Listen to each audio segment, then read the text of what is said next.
Right, these are of course the latest details we were tracking for you in terms of the firing incidents in the national capital. This of course raises questions on the law and order situation in the national capital. 3 firing incidents all taken place in the last 24 hours. The first one is the one that we have the most details on at this point. Although the police suspect that all 3 incidents are perhaps extortion bids. The first one has taken place in West Delhi's Narayana area.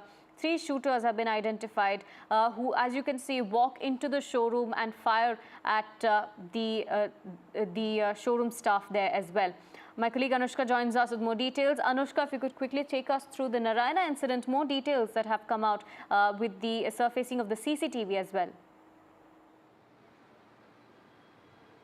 Well, certainly it has been an alarming day for the Delhi NCR because we saw a string of firing incidents that took place here within a span of 24 hours. Now, if we talk about the Narayana case, the firing happened around 7:15 p.m. last evening. CCTV footage has surfaced where it can be seen that 3 armed men can be seen entering the car showroom while one is guarding the door. The other 2 goes inside went inside the showroom. One put the salesperson at the gunpoint while the other started firing 20 rounds of bullet inside the car showroom, creating a panic-like situation for the workers who were inside the car showroom at that moment. While no casualties have been reported in this case so far, this certainly is seems to be a larger part of trend of gang-related violence that has been happening in Delhi NCR. A lot of people are questioning about the law and enforcement in Delhi NCR because we saw 3 incidents took place within the span of 24 hours. One happened at Narayana, the second happened at a hotel in Mahipalpur. A gangster named Goldie Brar has been linked to this whole case. A call to the manager of the hotel was made 1 year ago, and after that we saw that guns were fired at the hotel. The third case is from Nangloi in Delhi, where a sweet shop was targeted. Guns were fired at the sweet shop, and a jailed gangster named Deepak Boxer is said to be linked to this whole case. While the police is working to apprehend the people responsible for this whole incident, the main question that remains here is how long will this gang-related violence keep coming in front of Delhi NCR, and how people, the sense of security that is lying. Right, Anushka, thank you for joining us and bringing us those details. Of course, the question of law and order does arise in these 3 incidents that are suspected gang war incidents as well. We'll bring you more details on these stories. For now, a short break.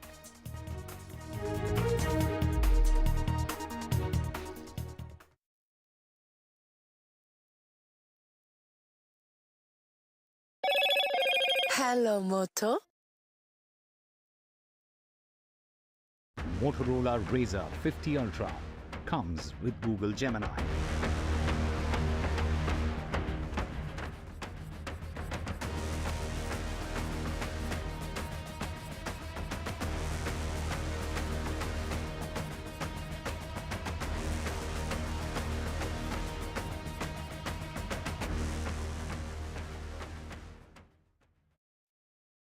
Loan मिलेगा या नहीं, ये आपके credit score पे depend करता है। तो आज ही अपना क्रेडिट स्कोर चेक करें फ्री में पैसाबाजार.com पर।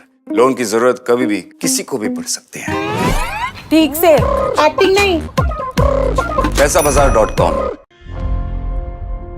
Election sunrise is on the proverbial paradise. Jammu and Kashmir gets set to vote in assembly elections after a gap of 10 years. For the BJP, it's a referendum on Article 370. For the Congress and regional parties, it's a battle for survival. An election that will go down in the history. Watch the most comprehensive, the most nuanced, and the most power-packed coverage only on NDTV. I've been reporting on all issues, big and small, from Andhra Pradesh, Telangana, rest of South India, bringing you all the action, all that you need to know, all that you want to know. The energy of Maximum City is infectious. I bring in that energy in our news coverage from financial capital Mumbai. India's IT capital is always bustling. It's literally a city that never sleeps. And I keep you ahead on all the Bengaluru buzz. Covering from the southernmost part of India over the last 23 years, I bring in-depth and 360-degree coverage from the Dravidian heartland. The land of Mishti is also known for its bitter politics. I have seen much water flow under the Howrah Bridge, covering Bengal in all its vivid colors. Hi, I'm Kareena Kapoor Khan. When it comes to news, NDTV stands for trust, for integrity, for truth, for news that matters. Watch NDTV and don't forget to watch The Battle of Murders अपने नज़दीकी cinema घरों में. कैसे मारा? Stay informed and entertained with the new and updated NDTV News app. You can watch all our channels live, listen to podcasts, read breaking and exclusive news from around the world and more. Download the NDTV app today and get access to the best journalism and storytelling on your smartphone or tablet. The NDTV app. News that matters to you. Loan मिलेगा या नहीं ये आपके credit score पे depend करता है। तो आज ही पैसाबाजार.com पर जाइए और अपना क्रेडिट स्कोर चेक कीजिए फ्री में, क्योंकि लोन की जरूरत कभी भी किसी को भी पड़ सकती है। बस एक्टिंग करा लो इनसे।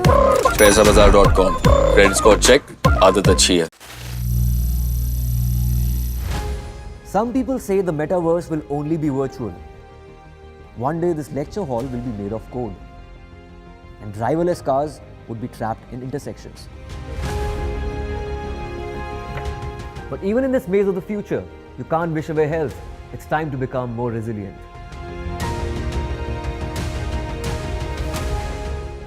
"10 years of Banega Swasth India, we have grown and achieved so many milestones.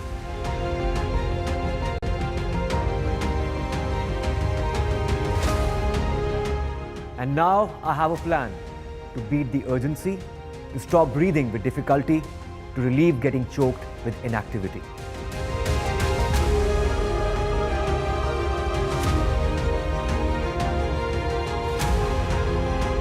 Energize our government, our environment, our society, and ourselves. Everyone, everywhere, every day.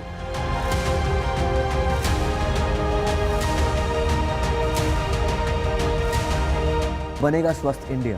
One world hygiene. For every news from every part of the country, download कीजिए NDTV app. सिर्फ एक app जो आपको बताता है क्या हो रहा है in the world of business, politics, sports and entertainment. देखना ना भूलें हमारी movie युद्रा in the theatre. Read all about Yudra on the NDTV app. So download now. Loan मिलेगा या नहीं ये आपके क्रेडिट स्कोर पर डिपेंड करता है। आज ही जाइए पैसाबाजार.com पर और अपना क्रेडिट स्कोर चेक कीजिए फ्री में, क्योंकि लोन की जरूरत किसी को भी कभी भी पड़ सकती है। चल एक्टिंग थोड़ा भेल बनो।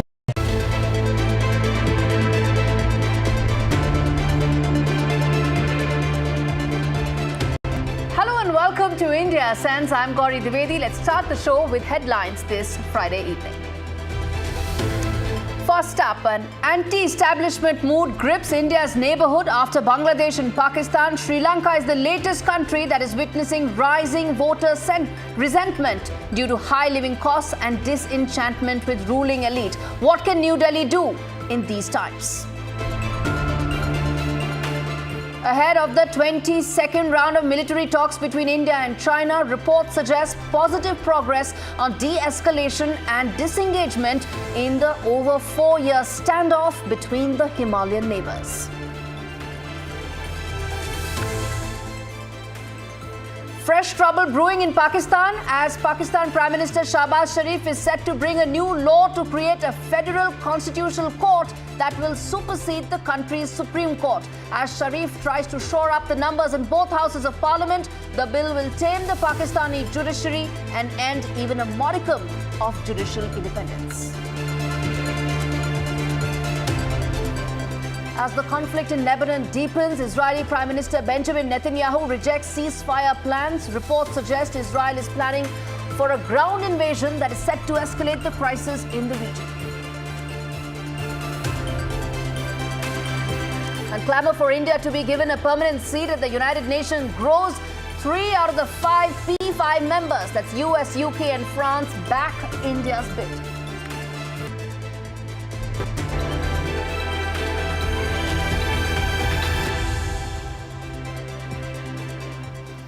On to the big story on the show, the growing anti-establishment trend in India's neighborhood. Sri Lankans elected Anura Kumara Dissanayake because he represented an anti-establishment voice. This follows what happened in Bangladesh on the 5th of August when Sheikh Hasina's 15-year reign came to an abrupt end. The same script is now playing out in Pakistan with sea of Imran Khan's supporters seeking his release. In all these situations, it's the interplay of anti-incumbency with the popular desire for change and economic conditions that disproportionately hurt the poor that was evident. Fractured polity added to the anti-establishment mood. As economic situation remains grim, as in the case of Sri Lanka, Pakistan and Bangladesh, India must brace for volatile electorates as public disenchantment is likely to stay. Before we go ahead, listen in to what Dr. Jaishankar had to say about these grim realities in the neighborhood. We were doing it as a good neighbor who did not want to see that kind of economic meltdown at our doorstep. In the case of Bangladesh, I would say it's a little bit different. What we have done over the last, particularly over the last decade, is to do projects of various kinds which are good for both of us. That, economic activity overall has picked up, logistics of that region has improved, and I think, both countries have gained a lot out of that. So I would urge you not to be deterministic about it. It's not as though India is seeking to control every political move of every neighbor. That's not how it works. That's just not how it works, actually. India is far bigger than its neighbors. Its neighboring countries share a border with India, but not with each other. And this is fanning a sense of vulnerability to India's size. India's neighbors are also deeply connected to New Delhi on cultural, religious and civilizational bonds. And as they assert their separate identity as nations, their policies often add to the complexity that is the subcontinent. So what should India do? New Delhi's approach should be to continue the engagement, whether it's on bilateral trade, whether it's on aid or grants, or whether it's the people-to-people connect. As the size of the Indian economy grows to 7 trillion, possibly 10 trillion in coming years, the size of all these engagement options will also grow significantly. But till then, as these smaller neighbors that surround India, they assert their separate identity and position, India will do well to help address the public disenchantment that is the root cause of the anger that we saw in the last couple of months.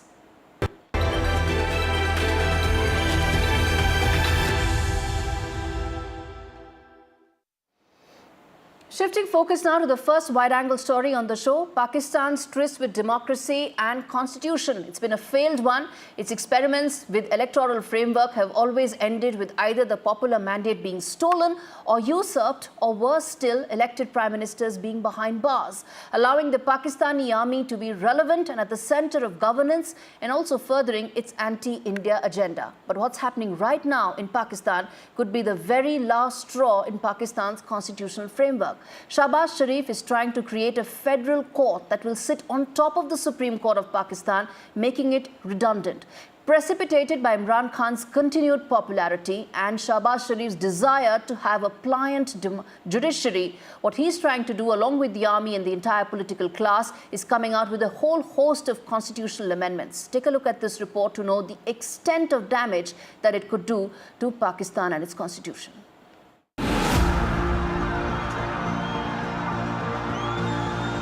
Imran Khan is popular, and nothing that the Pakistani political establishment does to stop him seems to work. In this year's rigged election, Imran Khan wasn't allowed to contest, and his party was stripped of its symbol too, leading to his members contesting as independents, an order that the Supreme Court later reversed.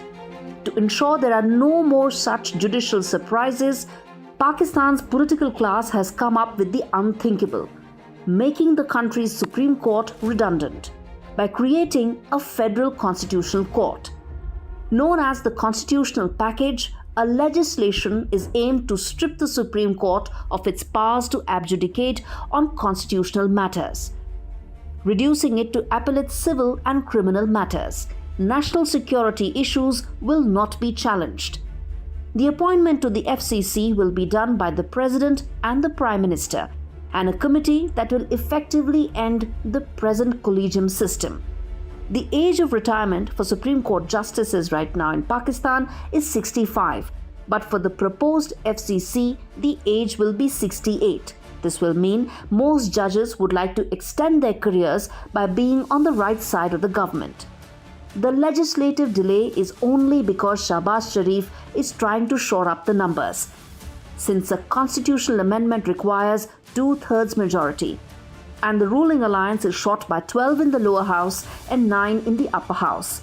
But with all political parties united, it's a matter of time before Pakistan's judiciary is tamed.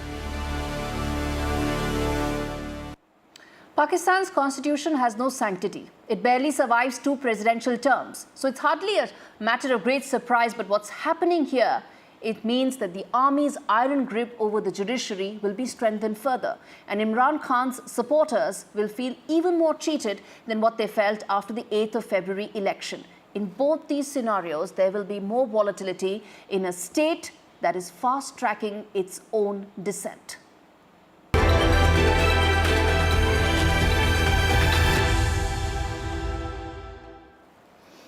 Second wide-angle story on the show. Prime Minister Modi's peace efforts in Russia-Ukraine conflict are not just limited to creating a conducive environment for talks to take place or restricted to delivering messages from the other side. It is in fact much more.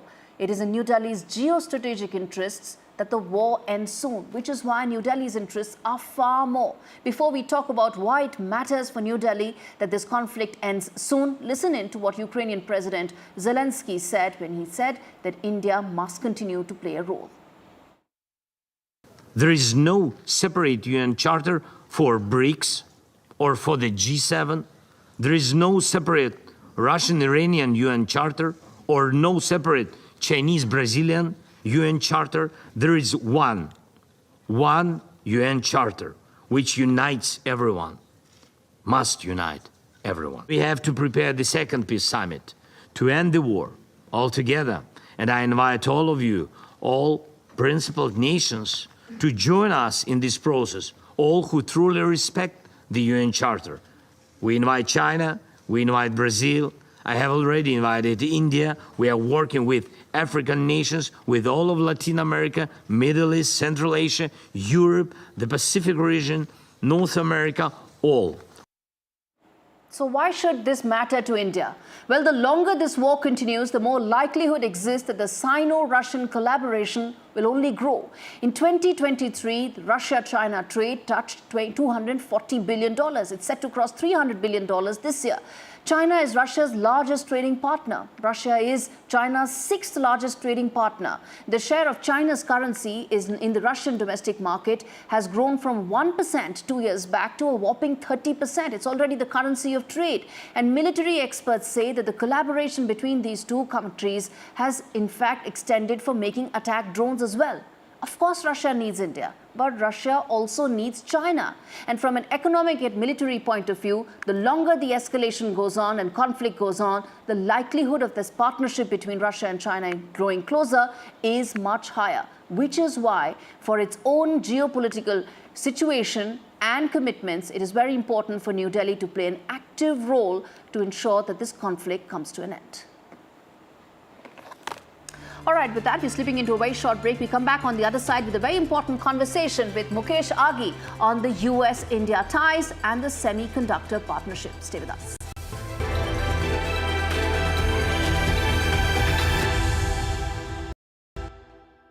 Loan मिलेगा या नहीं, ये आपके credit score पे depend करता है। तो आज ही अपना क्रेडिट स्कोर चेक करें फ्री में पैसाबाजार.com पर। लोन की जरूरत कभी भी किसी को भी पड़ सकती है। ठीक से एक्टिंग नहीं। पैसाबाजार.com. Hi, I'm Kareena Kapoor Khan. When it comes to news, NDTV stands for trust, for integrity, for truth, for news that matters. Watch NDTV and don't forget to watch The Battle of Murders अपने नजदीकी सिनेमाघरों में। कैसे मारा?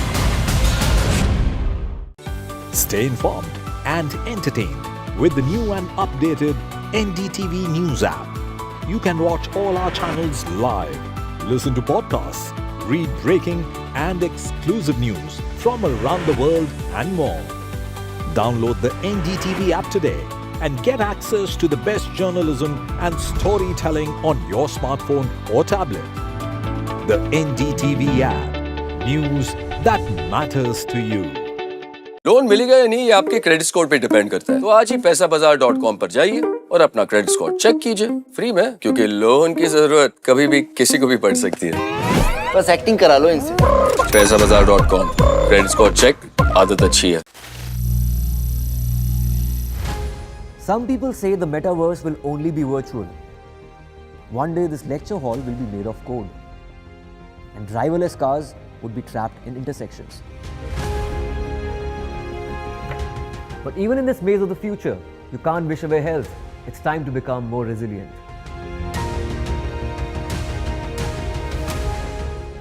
"10 years of Banega Swasth India, we have grown and achieved so many milestones.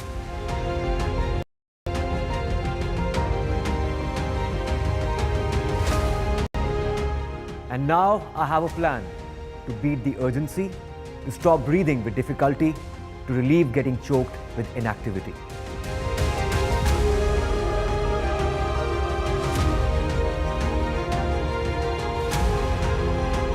Energize our government, our environment, our society, and ourselves. Everyone, everywhere, every day.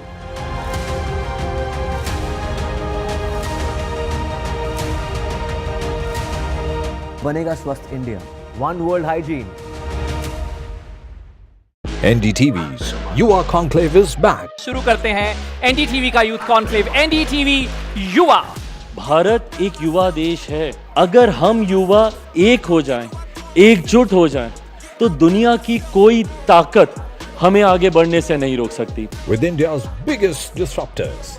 So when you tried to understand and have conversation with your parents कि मेरा नाम बांसुरी क्या रखा, उन्होंने क्या बताया? So माँ ने तो बहुत ही स्वीट एक्सप्लेनेशन दी।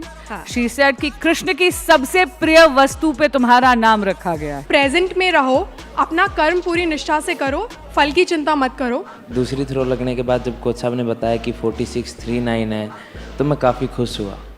और सरप्राइज भी हुए थे थोड़ा? सरप्राइज हुआ था मैं, तब इसीलिए वो मैंने पूछा सर खाओ माँ को sir.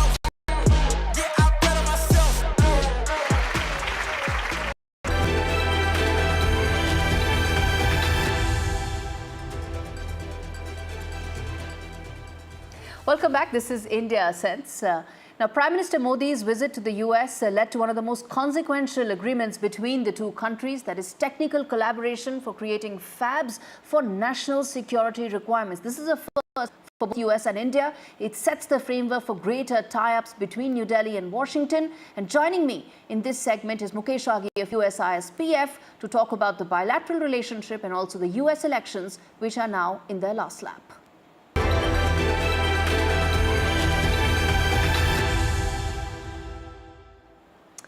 Right, Mr. Aghi, thanks so much for speaking to NDTV.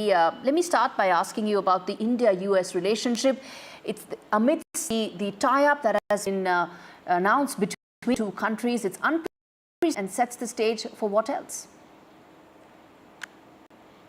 So I think you have to look at the our relationship a little broader, and then I'll come down to the specific question on chips. You have a stress point taking place between US and China. And US has realized that its industrial base in manufacturing is in China, not in the United States. And for it to be able to deal in time of in a time of stress, either war or COVID, for example, it needs to be close to having its own industrial base, or with friendshoring, where it can depend on the supply chain. And so keeping that in mind, you have also India-China relationship, which is at a stress point. So keeping that in mind, US and India realize that they need to work together to deal with a assertive and aggressive China. And US also has realized that its population is aging. It doesn't have the capacity to build a large industrial manufacturing base. So it has decided that it's going to partner with India to build that large industrial base because the population of India is young. It's a very well-educated population. Plus, the market demand for products being manufactured in India will grow up because it's a $4 trillion economy. It'll become a $5 trillion economy. So keeping that in mind, manufacturing chips is a natural progression. That's one of the initiatives. Today, every chip in the world is designed in India because we don't have the fabs, so they're not manufactured. So that's where US has taken the lead.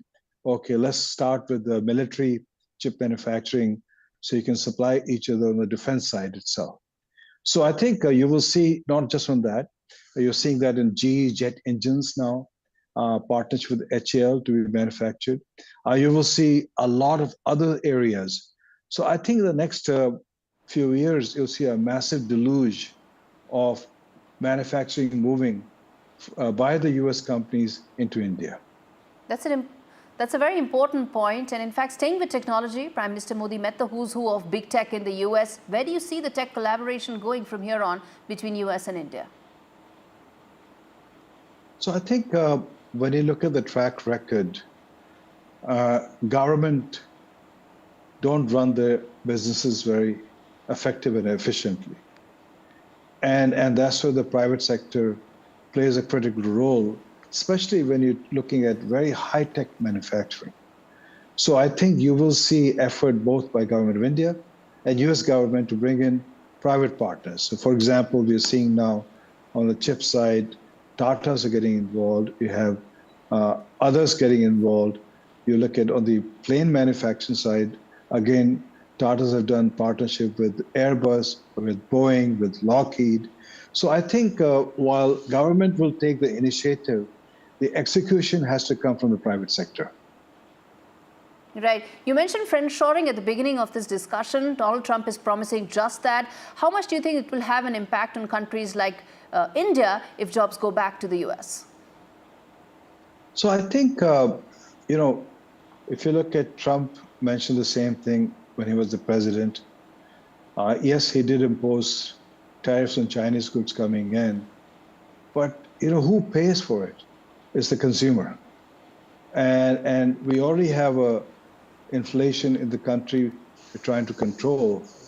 And by putting 60%, 200% tariffs on goods coming in from Mexico or other part, it is going to impact the consumer. And the basically economists are saying that this is not the viable way to build an economy, to build a manufacturing area. So I don't think by putting massive tariff, and we've learned this in India also, by having high barriers, it does not convince the companies to move manufacturing in India. It has to be pull and push strategy, like India has done by setting up PLI scheme to encourage in a positive reinforcement manner for them to set up manufacturing in India. So I think Trump's statements are very political. Past record shows that they were not executed. And I don't see in the future they're getting executed also. So I think India should not worry about from that perspective. It should just continue its momentum and build on what's good for India. All right, Mr. Aghi, we leave it there. Thanks much for speaking to me on India Sets. Shifting focus.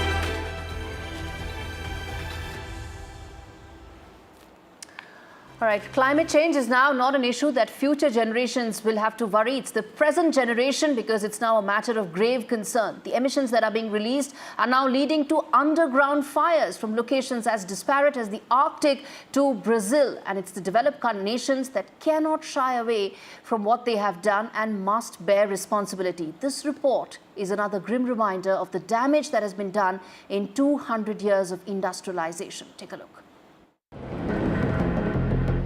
This is the Arctic tundra. one of the coldest regions in the world. Now home to the worst fire year since 2020. In fact, 8.6 million acres of Arctic tundra have been consumed due to blazes burning across Siberia for months to end. As humanity continues to tinker with the environment, the pushback from Mother Nature is now becoming even more intense. There are now a growing number of underground fires, from Arctic tundra to the peatlands in Indonesia, that move downwards. These emit massive quantities of greenhouse gases, undercutting all efforts to control the climate crisis. Arctic today is getting hotter. In fact, research suggests it's warming faster than any other region on Earth. And the carbon-rich peat under it that protects it from any fire is now drying up fast. In fact, it gets worse. The peat fires increase permafrost thawing, which releases methane, making the Arctic even hotter and continuing this cycle. In the next 2 to 3 decades, scientists say a third of the world's permafrost will disappear due to higher emissions. This could mean everything from present infrastructure like roads, bridges, etc., disappearing to present water bodies like lakes, rivers going underground and creating droughts. If this doesn't set alarm bells ringing, then what will? All right, on to the quick take segment with crisp editorial views on issues that matter to India. Take a look. By all indications, Israel's conflict with Lebanon is set to escalate. Israel's stated objective is that it wants to ensure return of all its citizens in the north who were forced to move in the wake of Hezbollah's repeated attacks. Israel's Prime Minister Benjamin Netanyahu has announced a ground invasion in Lebanon in coming days. Even as diplomatic community scrambles for solutions to prevent an all-out war, Tel Aviv is yet to come out with a clear political strategy. Its operational achievements have been spectacular in recent days, but to convert them into larger political victories requires a plan. At this stage, all Israel can hope for is a tactical escalation followed by a de-escalation on its own terms. Chinese economy got a booster shot from the government as fears loom large that the world's second largest economy may miss its growth target for the second time in 3 years. Chinese central bank announced major monetary policy stimulus like rate cuts, allowing banks to have more cash and bigger incentives for home purchase to kickstart growth. But cheaper money may not be enough to revive consumer spending due to the continued troubles in the property sector and looming job losses due to poor corporate profits. One-time cash handouts by China is a rare admission that its policies have had little impact. But a drastic fall in revenues from land sales have crippled indebted local governments' finances.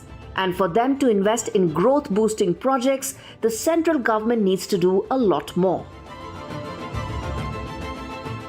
Indian equity markets hit record highs this week as Sensex touched the 85,000 mark and Nifty crossed 26,000, both lifetime highs. These were a tribute to the growing equity culture in India, with a rising number of Indians now investing in markets.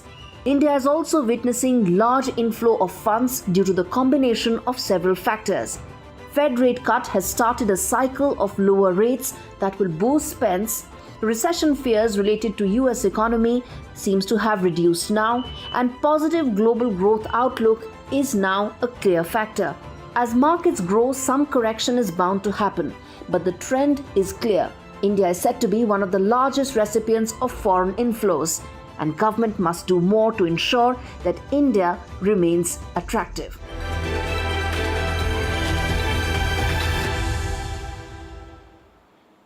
All right, with that, it's a wrap on this edition of India Sense. Thanks so much for watching.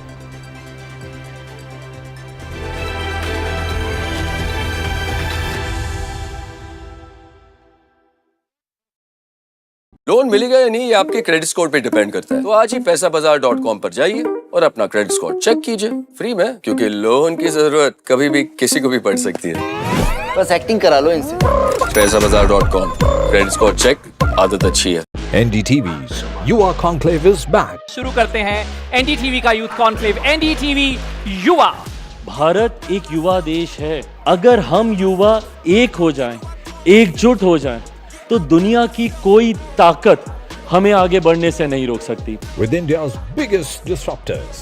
So when you tried to understand and have conversation with your parents कि मेरा नाम बांसुरी क्या रखा, उन्होंने क्या बताया? सो माँ ने तो बहुत ही स्वीट एक्सप्लेनेशन दी।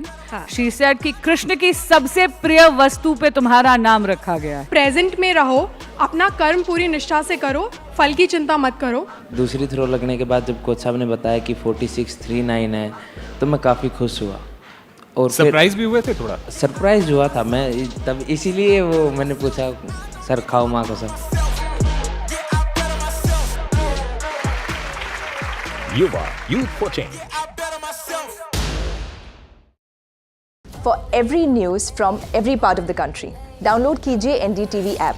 सिर्फ एक ऐप जो आपको बताता है क्या हो रहा है in the world of business, politics, sports and entertainment. देखना ना भूलें हमारी movie Yudhra in the theatre. Read all about Yudra on the NDTV app. So download now. Hi, I'm Kareena Kapoor Khan. When it comes to news, NDTV stands for trust, for integrity, for truth, for news that matters. Watch NDTV and don't forget to watch The Battle of Murders अपने नजदीकी cinema घरों में। कैसे मारा? Loan मिलेगा या नहीं ये आपके क्रेडिट स्कोर पे डिपेंड करता है। आज ही जाइए पैसाबाजार.com पर और अपना क्रेडिट स्कोर चेक कीजिए फ्री में, क्योंकि लोन की जरूरत किसी को भी कभी भी पड़ सकती है। चल एक्टिंग थोड़ा भेल बनो। ए आयो बात बोल। पैसाबाजार.com। Election sunrise is on the proverbial paradise. Jammu and Kashmir gets set to vote in assembly elections after a gap of 10 years. For the BJP, it's a referendum on Article 370. For the Congress and regional parties, it's a battle for survival. An election that will go down in the history. Watch the most comprehensive, the most nuanced, and the most power-packed coverage only on NDTV. I've been reporting on all issues, big and small, from Andhra Pradesh, Telangana, rest of South India, bringing you all the action, all that you need to know, all that you want to know. The energy of Maximum City is infectious. I bring in that energy in our news coverage from financial capital, Mumbai. India's IT capital is always buzz. It's literally a city that never sleeps. And I keep you ahead on all the Bengaluru buzz. Covering from the southernmost part of India over the last 23 years, I bring in-depth and 360-degree coverage from the Dravidian heartland. The land of Mishti is also known for its bitter politics. I have seen much water flow under the Howrah Bridge, covering Bengal in all its vivid colors.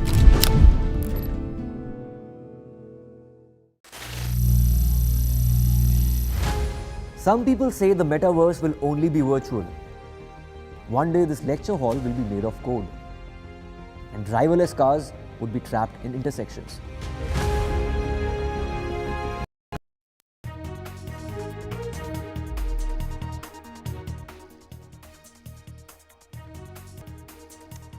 Good afternoon, welcome you watching NDTV. I am Vedant Agarwal. Our special focus on the show this afternoon, well, Israel's all-out offensive against Hezbollah. This as Hezbollah chief has been killed, and now also, Iranian strikes, Israeli strikes, I beg your pardon, continue in Iran as well. So we'll get you all the latest on that, but first look at the headlines at this hour. Israeli military confirms Hezbollah chief Hassan Nasrallah has been killed in strikes aimed at Beirut. This as strikes continue in the Middle Eastern country. 3 incidents of firing within just 24 hours. These law and order challenge in the limelight once again. This as NDTV accesses CCTV footage which shows gangsters firing at the showroom. Delhi police allege firing linked to extortion bids. It's the Aam Aadmi Party versus the BJP over MCD Standing Committee elections. Delhi Chief Minister Atishi says the party will take their legal battle to the top court. Atishi calls yesterday's election results illegal. Days to go for the final phase of election. Jammu and Kashmir, BJP feels its biggest phase. Prime Minister Modi, who campaigns in Jammu, he attacks the Congress for asking for proof during surgical strikes. Congress releases its manifesto for Haryana. 7 focus on women empowerment, also agriculture, youth and farmers.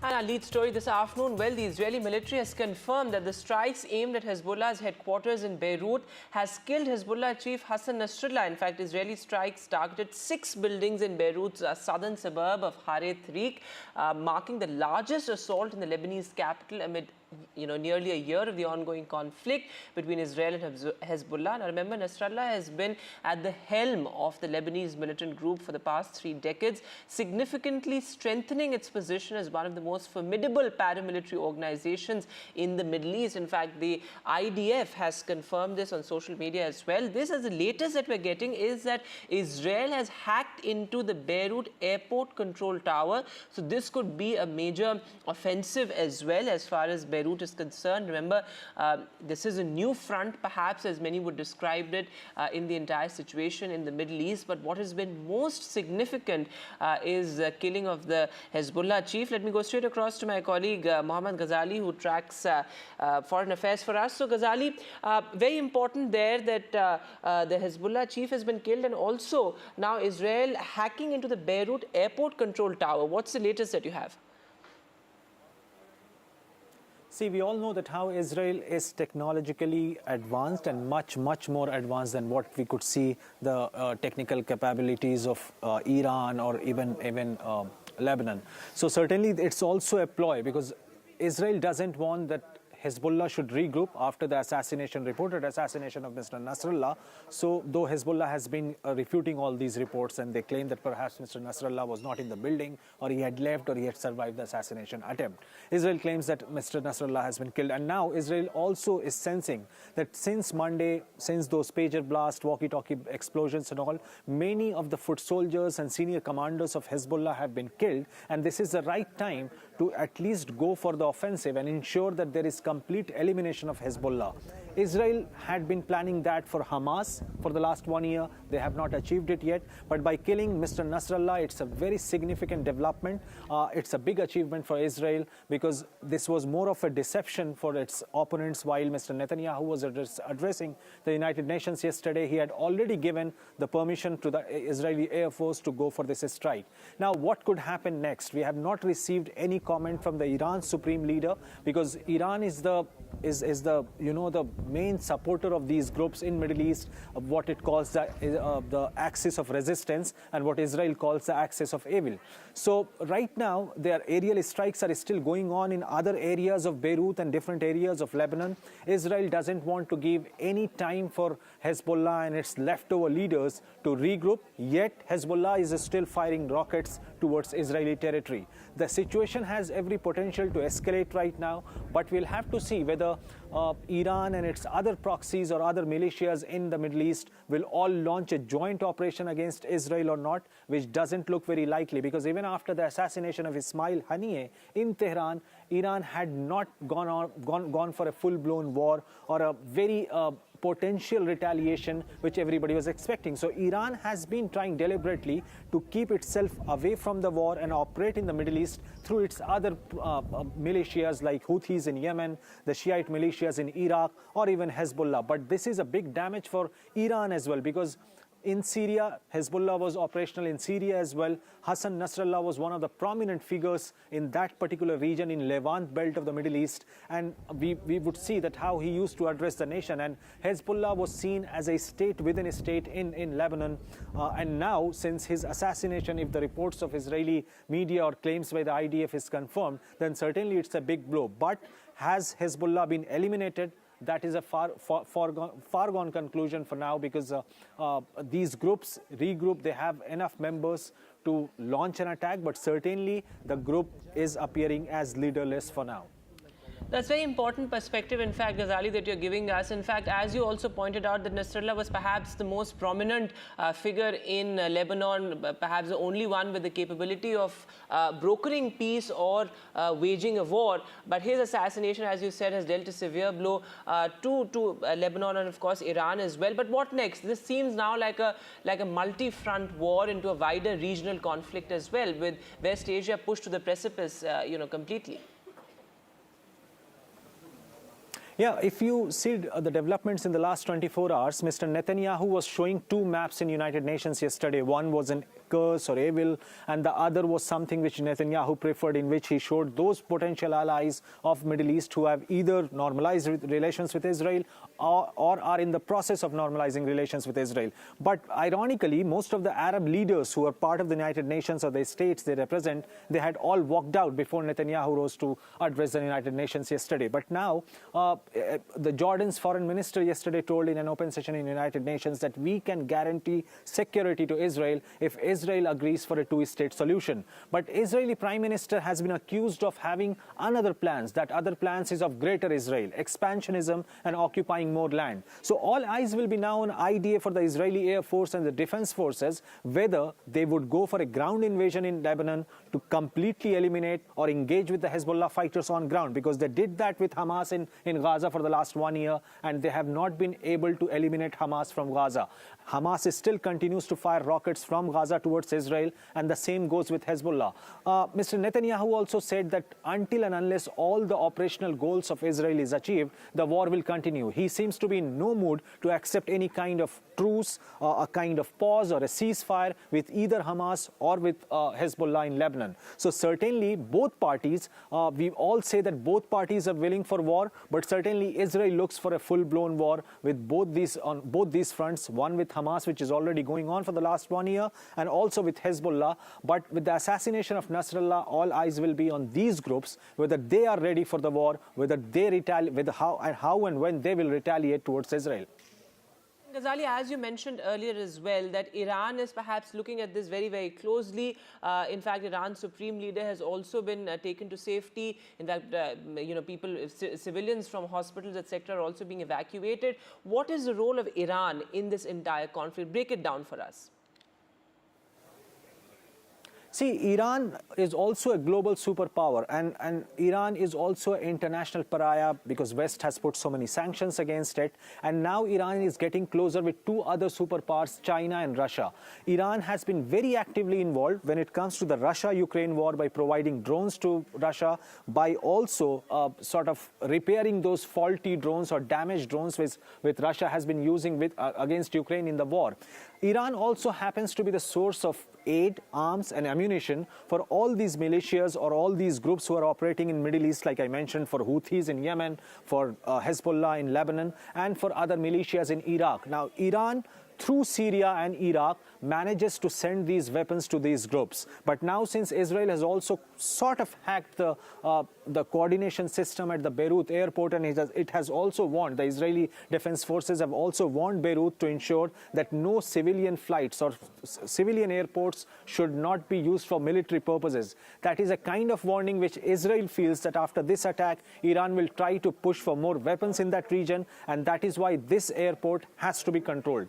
And Israel has earlier damaged the Beirut airport back in 2006 when the war had broke out between Hezbollah and Israel. Israel continues to attack the airport in Syria, fearing the same thing, that Iran pushes weapons through these spaces. So it looks very likely now that Iran is facing a lot of pressure. It's a battle of perception as well, because if Iran doesn't retaliate now, its proxies in this region will think that perhaps the leadership is not willing to retaliate, is not willing to cooperate with them. And it will be a big disappointment for these groups like Hamas and Hezbollah who have been fighting against Israel. Absolutely. Ghazali, thanks very much for joining us with that very comprehensive update. As Ghazali is reporting, well, perhaps almost like a wider regional conflict. Now Iran watching this very, very closely. Iran's supreme leader has been taken to safety. But joining me on the show also is Zaki Zaidi, former researcher at IDSA Middle East, analyst as well. Thanks very much, Mr. Zaidi, for being with us. How do you look at these developments? It seems like it is now escalated into a wider regional conflict with multiple fronts now, and Israel's message also seems to be very clear. In fact, they've said that this is not our last tool in the toolbox, in our arsenal, and we are going to go for anybody who poses a threat to Israel. How do you read into this? Hi, thank you for having me on your show. First of all, this is a very, very big blow to Iran. Yes. What they call as the axis of resistance. And Hassan Nasrallah was a very, very prominent leader and very prominent part of that axis of resistance, the leader of Hezbollah, like a very charismatic leader from the Lebanese population, and part of resistance that Iran calls as axis of resistance. After this incident, first, there is very high likelihood that this whole region could plunge in a full-scale war.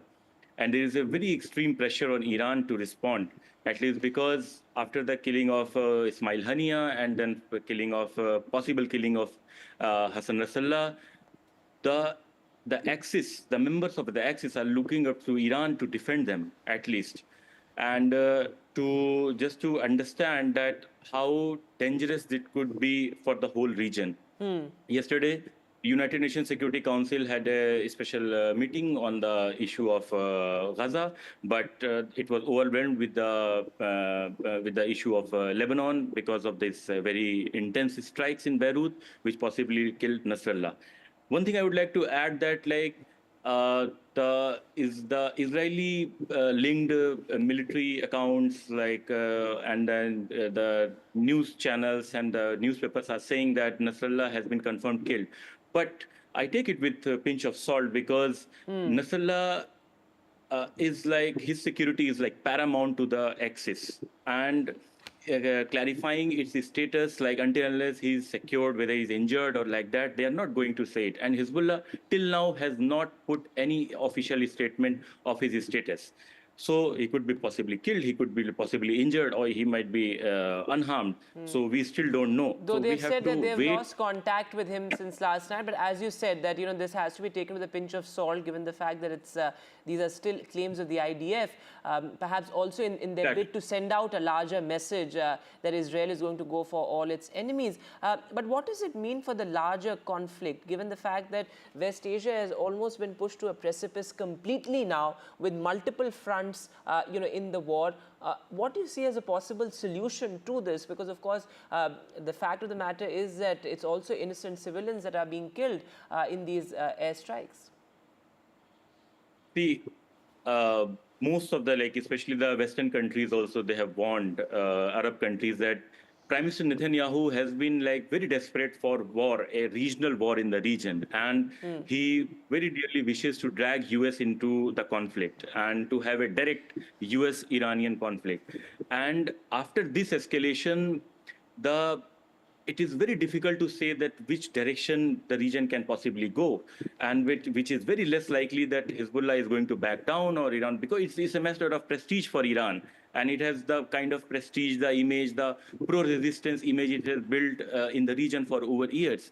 Iran cannot let it go. And we have to wait till the official confirmation that what is the status of Hassan Nasrallah and what is the response of Iran. Then only we can signal that which way direction this region could go. Because there is a very, very high possibility that this region could plunge in a full-scale war with very devastating consequences. Absolutely. Thanks very much, Mr. Zaidi, for joining us with your perspective there. Certainly extremely concerning there, multiple parallel developments, and Israel saying that this is not the end of it. This is not the last tool in our arsenal, and we're going to go for anybody and everybody who threatens Israel. Looking at some more news now, well, in the national capital, in the Rangpuri area, bodies of 5 members of the same family were found under what the police called suspicious circumstances. The incident took place on Friday. The police and fire department teams were at the scene. In fact, the door was locked from the inside, is what the police have said. They had to break it open. In fact, inside they found 5 bodies and also discovered packets of Selphos, which essentially is a poisonous substance, 5 glasses and a spoon at the scene as well. essentially pointing out to a suicide, but that has not been confirmed by the police yet. Now, the deceased are identified as Hira Lal and his 4 daughters. It's reported that about a year ago, Hira Lal's wife, who was suffering from cancer, passed away. Listen in to what the neighbors of the family had to say and about this suspicious incident. कुछ 6-8 महीने पहले की बात है। उनका Mrs जो था वो भी बीमार था, हॉस्पिटल में उनकी डेथ हो गया। उसके बाद से इनकी फैमिली जो है किसी से बातचीत नहीं करता था, कभी नहीं बात करी है। जैसे मैं सामने यहाँ खड़ा हूँ, मैं पड़ोसी वहाँ से गुजर रहा, कोई बातचीत कभी हुआ ही नहीं, कभी नाम पता भी नहीं पूछे। उनको देख के लगता था कि वो उनको देखने लगता था, हाँ, मानसिक रूप से बहुत ज़्यादा परेशान थे।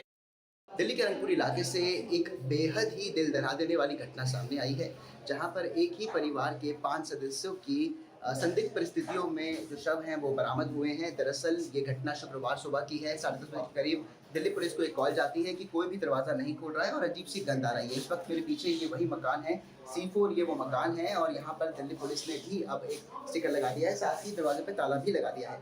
दिल्ली पुलिस के साथ साथ फायर की टीम यहाँ मौके पर पहुंची, क्योंकि जो दरवाज़ा है वो अंदर से बंद था, तो ऐसे में धक्का देके दरवाजे को तोड़ा गया। और जब अंदर गए तो देखा कि 4 लड़कियां और साथ ही एक मेल जो शव है वो बरामद किया गया। पता चला कि वो उनके पिता हैं और उनकी 4 बेटियां हैं।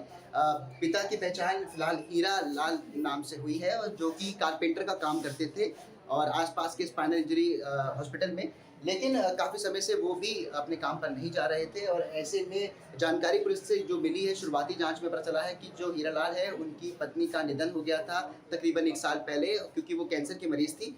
उसके बाद से वो काफ़ी परेशान रहने लग गए थे। जो उनकी 4 बेटियां थी वो चारों दिव्यांग थी, तो ऐसे में उन्हें रोज़ अस्पताल लेकर आना जाना भी करते थे। और आसपास के जो पड़ोसी है उन्होंने बताया है कि वो किसी से भी यहाँ पर बात नहीं करते थे। जब एफएसएल टीम मौके पर पहुंची तो पता चला कि यहाँ पर सेल्फोस के कुछ सैशे और पैकेट पड़े हुए थे, साथ ही साथ 5 गिलास और 1 चम्मच भी मौके से बरामद हुआ है। चम्मच में एक अजीब सा लिक्विड भी मिला है, जिसको एफएसएल टीम यहाँ से कलेक्ट करके लेकर गई है। लेकिन बताया ये जा रहा है कि जो डॉक्टर्स की टीम थी, फोरेंसिक डॉक्टर्स की जो टीम थी वो यहाँ मौके पर पहुंची थी। उन्होंने भी पहली तफ्तीश में यही लग रहा है कि ये आत्महत्या का मामला है, और पुलिस की जो शुरुआती तफ्तीश अभी तक हुई है उसमें भी यही लग रहा है कि ये आत्महत्या का मामला है। लेकिन फिलहाल सभी के सभी जो एफएसएल की टीम थी, सारे सबूत यहाँ से लेकर के फोरेंसिक के लिए भेज दिए गए हैं।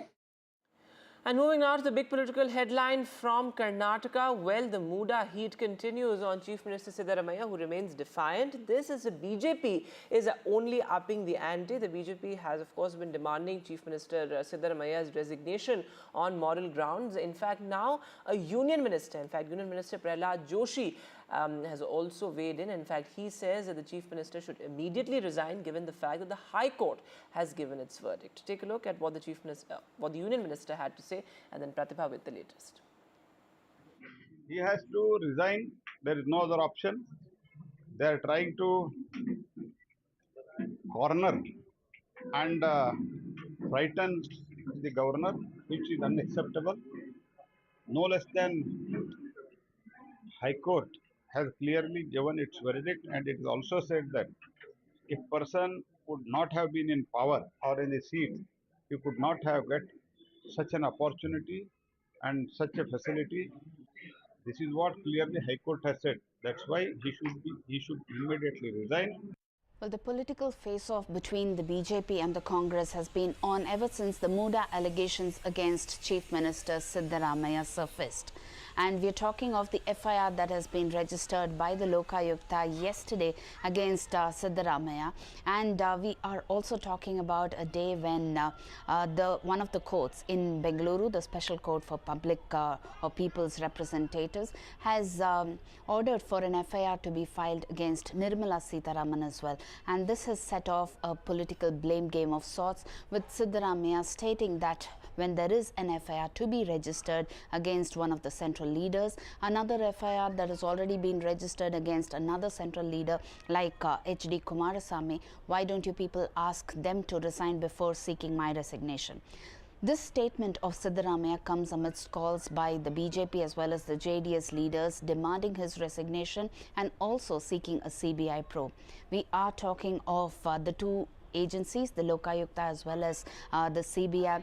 The question around whether it is independent, whether it can conduct an independent probe has also been on as a political flashpoint of sorts. On the other hand, we also have BJP's senior leader Prahlad Joshi, who has hit back at Chief Minister Siddaramaiah and has said that he has no other option but to resign. He has to still read the order copy with respect to Nirmala Sitharaman's order. All right, so that huge political slugfest there in Karnataka. But we'll take a short break now. News continues on the other side.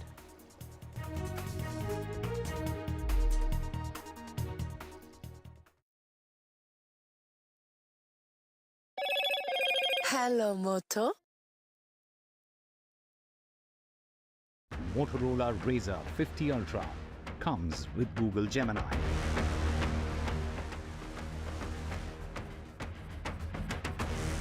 The Israeli Defense Forces claim Hezbollah chief Nasrallah has been killed along with the top leadership of the militia.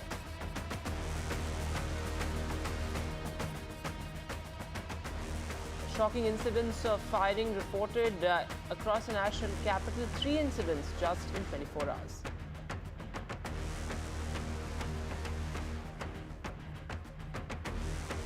Punjab BJP slugfest over the MCD Standing Committee elections.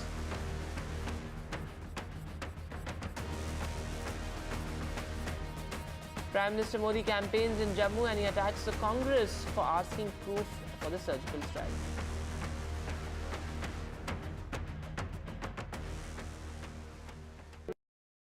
Loan मिलेगा या नहीं ये आपके credit score पे depend करता है। तो आज ही अपना क्रेडिट स्कोर चेक करें फ्री में पैसाबाजार.com पर। लोन की जरूरत कभी भी किसी को भी पड़ सकती है। ठीक से एक्टिंग नहीं। पैसाबाजार.com। For every news from every part of the country, download कीजिए NDTV ऐप। सिर्फ एक ऐप जो आपको बताता है क्या हो रहा है in the world of business, politics, sports and entertainment.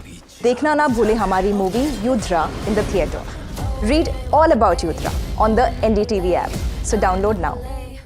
Loan मिलेगा या नहीं ये आपके क्रेडिट स्कोर पे डिपेंड करता है। तो आज ही पैसाबाजार.com पर जाइए और अपना क्रेडिट स्कोर चेक कीजिए फ्री में, क्योंकि लोन की जरूरत कभी भी किसी को भी पड़ सकती है।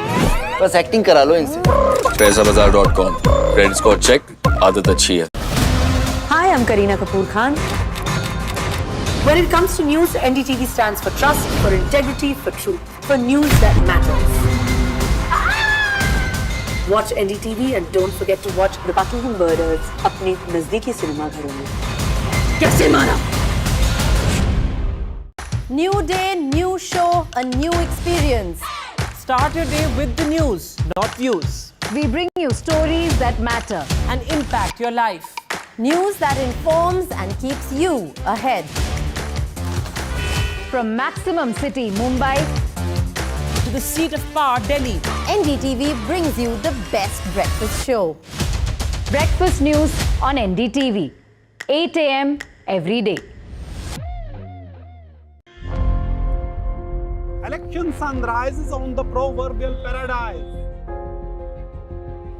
Jammu and Kashmir gets set to vote in assembly elections after a gap of 10 years. For the BJP, it's a referendum on Article 370. For the Congress and regional parties, it's a battle for survival. An election that will go down in the history. Watch the most comprehensive, the most nuanced, and the most power-packed coverage only on NDTV. I've been reporting on all issues, big and small, from Andhra Pradesh, Telangana, rest of South India, bringing you all the action, all that you need to know, all that you want to know. The energy of Maximum City is infectious. I bring in that energy in our news coverage from financial capital Mumbai. India's IT capital is always buzz. It's literally a city that never sleeps. And I keep you ahead on all the Bengaluru buzz. Covering from the southernmost part of India over the last 23 years, I bring in-depth and 360-degree coverage from the Dravidian heartland. The land of Mishti is also known for its bitter politics. I have seen much water flow under the Howrah Bridge, covering Bengal in all its vivid colors.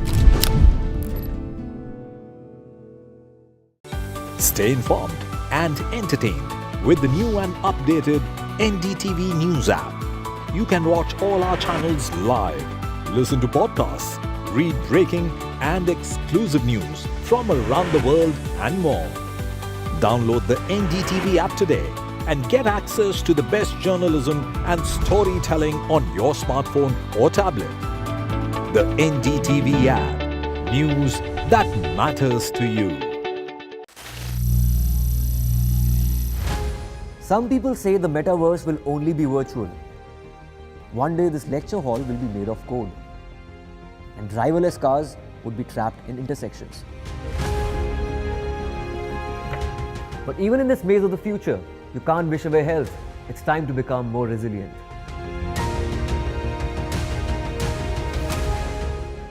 "10 years of Banega Swasth India, we have grown and achieved so many milestones.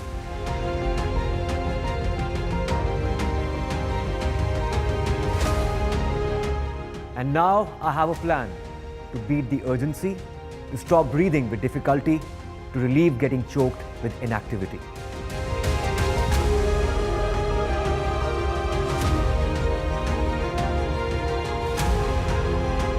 Energize our government, our environment, our society, and ourselves. Everyone, everywhere, every day.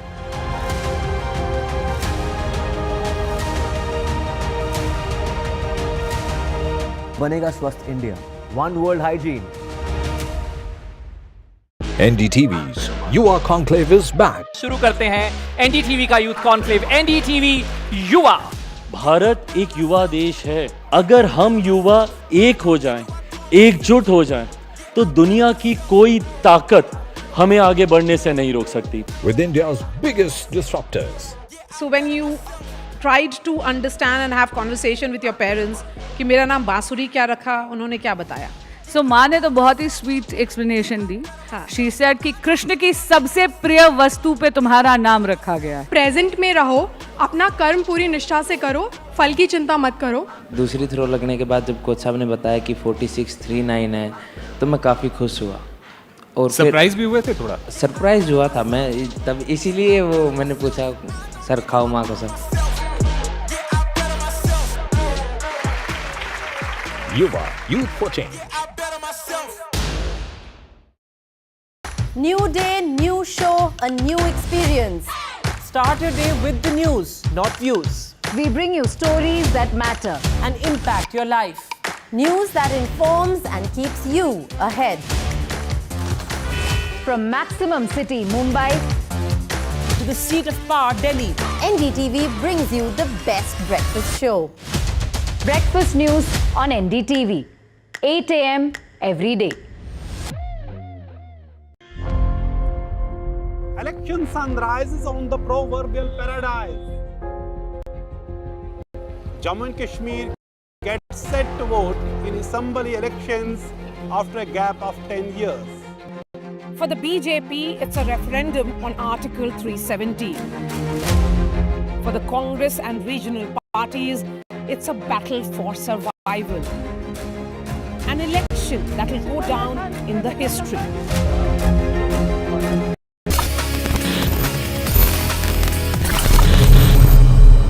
Hello friends and welcome back to another fresh episode of your favorite show Tech with TG. This is the show basically जहाँ पे what we do is essentially we compress all the information, जो भी technology है, जो भी gadgets हैं, जो के पीछे की साइंस है, हम उसको कंप्रेस करते हैं and kind of present to you in a very nice fashion.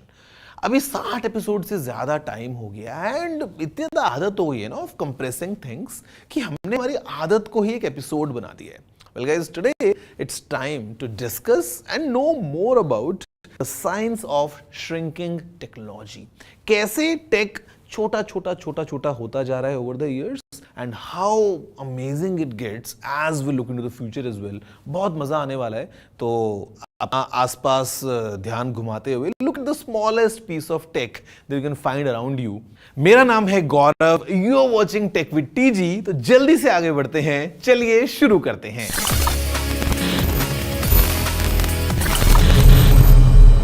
So So friends, unlike our aspirations for a bigger bank balance, maybe bigger muscles and also bigger cars, अगर हम बात करते हैं टेक की तो basically it's shrinking no matter where you look. मतलब just take an example of a computer from years ago. उस time पे कंप्यूटर के लिए पूरा बंगला बनाना पड़ता था जिसमें कंप्यूटर पूरा रह के काम करेगा, मतलब as big as a house. Today computers are so tiny कि हम कई बार तो उनको रख के भूल जाते हैं. मोबाइल फोन्स की बात कर लेते हैं तो the old mobile phones were so big and so heavy कि शायद आपको 2 हाथों से उसको यूज करना पड़े और शायद ज्यादा लंबा आप यूज भी ना कर पाओ. बट टुडे 2 हाथ नहीं चाहिए. इनफैक्ट आप एक पॉकेट में 2 फोन्स कैरी करते हो बड़े कंफर्टेबल तरीके से. हाँ, okay, I get the idea कि छोटे वाले फोन्स जो हैं, small screen phones, basically they are dying. Then again it comes to the fact कि maybe people prefer phones with bigger screens for media consumption. But in a nutshell अगर आप देखोगे ना तो आपके फोन्स भी काफी श्रिंक हो गए हैं, काफी स्लीक हो रहे हैं with each generation coming up. ये काफी इंटरेस्टिंग है. Our journey from when we started developing these new modern marvels, वहां से लेके आज तक इट्स बीन क्वाइट फैसिनेटिंग. मतलब मेरा कई बार इतना मन करता है कि let's say we are able to develop a time machine और हम जाएं 1950s में और देखें वहाँ के कंप्यूटर्स, या फिर 1950s का कोई आदमी अगर आज आके आज की दुनिया देखे तो आई एम श्योर दिल be a state of shock from both the sides. I mean just compare the size of computers. ठीक है, फंक्शनैलिटी या फीचर्स को अगर हम इग्नोर कर दें, just looking at the size of 2 items from years apart, it's a night and day. आप पुराने कैमरास को देखो, आज के कैमरास को देखो, पुराने जो हैं सुपर कंप्यूटर्स को देखो, आज के सुपर कंप्यूटर्स को देखो, पुराने टीवीज को देखो, आज के टीवीज को देखो. I mean, things are completely transforming. अब आपको लग रहा होगा कि हम ऐसा क्यों कर रहे हैं? What's the reason behind investing so much into developing these small electronics? Well, इसके 2 obvious answers हैं. गैजेट्स और टेक्नोलॉजी के श्रिंकिंग यानी मिनिचराइजेशन के काफी बेनिफिट्स हैं. दुनिया का पहला मोबाइल फोन कॉल एक डायनाटैक 8000X फोन पे हुआ था. फॉर कॉन्टेक्स्ट, ये फोन 1.1 किलोग्राम्स का था एंड वाज रफली 9 inches tall. Compare this to Samsung's flagship phone, which weighs 239 grams only and it is just 12.1 mm thin. And yes, हम Galaxy Z Fold 6 की बात कर रहे हैं. In fact, it's only 5.6 mm thin when it is unfolded. From a phone that required 2 hands to a phone that folds into 2 slabs on top of each other and yet आपकी pocket में fit हो जाता है. This is just one example of what the miniaturization of tech has helped achieve. Portability and convenience. छोटे gadgets technology को accessible बनाते हैं. ये इनकी फंक्शनैलिटीज को हमारे एवरीडे लाइफ में इंडिस्पेंसिबल बना देते हैं. Tasks like checking emails, making video calls, using wearables to monitor health metrics, using GPS technology to avoid traffic and navigating to a destination, ये सब इसीलिए पॉसिबल हो पाया है क्योंकि ये सारी टेक्नोलॉजीज मिनिएचराइज हो गई हैं. Second major benefit of this shrinking is the increase in performance and energy efficiency. While you can notice this easily in everyday devices like phones, laptops, and even Medicare equipment, fields like aerospace have also benefited vastly. छोटे और more efficient components के चलते overall aircrafts का weight कम हो गया है. Payload capacity better हो गई है and we can now plan more ambitious projects on Earth and beyond. Friends, अभी time for a really tiny short break. अब देखो, जब एपिसोड ही है मिनिचराइजेशन के ऊपर और छोटे छोटे इलेक्ट्रॉनिक्स के ऊपर तो ब्रेक एकदम छोटा होगा. बट ब्रेक के बाद आपके लिए कुछ और एक्साइटिंग होगा और जानने के लिए about the science of shrinking technology. See you after the short break.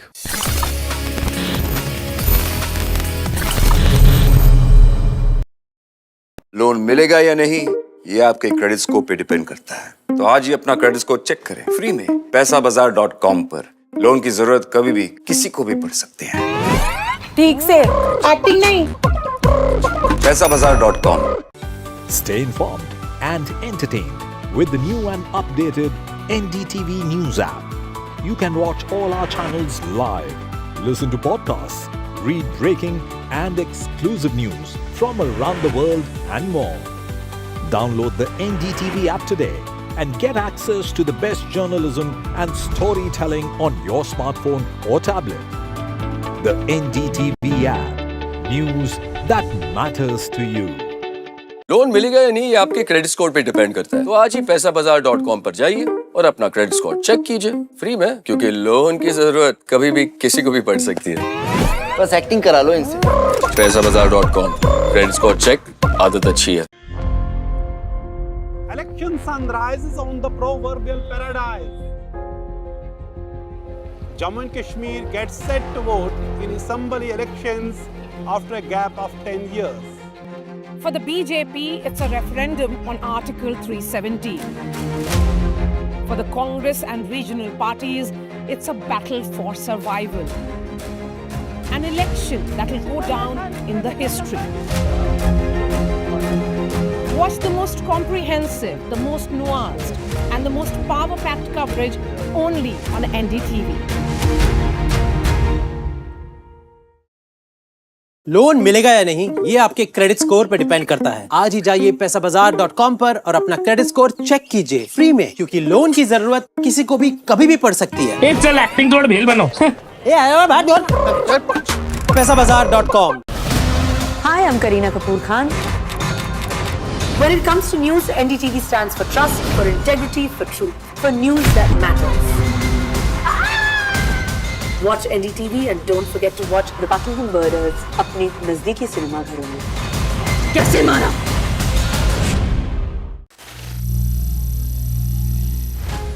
Some people say the metaverse will only be virtual. One day this lecture hall will be made of code, and driverless cars would be trapped in intersections. But even in this maze of the future, you can't wish away health. It's time to become more resilient.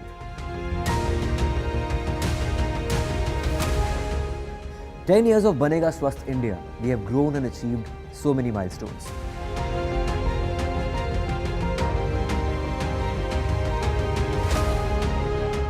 And now I have a plan to beat the urgency, to stop breathing with difficulty, to relieve getting choked with inactivity.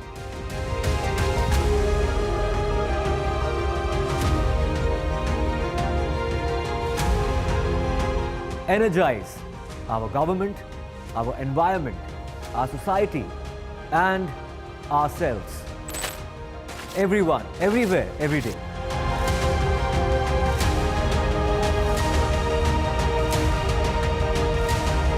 Banega Swasth India. One world hygiene. For every news from every part of the country, download कीजिए NDTV app. सिर्फ एक app जो आपको बताता है क्या हो रहा है in the world of business, politics, sports and entertainment. देखना ना भूलें हमारी movie युद्रा in the theatre. Read all about Yudra on the NDTV app. So download now. NDTV's युवा कॉन्क्लेव is back. शुरू करते हैं NDTV का यूथ कॉन्क्लेव, NDTV युवा। भारत एक युवा देश है। अगर हम युवा एक हो जाएं, एकजुट हो जाएं, तो दुनिया की कोई ताकत हमें आगे बढ़ने से नहीं रोक सकती। With India's biggest disruptors. So when you tried to understand and have conversation with your parents कि मेरा नाम बांसुरी क्या रखा, उन्होंने क्या बताया? So माँ ने तो बहुत ही sweet explanation the.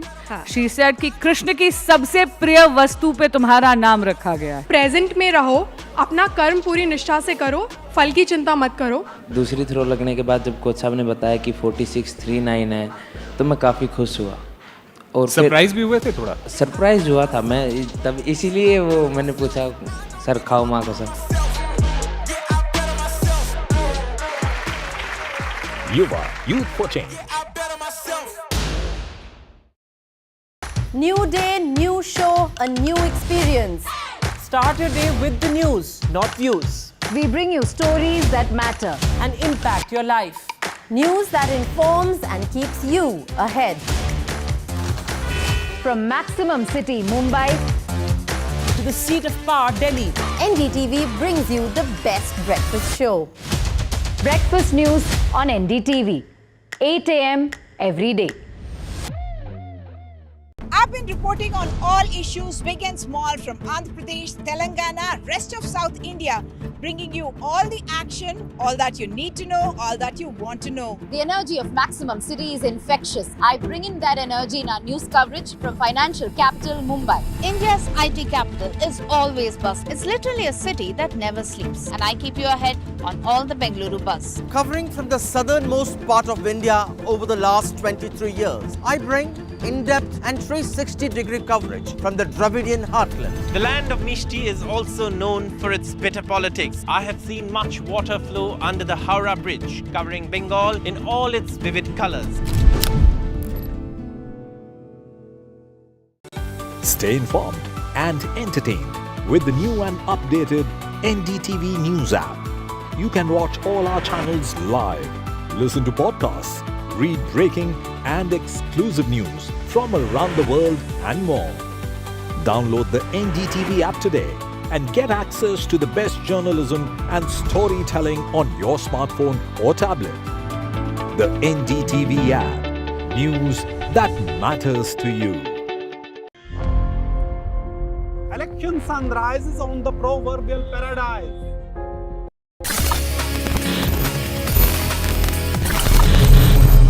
Hello friends, welcome back after the break to your favorite show of technology, Tech with TG, जहाँ पे मेरा नाम है गौरव aka technical Guruji, but you can call me TG for a fact, क्योंकि हम छोटा जो है इलेक्ट्रॉनिक्स को करते जा रहे हैं, तो why not नाम को छोटा करते हैं. I mean short forms are anyway good, easy, recognizable by me, you know, very easily. TG बोलोगे, मैं आपकी तरफ देख के आपसे बात करूंगा. So basically अभी ब्रेक से पहले अगर हमने बात किया छोटे छोटे इलेक्ट्रॉनिक्स के बारे में, छोटी छोटी टेक्नोलॉजीज के बारे में, हमने देखा how's the timeline been of the development of these gadgets from this big to maybe this small. At the same time हमने इसके कुछ obvious benefits के बारे में भी जाना. But now it's time to go a bit deep and talk to an expert to know more about this topic. Hi guys, I'm Hardik Singh. I'm the ASUS APAC TPR, which is technical PR for you people. बहुत ही छोटे और जटिल चीज़ें हैं ये transistors, but इसका start बहुत अच्छी जगह से हुआ था, जहाँ पे इसमें जो ट्रांजिस्टर्स हैं वो एक 1950s और 1960s में इनकी खोज आई थी, तब से इनका मॉडर्नाइजेशन शुरू हुआ है. मेन चीज़ जो इन कंप्यूटर्स के साथ या इन ट्रांजिस्टर्स के साथ है कि इन ट्रांजिस्टर्स की वजह से ही आजकल की सारी टेक्नोलॉजी चलती है, चाहे वो आपके लैपटॉप्स हों, आपके पीसीज हों, फोन्स हों, यहाँ तक कि आपके LCD जिस पे आप ये पिक्चर या ये वीडियो देख पा रहे होंगे, वो सब कुछ ट्रांजिस्टर्स पे चलता है. इन द अर्ली 1950s जब we started with computers, the early computers, they were size of a room, एकदम रूम के बराबर जितने बड़े होते थे, और उसमें जो वैक्यूम ट्यूब्स होती थी जिनमें हम डेटा स्टोर करते थे, वो ऑलमोस्ट लाइक 4 फीट के, 2 फीट के, 3 फीट के होते थे, बहुत बड़े होते थे, बहुत भारी होते थे, huge, and they required a ton of electricity. They used to produce a lot of heat as well. तो इस सब के चलते they were very inefficient और उनमें काम बहुत थोड़ा सा ही हो पाता था. They were never very powerful. They were never very efficient. But slowly we developed technologies of semiconductors, which are basically halfway through. तो आपके पास कंडक्टर्स होते हैं, जैसे कि मेटल्स, आप सुन रहे, आपने सबने मेटल जानते हैं, आप सब जानते होंगे मेटल कंडक्टर होता है, और एक नॉन कंडक्टिंग, जैसे लकड़ी इज नॉन कंडक्टिंग, वैसे ही सेमी कंडक्टर्स मटेरियल होते हैं जो कुछ इलेक्ट्रिसिटी पास करते हैं और कुछ इलेक्ट्रिसिटी रोक लेते हैं. जैसे 70s 80s में सेमी कंडक्टर आए तो आपके चिप इतने बड़े बड़े हो गए. आपने अगर पुराने ट्रांजिस्टर्स देखे होंगे तो पुराने ट्रांजिस्टर्स में बड़े बड़े चिप होते हैं, उनको ऐसे लगाते थे, वैसे ऐसा कीड़े जैसे देखते थे, बड़े बड़े कैपेसिटर्स होते थे. अगर आपने कोई पुराना कंप्यूटर, पुराना टीवी या पुराना रेडियो खुला देखा हो तो उसमें वैसा चीज़ें होती थी, और उनको हम लोगों ने हमारे साइंटिस्ट वगैरह लोगों ने छोटा करके बहुत छोटा कर दिया, मिनिचराइज कर दिया, उसको इतना छोटा कर दिया कि वो आपके नाखून के बराबर फिट हो जाए. तो बहुत सारे सर्किट, बहुत सारे छोटे छोटे सर्किट को हम नाखून जितना छोटा कर पाए, और वो जो नई टेक्नोलॉजी है वो नई टेक्नोलॉजी आज के टाइम में हमारे लैपटॉप्स, फोन्स, टीवीज इन सबको चलाती है। इवन आपकी कारों में भी जो चिप्स लगी हुई हैं वो सब ऐसे ही बनाई जाती है। जो गॉर्डन मूर थे, इंटेल में काम करते थे, in 1965 he stated something like number of transistors on a microchip double approximately every 2 years, and this creates more powerful processors without increasing physical size. So you can have more transistors every 2 years in a same size. तो आप एक ही size double transistors करते जा रहे हैं।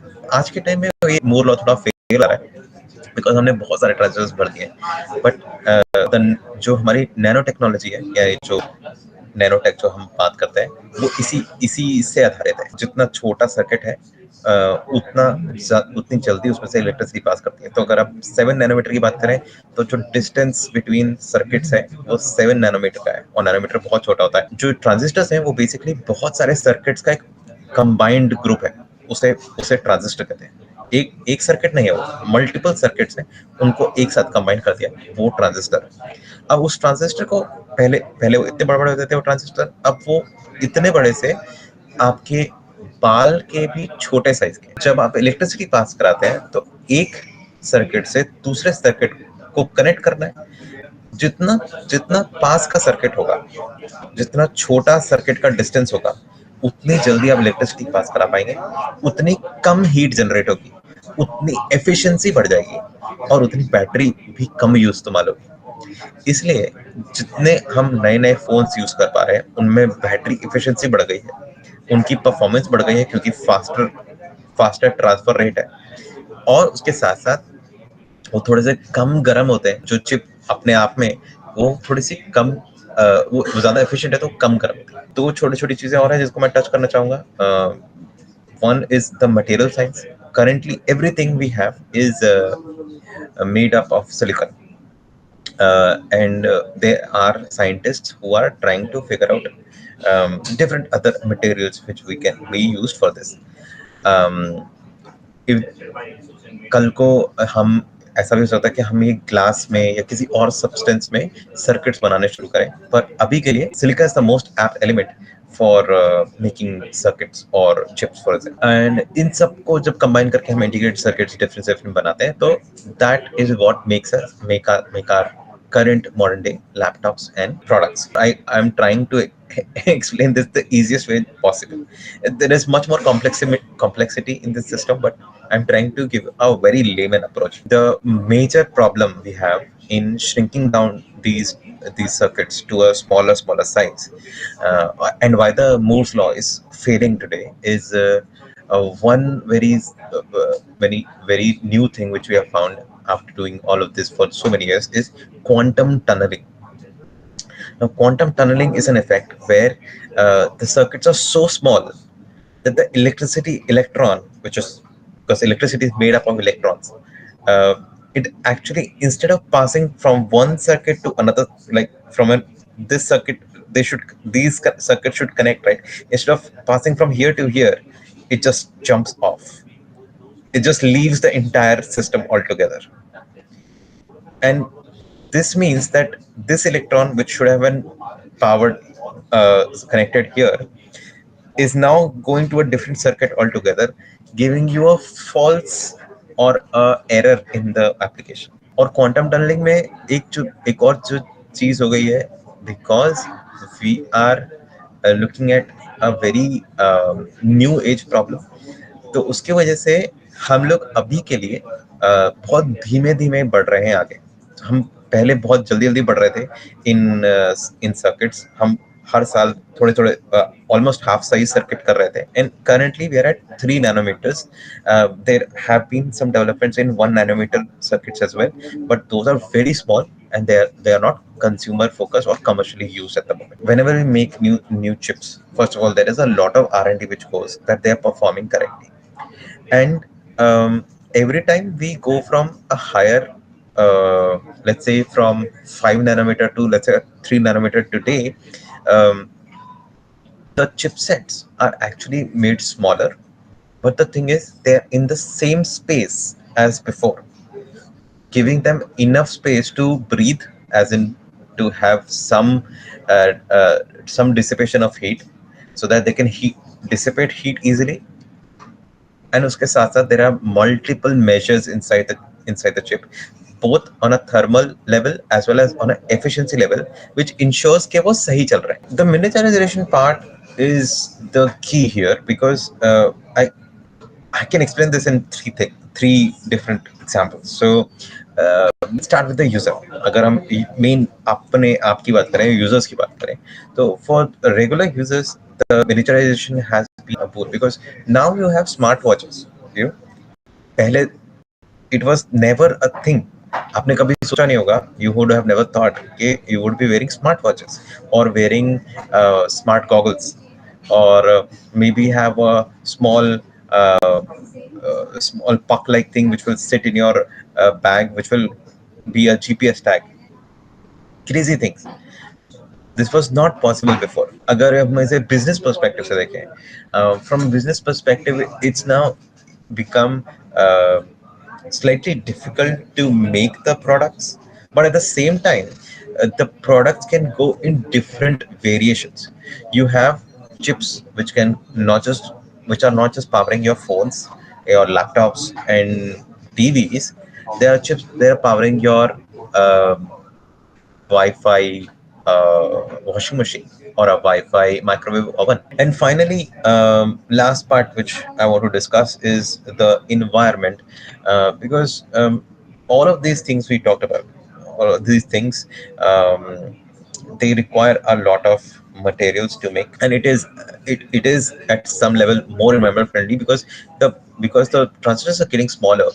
The productions is much more tighter. It does not waste as many those metals. So all of that combined is only going to help the ecosystem. All this technology in future will bring everybody a little more closer, because आप जो देख पा रहे हैं, या basically हम just देख पा रहे हैं, there is a whole generation of people जिन्होंने पहले कभी लैपटॉप नहीं लिया है, या पहले कभी स्मार्टफोन नहीं खरीदा, और वो पहली बार स्मार्टफोन या पहली बार लैपटॉप खरीद पा रहे हैं. All this has solved the digital divide in a way that more penetration is going through, more people are buying these laptops, and more digital India stuff is happening. But that is for now. Like that is something which we are happy doing right now, and it is happening. But in the future, it might be even more.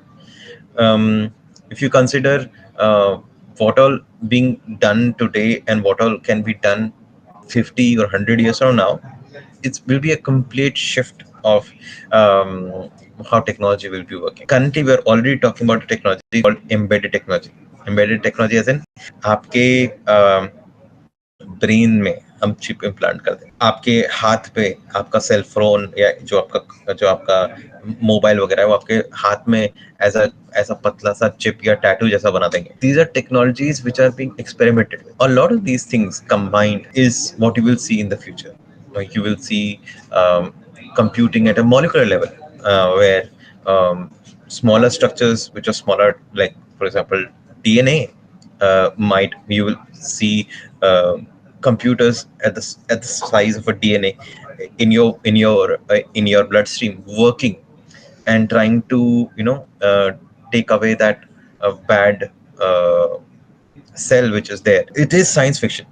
I'm sure it does sound like science fiction, but a lot of the current generation technology is science fiction for people who are 150 years in the past. So friends, that's all from this week's episode of Tech with TG. अगर आपका कुछ भी कहना है, if you want to share any of your thoughts, you know the email address. It's again quite small, tg@ndtv.com. Drop in all your emails, all your queries, suggestions, या फिर in fact there's a challenge for you.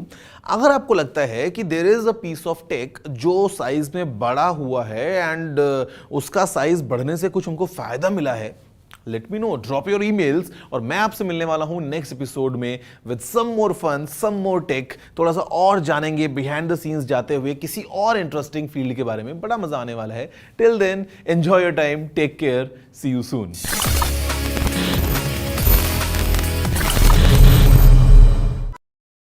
Loan मिलेगा या नहीं ये आपके credit score पे depend करता है. तो आज ही अपना क्रेडिट स्कोर चेक करें फ्री में पैसाबाजार.com पर. लोन की जरूरत कभी भी किसी को भी पड़ सकती है.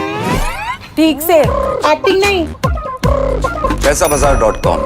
For every news from every part of the country, download कीजिए NDTV ऐप. सिर्फ एक ऐप जो आपको बताता है क्या हो रहा है in the world of business, politics, sports and entertainment. देखना ना भूले हमारी movie Yudhra in the theatre. Read all about Yutra on the NDTV app. So download now. Loan मिलेगा या नहीं ये आपके क्रेडिट स्कोर पे डिपेंड करता है. तो आज ही पैसाबाजार.com पर जाइए और अपना क्रेडिट स्कोर चेक कीजिए फ्री में, क्योंकि लोन की जरूरत कभी भी किसी को भी पड़ सकती है. बस एक्टिंग करा लो इनसे. पैसाबाजार.com. क्रेडिट स्कोर चेक, आदत अच्छी है. NDTV's युवा कॉन्क्लेव इज बैक. शुरू करते हैं NDTV का यूथ कॉन्क्लेव. NDTV युवा. भारत एक युवा देश है. अगर हम युवा एक हो जाएं, एकजुट हो जाएं, तो दुनिया की कोई ताकत हमें आगे बढ़ने से नहीं रोक सकती. With India's biggest disruptors. So when you tried to understand and have conversation with your parents कि मेरा नाम बांसुरी क्या रखा, उन्होंने क्या बताया? सो माँ ने तो बहुत ही स्वीट एक्सप्लेनेशन दी. शी सेड कि कृष्ण की सबसे प्रिय वस्तु पे तुम्हारा नाम रखा गया है. प्रेजेंट में रहो, अपना कर्म पूरी निष्ठा से करो, फल की चिंता मत करो. दूसरी थ्रो लगने के बाद जब कोच साहब ने बताया कि 4639 है तो मैं काफ़ी खुश हुआ. और सरप्राइज भी हुए थे थोड़ा. सरप्राइज हुआ था मैं तब, इसीलिए वो मैंने पूछा सर खाओ माँ को sir. Yuva Youth for Change. Stay informed and entertained with the new and updated NDTV News app. You can watch all our channels live, listen to podcasts, read breaking and exclusive news from around the world and more. Download the NDTV app today and get access to the best journalism and storytelling on your smartphone or tablet. The NDTV app. News that matters to you. Loan मिलेगा या नहीं ये आपके credit score पे depend करता है. आज ही जाइए पैसाबाजार.com पर और अपना क्रेडिट स्कोर चेक कीजिए फ्री में, क्योंकि लोन की जरूरत किसी को भी कभी भी पड़ सकती है. चल एक्टिंग थोड़ा भेल बनो. ए आयो भाग जोर. पैसाबाजार.com. Election sunrise is on the proverbial paradise. Jammu and Kashmir gets set to vote in assembly elections after a gap of 10 years. For the BJP, it's a referendum on Article 370. For the Congress and regional parties, it's a battle for survival. An election that will go down in the history. Watch the most comprehensive, the most nuanced, and the most power-packed coverage only on NDTV.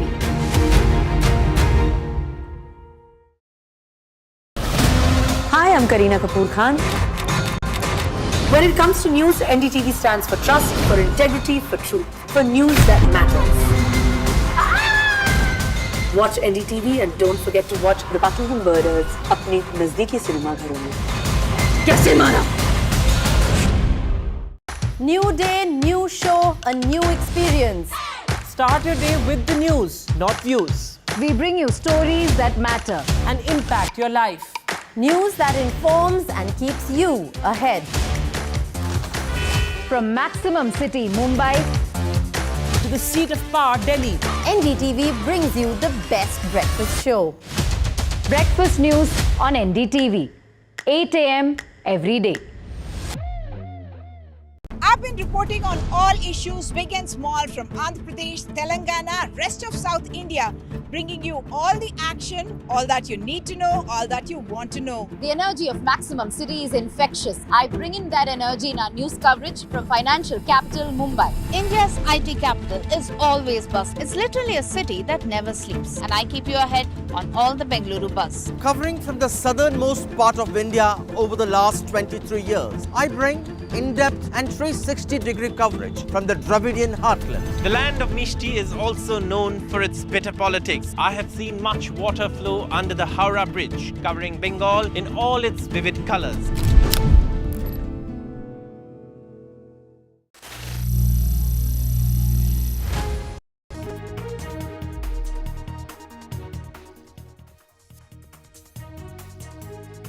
Welcome to watching NDTV. I'm Vedant Agarwal. Well, Israel claims the Hezbollah chief has been killed in the Beirut strikes. Israel, in fact, says the Hezbollah chief will no longer be able to terrorize the world. We'll get you all the latest on that, as it now seems a new front in the all-out war. First up, the headlines at this hour. Hezbollah's top leadership has been eliminated, is what Israel has claimed. Israel says Hezbollah chief has been killed in the Beirut strikes. Battle for Haryana. Congress promises an MSP guarantee and caste census in its Haryana manifesto. Meanwhile, the Prime Minister campaigns in Haryana's Hisar. He takes the jibe at the Hudas, says both father and son are vying for the Chief Minister's seat.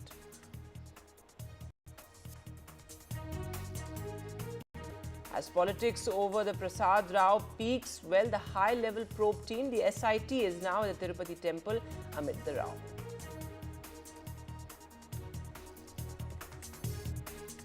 Another possible terror encounter in Jammu and Kashmir right in the midst of elections. 3 army jawans have been injured in the Kulgam gun battle. 2 terrorists have been gunned down as well.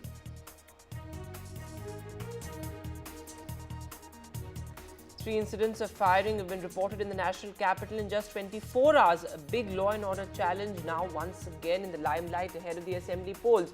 Meanwhile, NDTV accesses a CCTV footage which shows gangsters firing at a showroom. Delhi police allege firings are linked to extortion bids.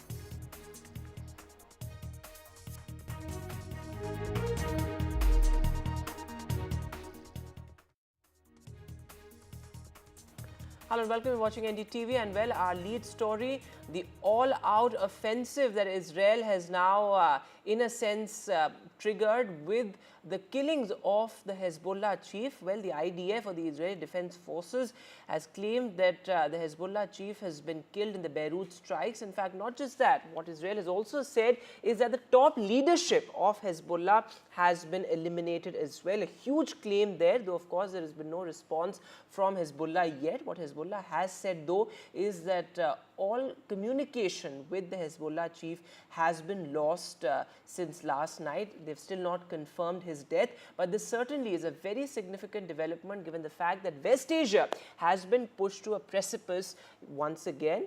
This of course as a new front has been opened. In fact, Israel says that this is not the only tool or perhaps the last tool in their arsenal, and they're going to go after everyone who is against the interests of Israel. So, of course, a pretty dramatic development, many would say a turning point in the entire West Asia conflict.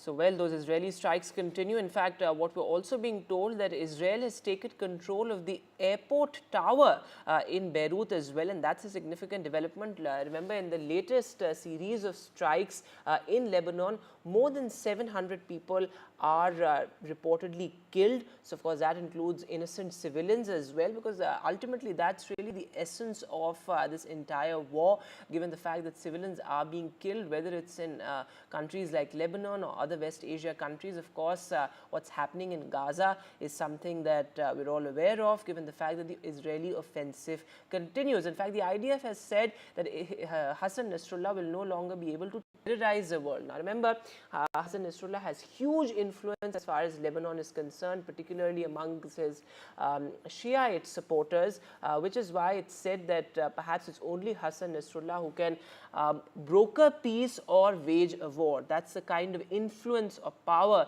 that Hassan Nasrallah enjoys in Lebanon. But of course, it's not just about Lebanon, it's also about the larger West Asia conflict, given the fact that Iran has also, in a sense, backed Hezbollah and other such armed militias in the past as well. It has come as a big blow to Iran as well, though no reaction as of now as far as Iran is concerned or the Hezbollah. But certainly a turning point, as I said, an inflection point perhaps, as many would call it, in the entire West Asia crisis. Let me go across to my colleague Mohammad Ghazali for the latest. So Ghazali, this is not just about the Hezbollah chief, but also Israel's all-out offensive against Hezbollah, because now Israel is claiming that the entire top leadership has virtually been eliminated. Do we take this with a pinch of salt? Has there been any reaction from Hezbollah or Iran? See, Vedant, there are two parts of this question which you're asking. One, whether we should go by the perception or the message which Israel is sending out that they have been able to finish off Hezbollah. Certainly not, but have they inflicted maximum damage to Hezbollah? Certainly yes. Hassan Nasrallah was a key influential face in Lebanon of Hezbollah and also a very close ally of Iran. Iran used to back on Hassan Nasrallah's decision. He was free to operate in Lebanon and nearby areas, even in Syria. So that's a big jolt to Iran and its entire regime, because just a couple of months ago we saw Israel taking out Mr. Ismail Haniyeh, the political chief of Hamas. So top two faces of this entire axis of resistance, which Iran calls it, is certainly a big damage. But has Israel been managed to wipe off Hamas from Gaza? No, it's been a year. Intense aerial bombardments, targeted attacks, assassinations have not led to Hamas from firing rockets towards Israel, and same goes with Hezbollah. For the last 1 week since the pager explosion, the walkie-talkie explosions, then yet the aerial and precise attacks by Israel may have done a maximum damage to Hezbollah by killing Hassan Nasrallah. But even today, as we speak, aerial attacks from Israel continues into Beirut, and even Hezbollah is managing to launch rockets into West Bank, which is around 100 kilometers away from Lebanese border. So certainly their entire arms and ammunition, as well as the whatever leadership is left in the region right now, is still taking decisions despite receiving a damage like the death of Mr. Hassan Nasrallah, as the IDF claims. And even the Iranian media close to Hezbollah has not issued any statement confirming the death of Hassan Nasrallah, but they continue to refute these reports. But sure, if we have to believe the Western media reports, Hassan Nasrallah is dead. That's a big deal. But what will happen next? Is Israel going to do what it did back in 1982 and 2006 with Lebanon, that it entered into the territory with a ground invasion and occupied the territory for many, many years? Will Israel do that, sensing the fact that Hezbollah is not the same Hezbollah which it was in the last 10 years, because it has, most of its commanders have been killed in those explosions and many under these aerial attacks. Absolutely. Ghazali, thanks very much for joining us with that. So if indeed these reports were to be believed, a significant development, a major escalation with Israel claiming that the Hezbollah chief has been killed. But well, let's cut across live to where the Prime Minister is currently speaking. This as the battle for Haryana is only heating up, with polls drawing closer. Listen. हमारे सभी उम्मीदवारों से मेरा आग्रह है, जरा आगे आ जाएं।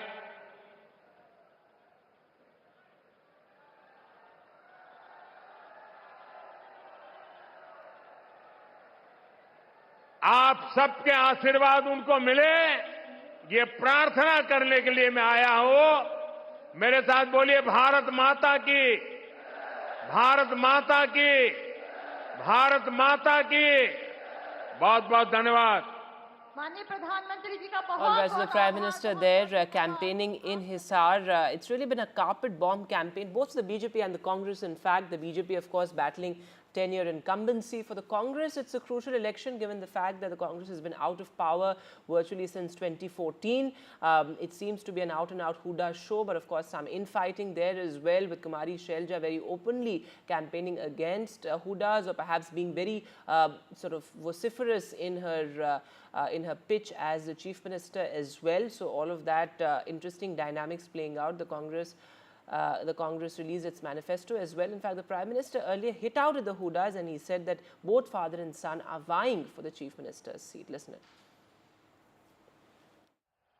कांग्रेस के नेता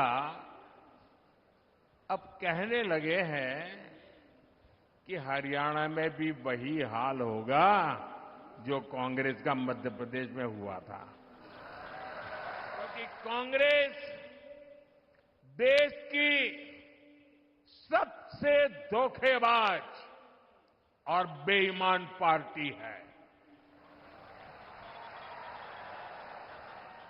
आज हिमाचल में कर्मचारियों को उनकी सैलरी और डीए देने तक इनके पास बजट नहीं है। आप देख रहे हैं कि कैसे यहां कांग्रेस में मुख्यमंत्री बनने के लिए मारामारी मची है। बापू भी दावेदार है और बेटा भी दावेदार है।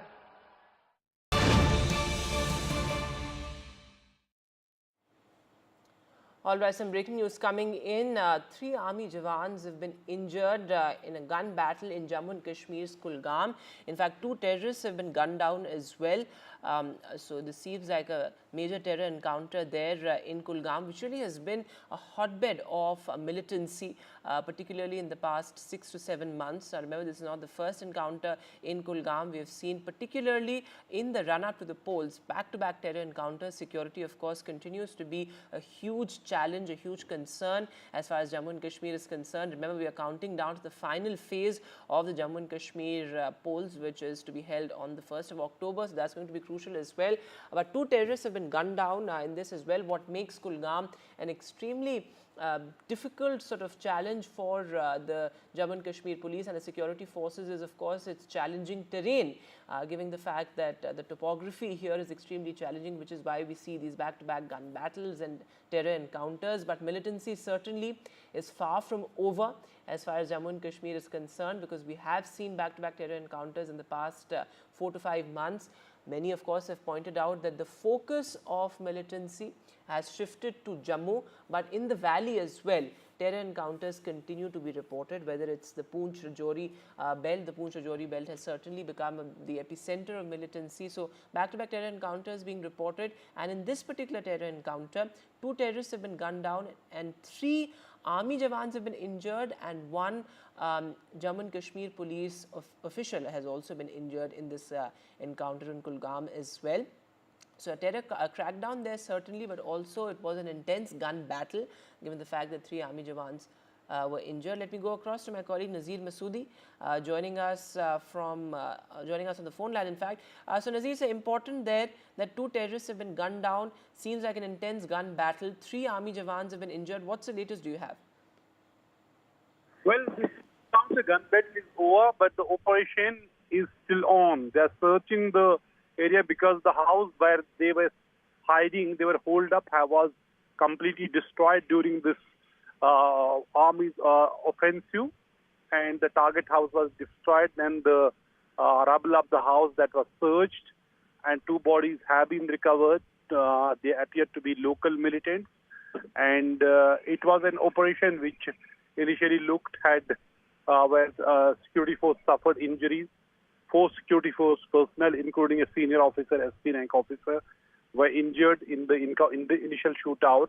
But then the security force launched a massive assault at the target house, and both the militants have been killed. There were reports of 2 to 3 militants were holed up in this house. But finally, so far, what we get from the security force that 2 militants have been killed, and a search operation is still underway. All right, Nazir, thanks very much for joining us with the latest there. So search operations are still underway, but a major gun battle there in Jammu and Kashmir's Kulgam. With that, we'll step to a short break now, but news continues on the other side.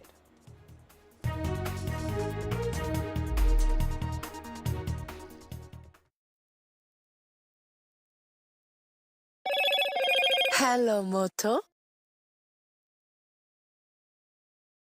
Motorola Razr 50 Ultra comes with Google Gemini.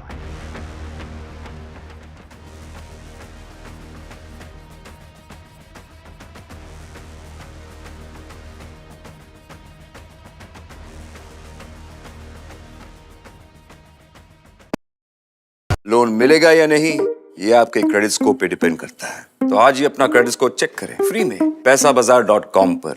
Loan की जरूरत कभी भी किसी को भी पड़ सकती है। ठीक से एक्टिंग नहीं। पैसाबाजार.com। Stay informed and entertained with the new and updated NDTV news app. You can watch all our channels live, listen to podcasts, read breaking and exclusive news from around the world and more. Download the NDTV app today and get access to the best journalism and storytelling on your smartphone or tablet. The NDTV app. News that matters to you. Loan मिलेगा या नहीं ये आपके credit score पे depend करता है। आज ही जाइए पैसाबाजार.com पर और अपना क्रेडिट स्कोर चेक कीजिए फ्री में, क्योंकि लोन की जरूरत किसी को भी कभी भी पड़ सकती है। चल एक्टिंग थोड़ा भेल बनो। पैसाबाजार.com। Election sunrise is on the proverbial paradise. Jammu and Kashmir gets set to vote in assembly elections after a gap of 10 years. For the BJP, it's a referendum on Article 370. For the Congress and regional parties, it's a battle for survival. An election that will go down in the history. Watch the most comprehensive, the most nuanced, and the most power-packed coverage only on NDTV.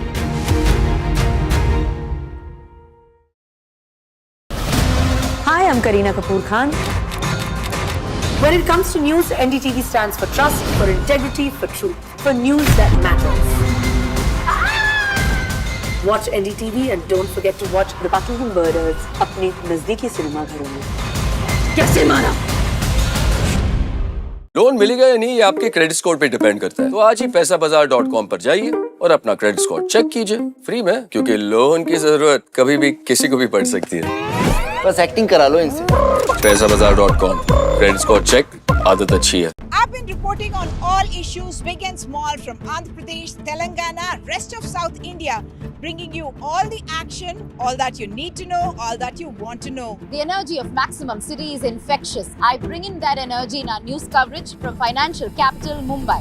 India's IT capital is always buzz. It's literally a city that never sleeps. And I keep you ahead on all the Bengaluru buzz. Covering from the southernmost part of India over the last 23 years, I bring in-depth and 360-degree coverage from the Dravidian heartland. The land of Mishti is also known for its bitter politics. I have seen much water flow under the Howrah Bridge, covering Bengal in all its vivid colors.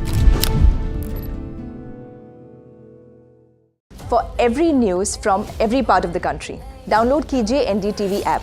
सिर्फ एक app जो आपको बताता है क्या हो रहा है in the world of business, politics, sports and entertainment.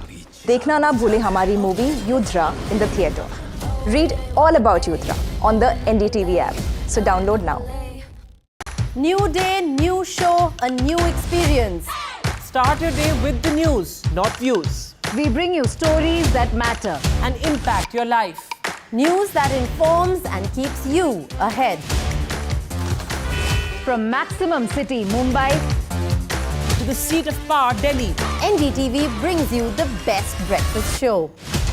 Breakfast news on NDTV, 8 a.m. every day.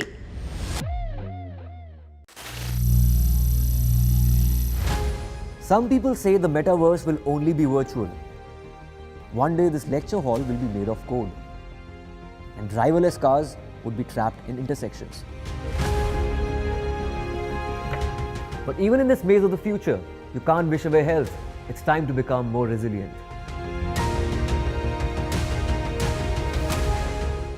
10 years of Banega Swasth India, we have grown and achieved so many milestones.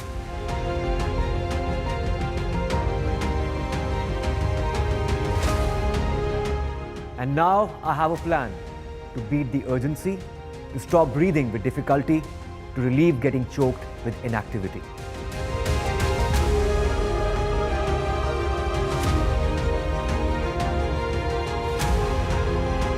Energize our government, our environment, our society, and ourselves. Everyone, everywhere, every day.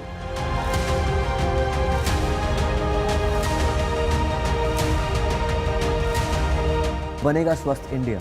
One World Hygiene. NDTV's युवा conclave is back. शुरू करते हैं NDTV का youth conclave. NDTV युवा। भारत एक युवा देश है। अगर हम युवा एक हो जाएं, एकजुट हो जाएं, तो दुनिया की कोई ताकत हमें आगे बढ़ने से नहीं रोक सकती। With India's biggest disruptors. So when you tried to understand and have conversation with your parents कि मेरा नाम बांसुरी क्या रखा, उन्होंने क्या बताया? So माँ ने तो बहुत ही स्वीट एक्सप्लेनेशन दी। She said कि कृष्ण की सबसे प्रिय वस्तु पे तुम्हारा नाम रखा गया है। प्रेजेंट में रहो, अपना कर्म पूरी निष्ठा से करो, फल की चिंता मत करो। दूसरी थ्रो लगने के बाद जब कोच साहब ने बताया कि 4639 है तो मैं काफ़ी खुश हुआ। और सरप्राइज भी हुए थे थोड़ा? सरप्राइज हुआ था मैं, तब इसीलिए वो मैंने पूछा सर खाओ माँ को sir. Yuva Youth for Change. Stay informed and entertained with the new and updated NDTV News app. You can watch all our channels live, listen to podcasts, read breaking and exclusive news from around the world and more. Download the NDTV app today and get access to the best journalism and storytelling on your smartphone. Hello, Moto. Motorola Razr 50 Ultra comes with Google Gemini.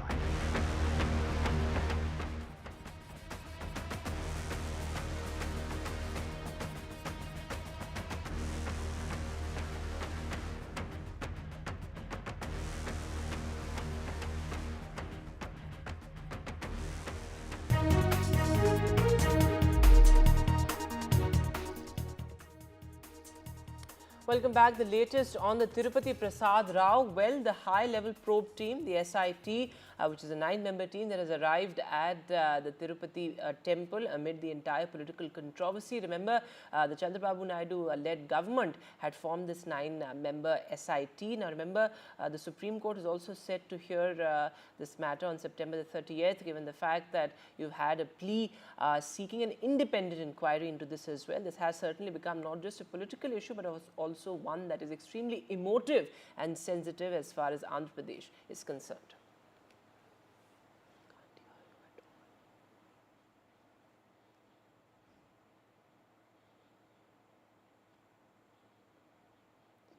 And well, let's cut across live to where Congress leader Priyanka Gandhi is currently speaking in Jammu. Listen. इंतजार करें, हो सकता है 6 महीने में नौकरी मिल जाएगी, हो सकता है 2-3 महीनों में नौकरी मिल जाएगी, तो बेचारे इंतजार करते रहते हैं, सोचते हैं कहीं और लग जाएंगे तो ये भर्ती निकल जाएगी तो हम रह जाएंगे, और इस तरह करके साल पे साल गवा देते हैं, अपनी जवानी गवा देते हैं, बच्चों की शादी नहीं होती, जब रिश्ता लेके जाते हैं कहते हैं कि भाई नौकरी नहीं है, रिश्ते नहीं पक्के होते, तो इस तरह से कैसे आगे बढ़ेंगे हम? आपके एलजी बाहरी हैं, साफ तमाम जितनी भी पॉलिसियां, जितनी भी नीतियां बन रही हैं बाहर वालों के लिए बन रही हैं। 450 मिनरल के जो ब्लॉक हैं उनमें से 200 के ठेके बाहर के लोगों को दिए हैं। आपको रेत, आपकी रेत है, आपकी बजरी है, बाहर भेजी जा रही है, आपको खरीदनी पड़ती है अपने घर बनाने के लिए, तो उसका दाम महंगा होता है कि नहीं? आपको घर में छोटी सी छोटी मरम्मत करनी पड़ती है, आप घबराते हो कि कैसे करेंगे? कोई बीमार पड़ता है, घबराते हो, इलाज कैसे करवाएंगे? और यहाँ बाहर की सारी कंपनियां आकर सब कुछ लूट रही हैं। 10 मिनरल के ब्लॉक्स हैं, 26 रेत के खनन, सारे ठेके बाहर के इनके मित्रों को दिए गए हैं। बाहर की कंपनियों को ला कर आपके जितने भी छोटे कारोबार हैं उनको खत्म किया जा रहा है। ये तो मैं मंच पे खड़े होकर कह रही हूं, एहसास तो आपको है। अब त्योहार का महीना आने वाला है, एक तरफ घबराहट कि त्योहार के लिए हमें अपने घर को सजाना है, मेहमान आएंगे, खाना खिलाना है, सब कुछ करना है, कैसे करेंगे? महंगाई इतनी है। और दूसरी तरफ ऐसा एहसास होता है कि पता नहीं इस साल बिक्री होगी कि नहीं, धनतेरस आएगा, दिवाली आएगी, लोग खरीदेंगे कि नहीं, क्या हमारे कारोबार चल पाएंगे कि नहीं। ये आपकी असली समस्याएं हैं। इन समस्याओं से जूझ रहे हो आप। All right, the battle for Jammu and Kashmir heating up as we count down to the final phase of the polls. With that, we'll slip into a short break now, but news continues on the top of the hour.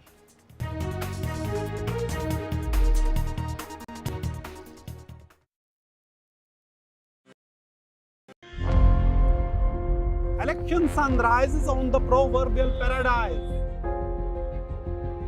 Jammu and Kashmir gets set to vote in assembly elections after a gap of 10 years.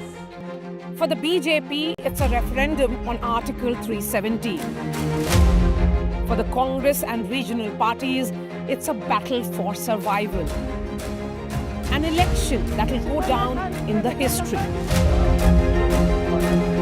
Watch the most comprehensive, the most nuanced, and the most power-packed coverage only on NDTV. Loan मिलेगा या नहीं, ये आपके credit score पे depend करता है। तो आज ही अपना क्रेडिट स्कोर चेक करें फ्री में पैसाबाजार.com पर। लोन की जरूरत कभी भी किसी को भी पड़ सकती है। ठीक से एक्टिंग नहीं। पैसाबाजार.com। Hi, I'm Kareena Kapoor Khan. When it comes to news, NDTV stands for trust, for integrity, for truth, for news that matters. Watch NDTV and don't forget to watch The Battle for Murders अपने नजदीकी cinema घरों में। कैसे मारा? Loan मिलेगा या नहीं, ये आपके क्रेडिट स्कोर पे डिपेंड करता है। तो आज ही पैसाबाजार.com पर जाइए और अपना क्रेडिट स्कोर चेक कीजिए फ्री में, क्योंकि लोन की जरूरत कभी भी किसी को भी पड़ सकती है। बस एक्टिंग करा लो इनसे। पैसाबाजार.com, क्रेडिट स्कोर चेक, आदत अच्छी है। I've been reporting on all issues big and small from Andhra Pradesh, Telangana, rest of South India, bringing you all the action, all that you need to know, all that you want to know. The energy of maximum city is infectious. I bring in that energy in our news coverage from financial capital Mumbai.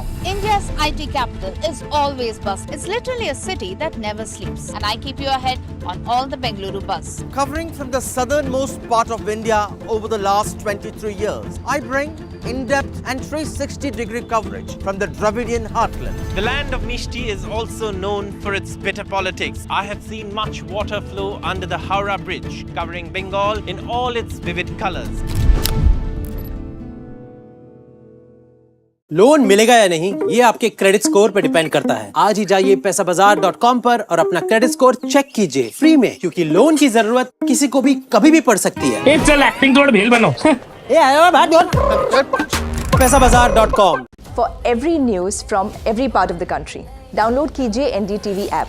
सिर्फ एक app जो आपको बताता है क्या हो रहा है in the world of business, politics, sports and entertainment. देखना ना भूलें हमारी movie Yudhra in the theatre. Read all about Yudra on the NDTV app. So download now. New day, new show, a new experience.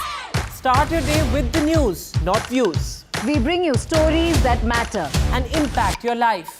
News that informs and keeps you ahead. From Maximum City, Mumbai, to the seat of power, Delhi, NDTV brings you the best breakfast show. Breakfast news on NDTV, 8 a.m. every day.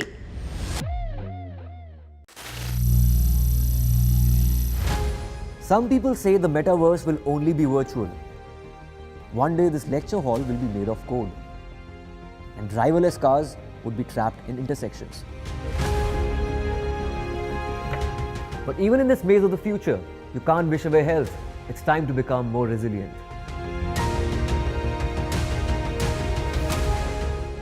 10 years of Banega Swasth India, we have grown and achieved so many milestones.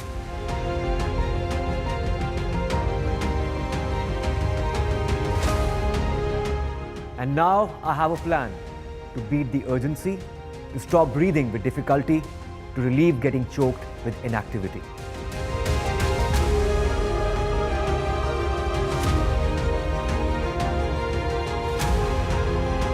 Energize, our government, our environment, our society, and ourselves.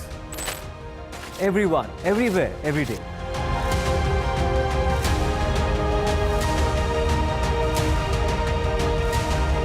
बनेगा स्वस्थ India, One World Hygiene. NDTV's युवा conclave is back. शुरू करते हैं NDTV का youth conclave. NDTV युवा। भारत एक युवा देश है। अगर हम युवा एक हो जाएं, एकजुट हो जाएं, तो दुनिया की कोई ताकत हमें आगे बढ़ने से नहीं रोक सकती। With India's biggest disruptors. So when you tried to understand and have conversation with your parents कि मेरा नाम बांसुरी क्या रखा, उन्होंने क्या बताया? So माँ ने तो बहुत ही स्वीट एक्सप्लेनेशन दी। She said कि कृष्ण की सबसे प्रिय to customers, but how does one balance cost effectiveness with what consumers want and what is really good for the earth? Starting with you, Mr. Bigchandani, you've worked so much with corporates, especially startups. Tell us, how is young India looking at something like sustainability? Is it just a responsibility for them, or are they looking at it as a strategy that needs to be aligned with how their own companies are looking at business? So I think let's start with young people before we start with young companies. I think if you look at young people, people who are in their 20s today, or even younger, I think they are really committed to sustainability. And I know this from the young workforce that's joining the workplace today. They want to, if a company is seen as more responsible, it will tend to be a more attractive place for young people to work, and we are seeing that. We run Naukri. We ourselves employ 5,500 people. People want to work in a company where they feel that practices and thinking is more aligned to their personal values. And the younger generation is definitely bothered about being green and sustainable. That's young people. Now we come to the startups. I think you've got to distinguish between those that are in the sustainability business and those that are not in the sustainability business but want to do what they're doing in a more sustainable manner, right? So Zomato is not, where we invested with larger shareholders, is not in the sustainability business. It's in the food delivery business. It's in the quick commerce business. There's a very clear commitment that we have to do it in a more sustainable manner. Whether it is, right now 30 to 40% of Zomato delivery vehicles are EVs, they're e-bikes, right? That's a significant number. It's up from zero about 4 or 5 years ago. You look at the packaging that Zomato sends is always trying to figure out ways to, don't ask for cutlery if you don't want it, encouraging restaurant partners to use packaging that is more sustainable, right, when shipping the orders. So it's about doing, for very many startups, it's about doing business, the regular business, in a more sustainable manner. And, most are keen and game to do it. Then there are startups which are in the sustainability business. So we've invested in a carbon credit exchange. We've got a couple of battery tech companies. We've got a couple of companies that are financing EVs, e-rickshaws.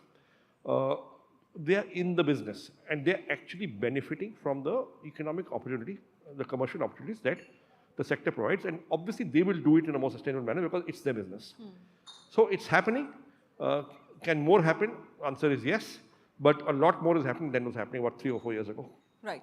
Mr. Desai, but can businesses be sustainable and cost effective at the same time? Because when we talk about innovation, we're also talking about the challenge of funding. But we've also seen the example of ethanol, something like using stubble to create something as useful as ethanol. So do you see this happening very often in your sector? There is always, the challenge for any developing countries to how much to reduce carbon emission. So by whether it will curtail your growth and the industry, development. So this is always a question. So, but of course, in our experience with ethanol, we have seen that, when you try to implement ethanol production facilities all over India to help the government to meet their E20 or ethanol 20 mandate, that is a blending of 20% ethanol in petrol. So basically, initially, we need a lot of capex and a lot of burden on the investors to really, install these plants, procure very high cost feedstock, to convert those into ethanol. But eventually we have seen that, on the long run, it will create a lot of green jobs. It will also develop their own industry, which is always in the rural, economy. So basically, through ethanol or through any other renewable energy source, initial capex will be higher. But on the long run, once you recover the capex, so it will start paying you. Okay. So I don't see that, if you have a choice of building another petroleum refinery or an ethanol refinery, so I would always suggest you go with the ethanol refinery to meet out the additional demand. So I don't see that there is any challenge now. Initially there was a challenge, but now I don't think there is any challenge. Right. Mr. Todi, how is corporate India actually looking at sustainability? Because I was reading some pieces where people are even resistant to having, say, a paperless office completely. So clearly there could be some resistance within the workforce, and also, client engagement becomes very important. How is corporate India even looking at sustainability as an important feature? For corporate India, is sustainability a responsibility? Is it a competitive advantage, or is it beneficial to the business? I would say that it's all three. So it's responsibility of the corporates to do the right thing, given that they are responsible for a lot of, let's say, emissions and environmental impacts. But at the same time, investing in sustainability is both profitable financially, and there are significant non-financial benefits as well. As Sanjeev pointed out, that younger people, the right talent wants to work for the right companies. But at the same time, there's significant benefits both on the revenue uplift, but as well as cost optimization. And on the third side, it's also competitive advantage. If you invest in the right technologies, and I'll give specific examples. For instance, we have been one of the early companies to invest in what we call net zero buildings. There's a real estate company in the Mahindra portfolio which is building net zero buildings, and there's a huge demand for this. In our Mahindra logistics business, we have been offering a suite of green logistics services. So as Sanjeev pointed out, Zomato is looking to deliver using green fleet. We provide that green fleet. And not just B2C companies, but across all B2B operations as well, people are looking for greener solutions.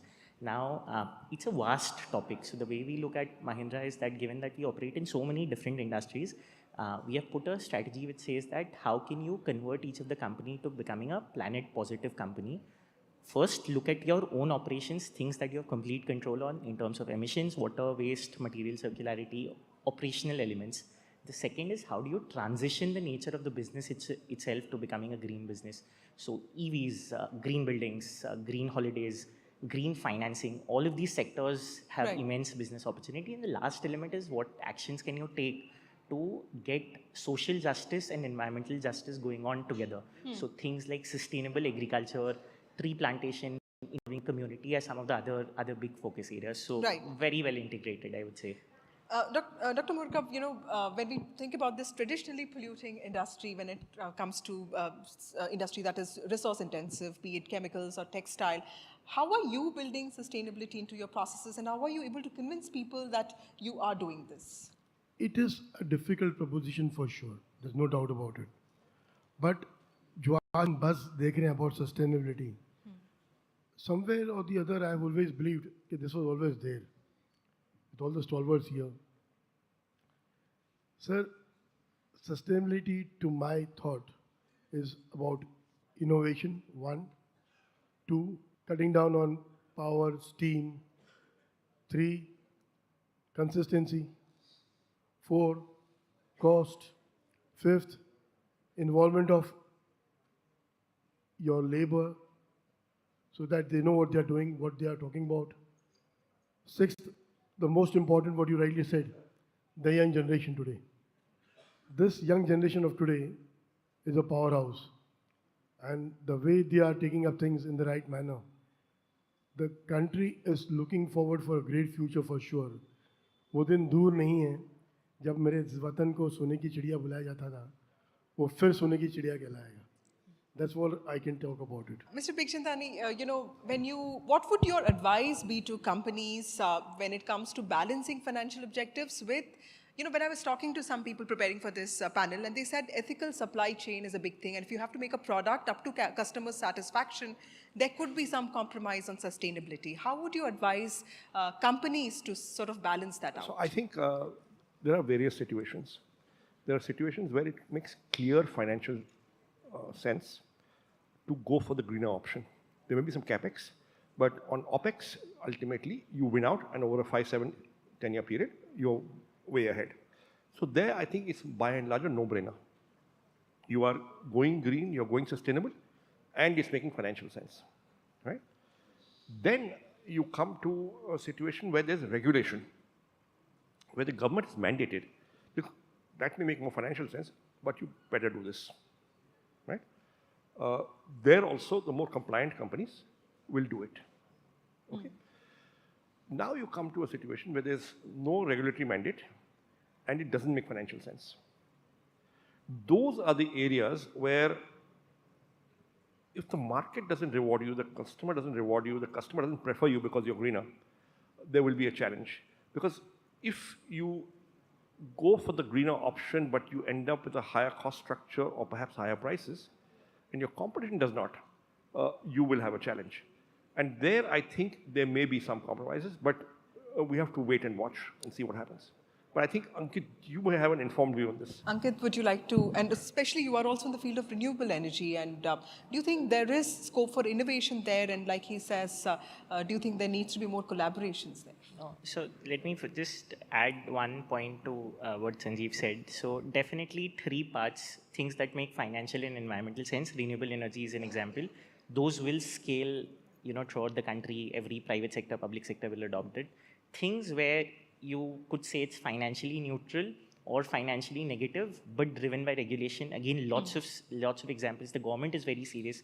In the last 3 years, there have been extended life responsibility regulations for plastics, for batteries, for tires, for end-of-life vehicles. Increasingly, more and more sectors are being covered by regulation. And the moment there's regulation, automatically there's a financial sense that comes into it. Someone has to recycle, someone has to comply. That's that category. The third category, areas which are required from an environmental perspective, but the environment is not supportive enough. I think it's a matter of time, because increasingly the amount of change that you'll see, India is considered one of the most vulnerable countries. As a result, the kind of implications that you'll see from climate change will mean that one by one, each sector will start making financial sense, either driven by innovation, technology, or driven by regulation. To answer the second part of the question, I think renewables, we are sort of so renewables have been in India for a really long time, but we are at that stage where we are really accelerating on renewables. The government, with the policies as part of the net zero goal for 2070, has a 500 gigawatt target. What that would mean is about 40-45% of the country's total power will come from renewable energy. There's opportunity to make that even higher, 70-75%. So I think when it comes to renewables, it's all about how quickly can you deploy more and more renewable energy, because it makes financial sense, like strong financial sense, both at the grid level for the country, for a private sector company. So at Mahindra, we recently announced a 1,200 crore project for solar wind hybrid. Similarly, even at a smaller scale for MSMEs, it makes a lot of sense. That's the renewable side of the story. But on energy transition, the energy efficiency is also an extremely important part. That while you shift your energy requirement to green energy, how can you also make sure that you produce things more efficiently? That's another part of the equation that's really important, and that the industry is focusing on. So do you want to add a point? Yeah, there's one other aspect. It's the role of investors. Okay, we are a listed company. Now, until 5 years ago, I had never ever heard the term ESG or even bothered about it. For the first time, I think it was investors, and these were international investors. We are listed, right? We've got institutional investors from overseas. We've got a report saying your ESG score is not as good as it could be. I say, yeah, what is ESG? So the guy showed me, and he showed me a report. And somebody had rated us. Okay. And that's why I came back, and it became an agenda.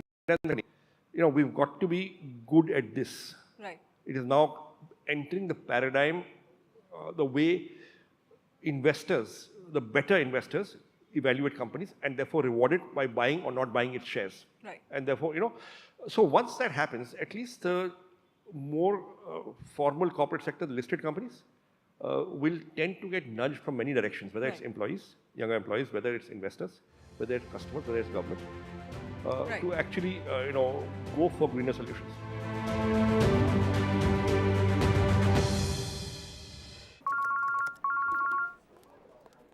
Hello,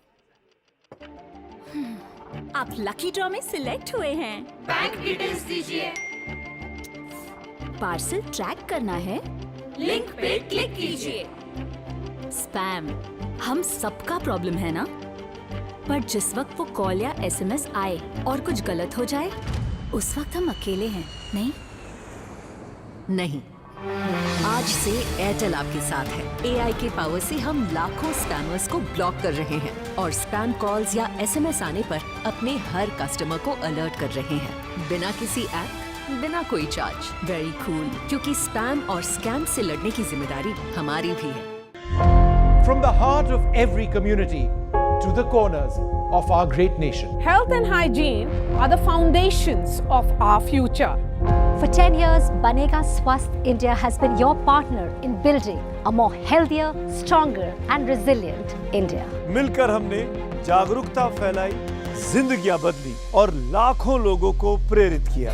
और अब दूसरे दशक में हम अपनी प्रतिबद्धता को और मजबूत कर रहे हैं। This season we focus on the power of prevention. सफाई की ताकत और देखभाल का महत्व अपने लिए और अपने परिवार के लिए और हमारे समाज के लिए। Because a healthy India begins with each one of us. Join us as we continue this incredible journey with your participation. Banega Swasth India Season 11, together for a happier and healthier India.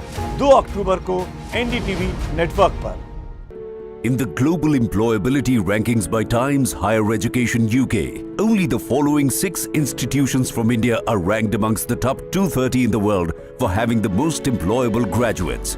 IIT Delhi, IISc Bangalore, IIT Bombay, IIM Ahmedabad, IIT Kharagpur and Amity University. From the heart of every community to the corners of our great nation. Health and hygiene are the foundations of our future. For 10 years, Banega Swasth India has been your partner in building a more healthier, stronger and resilient India. मिलकर हमने जागरूकता फैलाई, जिंदगियां बदली और लाखों लोगों को प्रेरित किया। और अब दूसरे दशक में हम अपनी प्रतिबद्धता को और मजबूत कर रहे हैं। This season we focus on the power of prevention. सफाई की ताकत और देखभाल का महत्व अपने लिए और अपने परिवार के लिए और हमारे समाज के लिए। Because a healthy India begins with each one of us. Join us as we continue this incredible journey with your participation. Banega Swasth India Season 11, together for a happier and healthier India. 2 अक्टूबर को NDTV network पर।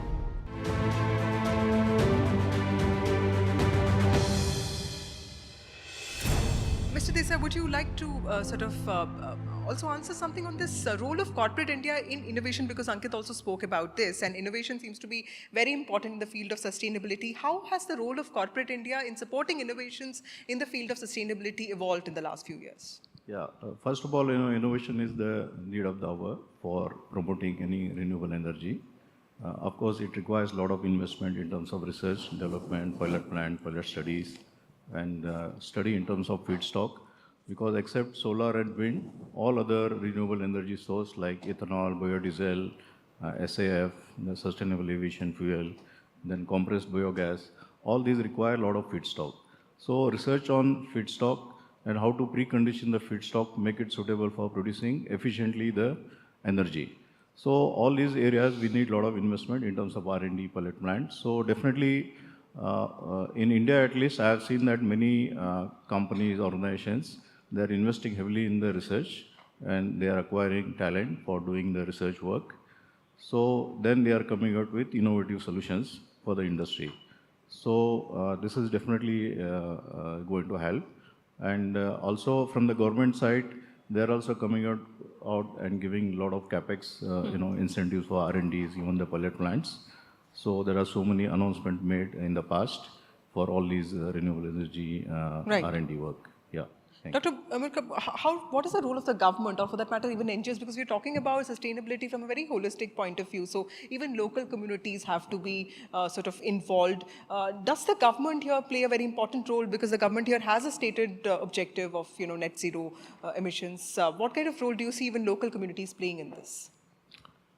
Well, to be honest with you, government definitely has to play a major role, For example, let's go back to the ancient days. India was, since I hail from a textile background, what I can really cite an example is about fabric, for example. There were times when India was the largest producer of fabric. People used to come and trade with India, buy fabric from here and give whatever we wanted. Those days are gone. Textile is diminishing. The fact is, we are talking all about emission, this and that. Even textile for say, when we talk about natural dyes today whatever are being used in fabric, आप और मैं जो भी colored कपड़े पहन रहे हैं, these are all with dyes, and they are not at all good as far as eco-friendly awareness is concerned. Eco dyes, what can be manufactured is either from the trees or from the flowers. But again, it's a threat, because if we really take it up in a bigger scale, हम environment को नुकसान पहुंचा रहे हैं. One side we are talking about plantation of trees, the other side we are talking about cutting them. Let's be also very honest. The construction of roads these days, overbridges coming up, it's a necessity. But amount of loss as far as the green environment is concerned is again a bigger threat. Right. What are we really doing for that? Talking about the universities we talked about some time back,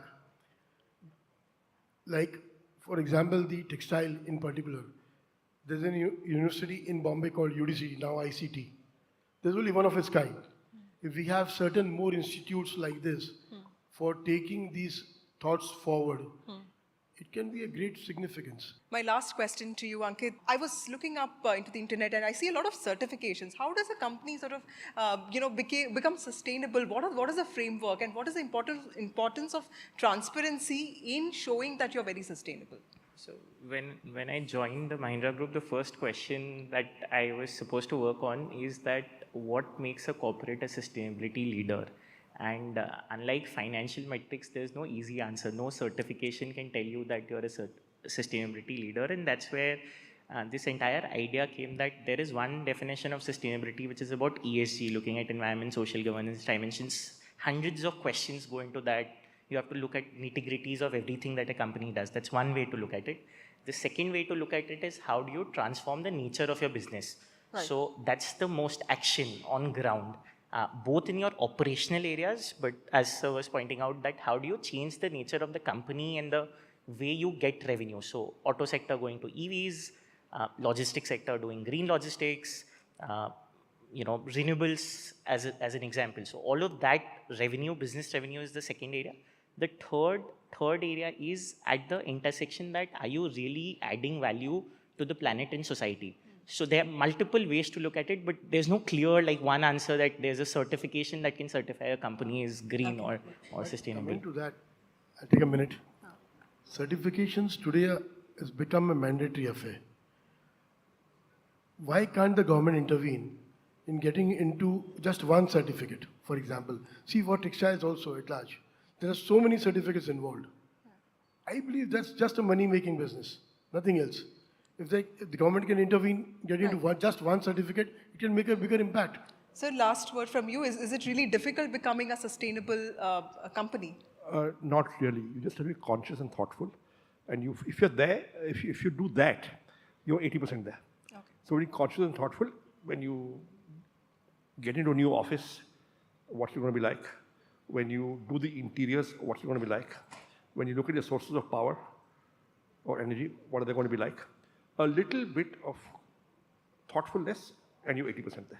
Okay. Thank you so much, gentlemen, for joining me. A genuine commitment towards shifting to more sustainable environment goals seems to be the right way forward, but of course a robust policy framework and innovation is equally important, and so is, I believe, engagement with local communities. That seems to be really important for sustainability. Thank you very much for joining me.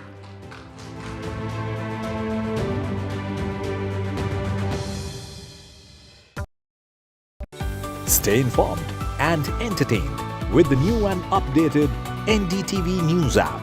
You can watch all our channels live. listen to podcasts, read breaking and exclusive news from around the world and more. Download the NDTV app today and get access to the best journalism and storytelling on your smartphone or tablet. The NDTV app. News that matters to you. Loan मिलेगा या नहीं ये आपके credit score पे depend करता है। तो आज ही अपना क्रेडिट स्कोर चेक करें फ्री में पैसाबाजार.com पर। लोन की जरूरत कभी भी किसी को भी पड़ सकती है। ठीक से एक्टिंग नहीं। पैसाबाजार.com। Hi, I'm Kareena Kapoor Khan. When it comes to news, NDTV stands for trust, for integrity, for truth, for news that matters. Watch NDTV and don't forget to watch The Buckingham Murders अपने नजदीकी सिनेमाघरों में। कैसे मारा? Loan मिलेगा या नहीं ये आपके क्रेडिट स्कोर पे डिपेंड करता है। तो आज ही पैसाबाजार.com पर जाइए और अपना क्रेडिट स्कोर चेक कीजिए फ्री में, क्योंकि लोन की जरूरत कभी भी किसी को भी पड़ सकती है। बस एक्टिंग करा लो इनसे। पैसाबाजार.com, क्रेडिट स्कोर चेक, आदत अच्छी है। I've been reporting on all issues, big and small, from Andhra Pradesh, Telangana, rest of South India, bringing you all the action, all that you need to know, all that you want to know. The energy of Maximum City is infectious. I bring in that energy in our news coverage from financial capital Mumbai.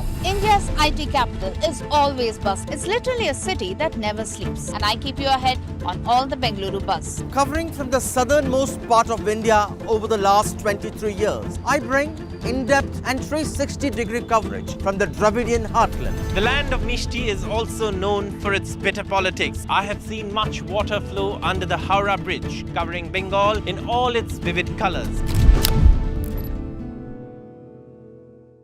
Loan मिलेगा या नहीं ये आपके credit score पे depend करता है। आज ही जाइए पैसाबाजार.com पर और अपना क्रेडिट स्कोर चेक कीजिए फ्री में, क्योंकि लोन की जरूरत किसी को भी कभी भी पड़ सकती है। चल एक्टिंग थोड़ा भेल बनो। पैसाबाजार.com। For every news from every part of the country, download कीजिए NDTV ऐप। सिर्फ एक ऐप जो आपको बताता है क्या हो रहा है in the world of business, politics, sports and entertainment. देखना ना भूलें हमारी movie युद्रा in the theatre. Read all about Yudra on the NDTV app. So download now. New day, new show, a new experience. Start your day with the news, not views. We bring you stories that matter and impact your life. News that informs and keeps you ahead. From Maximum City, Mumbai, to the seat of power, Delhi, NDTV brings you the best breakfast show. breakfast news on NDTV, 8 a.m. every day.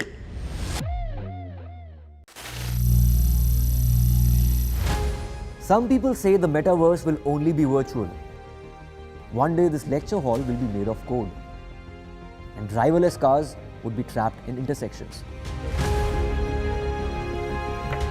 But even in this maze of the future, you can't wish away health. It's time to become more resilient.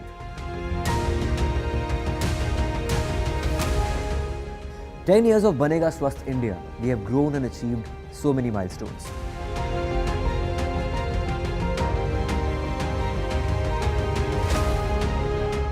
And now I have a plan to beat the urgency, to stop breathing with difficulty, to relieve getting choked with inactivity.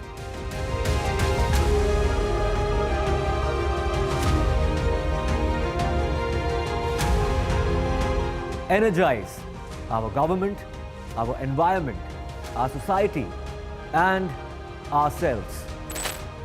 Everyone, everywhere, every day.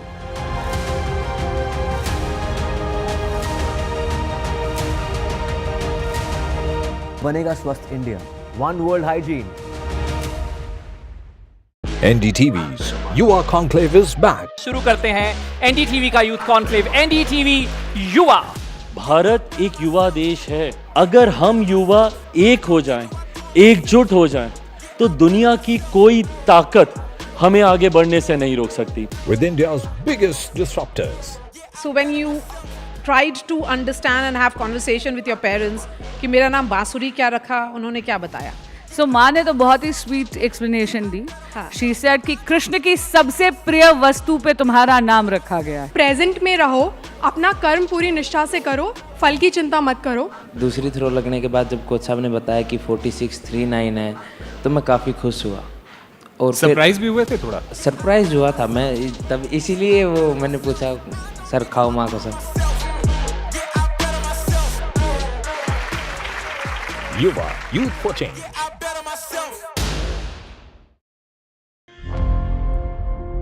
Election sunrise is on the proverbial paradise. Jammu and Kashmir gets set to vote in assembly elections after a gap of 10 years. For the BJP, it's a referendum on Article 370. For the Congress and regional parties, it's a battle for survival. An election.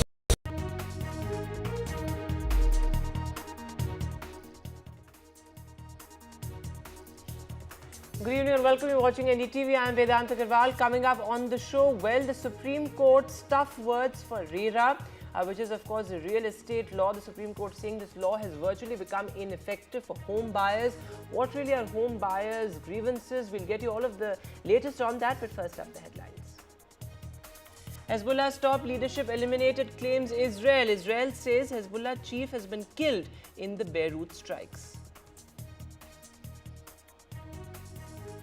The battle for Haryana. The Congress party vows MSP and caste census in its manifesto for Haryana. Meanwhile, the Prime Minister campaigns in Haryana's Hisar. He takes a jibe at the Hudas, says both father and son are vying for the Chief Minister's seat. Amid the political row over the Tirupati Laddus, the high-level SIT probe team has now reached the Tirupati temple amid the controversy. 3 army jawans have been injured in the Kulgam gun battle in Jammu and Kashmir. Meanwhile, 2 terrorists have been gunned down as well. 3 incidents of firing have been reported in Delhi in just 24 hours. A huge law and order challenge. This as NDTV accesses the CCTV footage as well, in which gangsters can actually be seen firing at the showroom in the heart of the national capital.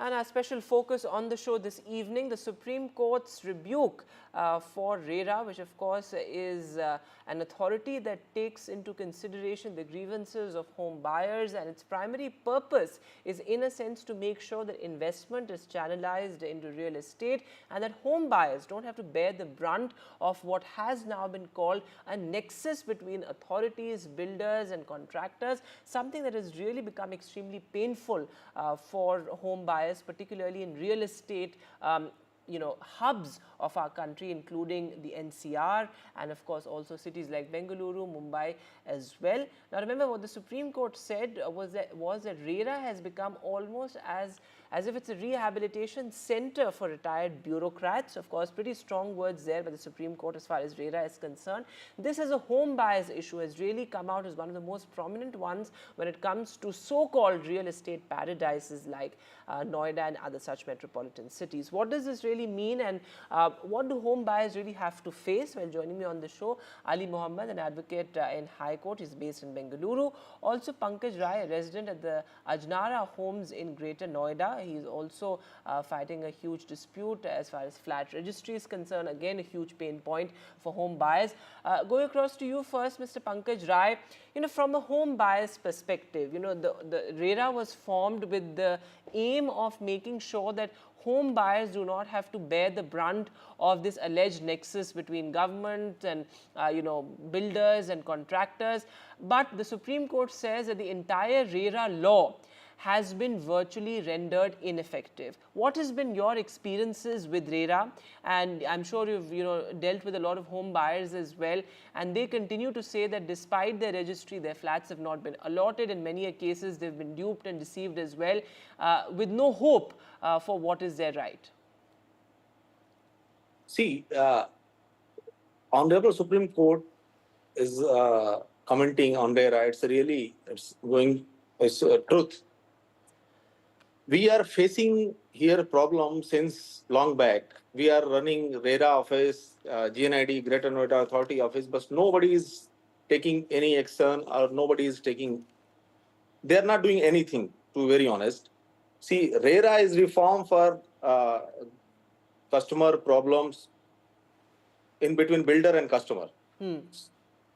They have duty in see the RERA sides, the transparency, accountability, dispute resolution. But these all things are only on paper.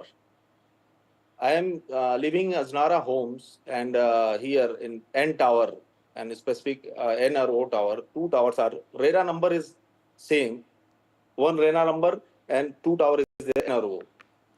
I have paid registry builder money when I have bought this stamp duty papers, but still we are seeing on registry.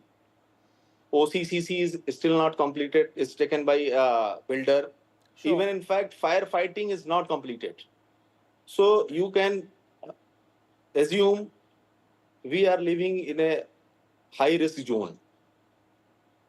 So some of my friends, they have paid the money, but they not get the flats through builder. They are running RERA. They meet the officers, but they are not doing anything. You can see in our society in basement, huge garbage is there. Water logging, garbage. So those So are all many very important problems are points there. you're making, because it's also about the maintenance of our high rises, given the fact that, every day almost we see new high rises coming up in cities like Noida and Gurgaon, etc. And this is not just a problem that is limited to the NCR, but also other metropolitan cities. But that maintenance issue you talked about is very important, particularly given the fact that we keep seeing so many lift mishaps as well, and that also comes under the purview of the builder, and the builder is nowhere to be found after the flats are allotted. But Advocate Ali Mohammed, I'm sure you have also dealt with so many such cases, and the main objective of RERA is the resolution of disputes between, say, an allottee and builders, etc., home buyers and builders. But the plight of the home buyers continues despite any, despite RERA and despite having such a dispute resolution mechanism in place. Why do you think that is? Where does RERA lack in terms of bringing builders and home buyers on the same page across the table? RERA was introduced to bring accountability and transparency amongst the builders and the home buyers. So what usually happened before 2016 was builders used to take money and they used to take their own sweet time for developing the projects. Yes. So once the act was brought in, it was controlled for a year or two. But after that, what happened was the buyers approached the court. They approached the consumer courts. They approached the IBCs. They just approached the court for resolutions. So in that time, what happened? The builders got used to the orders which were happening against them, and they started taking that in a lighter way, because what happens is approaching a court is somewhat a time-consuming task. So in that process, the winner is the one who has a lot of patience, who sits with patience. So rightly, the petitioners in Noida, because I was seeing news wherein the buyers, they bought flats in 2012-13, now it's 12 years. So, and they have no other way in getting their flats back, because what buyers do is they spend a whole lot of money in registrations, in bank EMIs. Bank EMIs, usually whenever you take an EMI, it goes for 20 years, and the grievances, as rightly said by the person appearing on the other side, it becomes a problem for them also, and it is not properly regulated. Sure. Because they have given the buyers take things in a very casual way.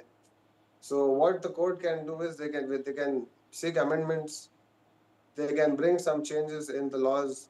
And so perhaps that, fix accountability. I think that's an important point you made, that accountability needs to be fixed in cases like this. But Mr. Pankaj Rai, quickly the last word to you. While we talk about home buyers in general and RERA, etc., This is also an extremely personal story for each home buyer, given the fact that you save up money for years on end and then you buy a flat, you buy an apartment. Very often there are various unfair practices, illegal practices also. So many home buyers are deceived, lakhs of rupees go down the drain. Talk to us about how difficult it is for a home buyer in today's time, particularly in real estate hubs of India, to in a sense navigate this entire space. See, we as a home buyer, government had made some regulatory like RERA and GNID, Greater Noida Authority, and so many things are there. So where we can approach, and if we can approach, they can do the proper action on builder. Because we are paying maintenance also here in my society, approx 80 to 90 lakh monthly we are paying, but not 10% is that builder is doing in maintenance. Even 10%. We are facing a lift problem. So many problems are there. We are approaching again and again to these authorities. Jo government has made these authorities to for home buyers, but they are not listen. They are not bothered about that. Absolutely. I think that's an important point you made, that from buying an apartment to, of course, its maintenance, this authority, this organization has virtually been rendered ineffective, as the Supreme Court has said, because there is no intervention at all at any level, which is why home buyers continue to suffer. But thanks very much, gentlemen, for being with us on the show this evening. This is the Supreme Court has made some very important observations in this case.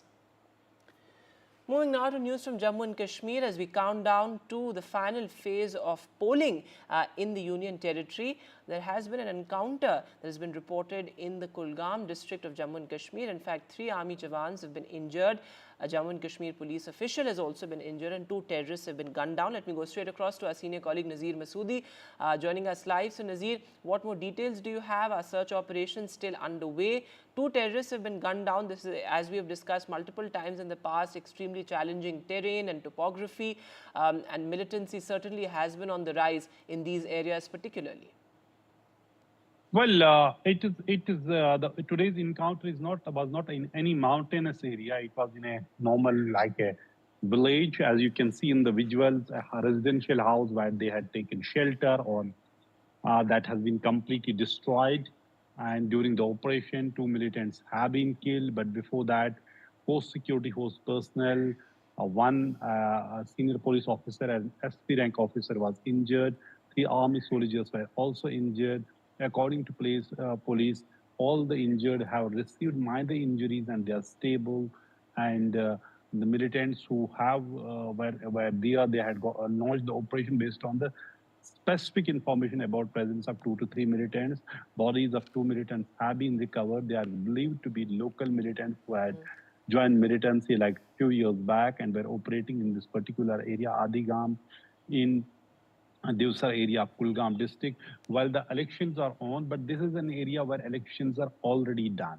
Yes. This is part of the, this was in the first phase of assembly election happened in this area. And so it's done. It has nothing to do with the election, but clearly it is part of an ongoing anti-militancy operation which is being launched by the security force across Jammu and Kashmir. So 2 militants have been killed, but before that 4 security force personnel, including an officer, were injured in the initial shootout. All right, Nazir, thanks very much for joining us with the latest there. So, a major terror crackdown in Jammu and Kashmir's Kulgam. Moving now to poll-bound Haryana, well, the BJP's carpet bomb campaign continues. This as both the BJP and the Congress are pulling out all their stops for the high-stakes battle. The Prime Minister campaigned in Haryana's Hisar and he took a jibe at the Hoodas. He said both father and son are vying for the Chief Minister's seat. In fact, he also said that the Congress has done more harm than good to the backward castes and the poor. Take a look. Congress के नेता अब कहने लगे हैं कि हरियाणा में भी वही हाल होगा जो कांग्रेस का मध्य प्रदेश में हुआ था, क्योंकि कांग्रेस देश की सबसे धोखेबाज और बेईमान पार्टी है। आज हिमाचल में कर्मचारियों को उनकी सैलरी और डीए देने तक इनके पास बजट नहीं है। आप देख रहे हैं कि कैसे यहां कांग्रेस में मुख्यमंत्री बनने के लिए मारामारी मची है। बापू भी दावेदार है और बेटा भी दावेदार है। And among the most keenly contested constituencies is Ambala. Certainly, traditionally, it has been a BJP stronghold, but this time it's a tight contest between the Congress and the BJP. The BJP has fielded a heavyweight, Anil Vij, a former minister. In fact, he was a former Home Minister of Haryana as well, and certainly one of the star campaigners of the BJP. In fact, my colleague Gurpreet caught up with him. Listen to what he had to say. सबसे पहले मैं आपसे ये पूछना चाहूँगा, आपने virtually आपका वर्चस्व पिछले कहें तो 6 चुनाव में आपका यहाँ पर रहा है। पिछले चुनावों में और अब के चुनाव में क्या फ़र्क देख रहे हैं आप? 6 चुनाव में जीता हूँ, 7 में लड़ रहा हूँ। इस बार जितना जनता का समर्थन मिल रहा है, पहली बार है कि वोट बोल रही है। पहले हम जाते थे ना तो सुन के नमस्ते करते थे, अब हम जा रहे हैं तो बोल के बता रहे हैं। ये पहली बार हो रहा है।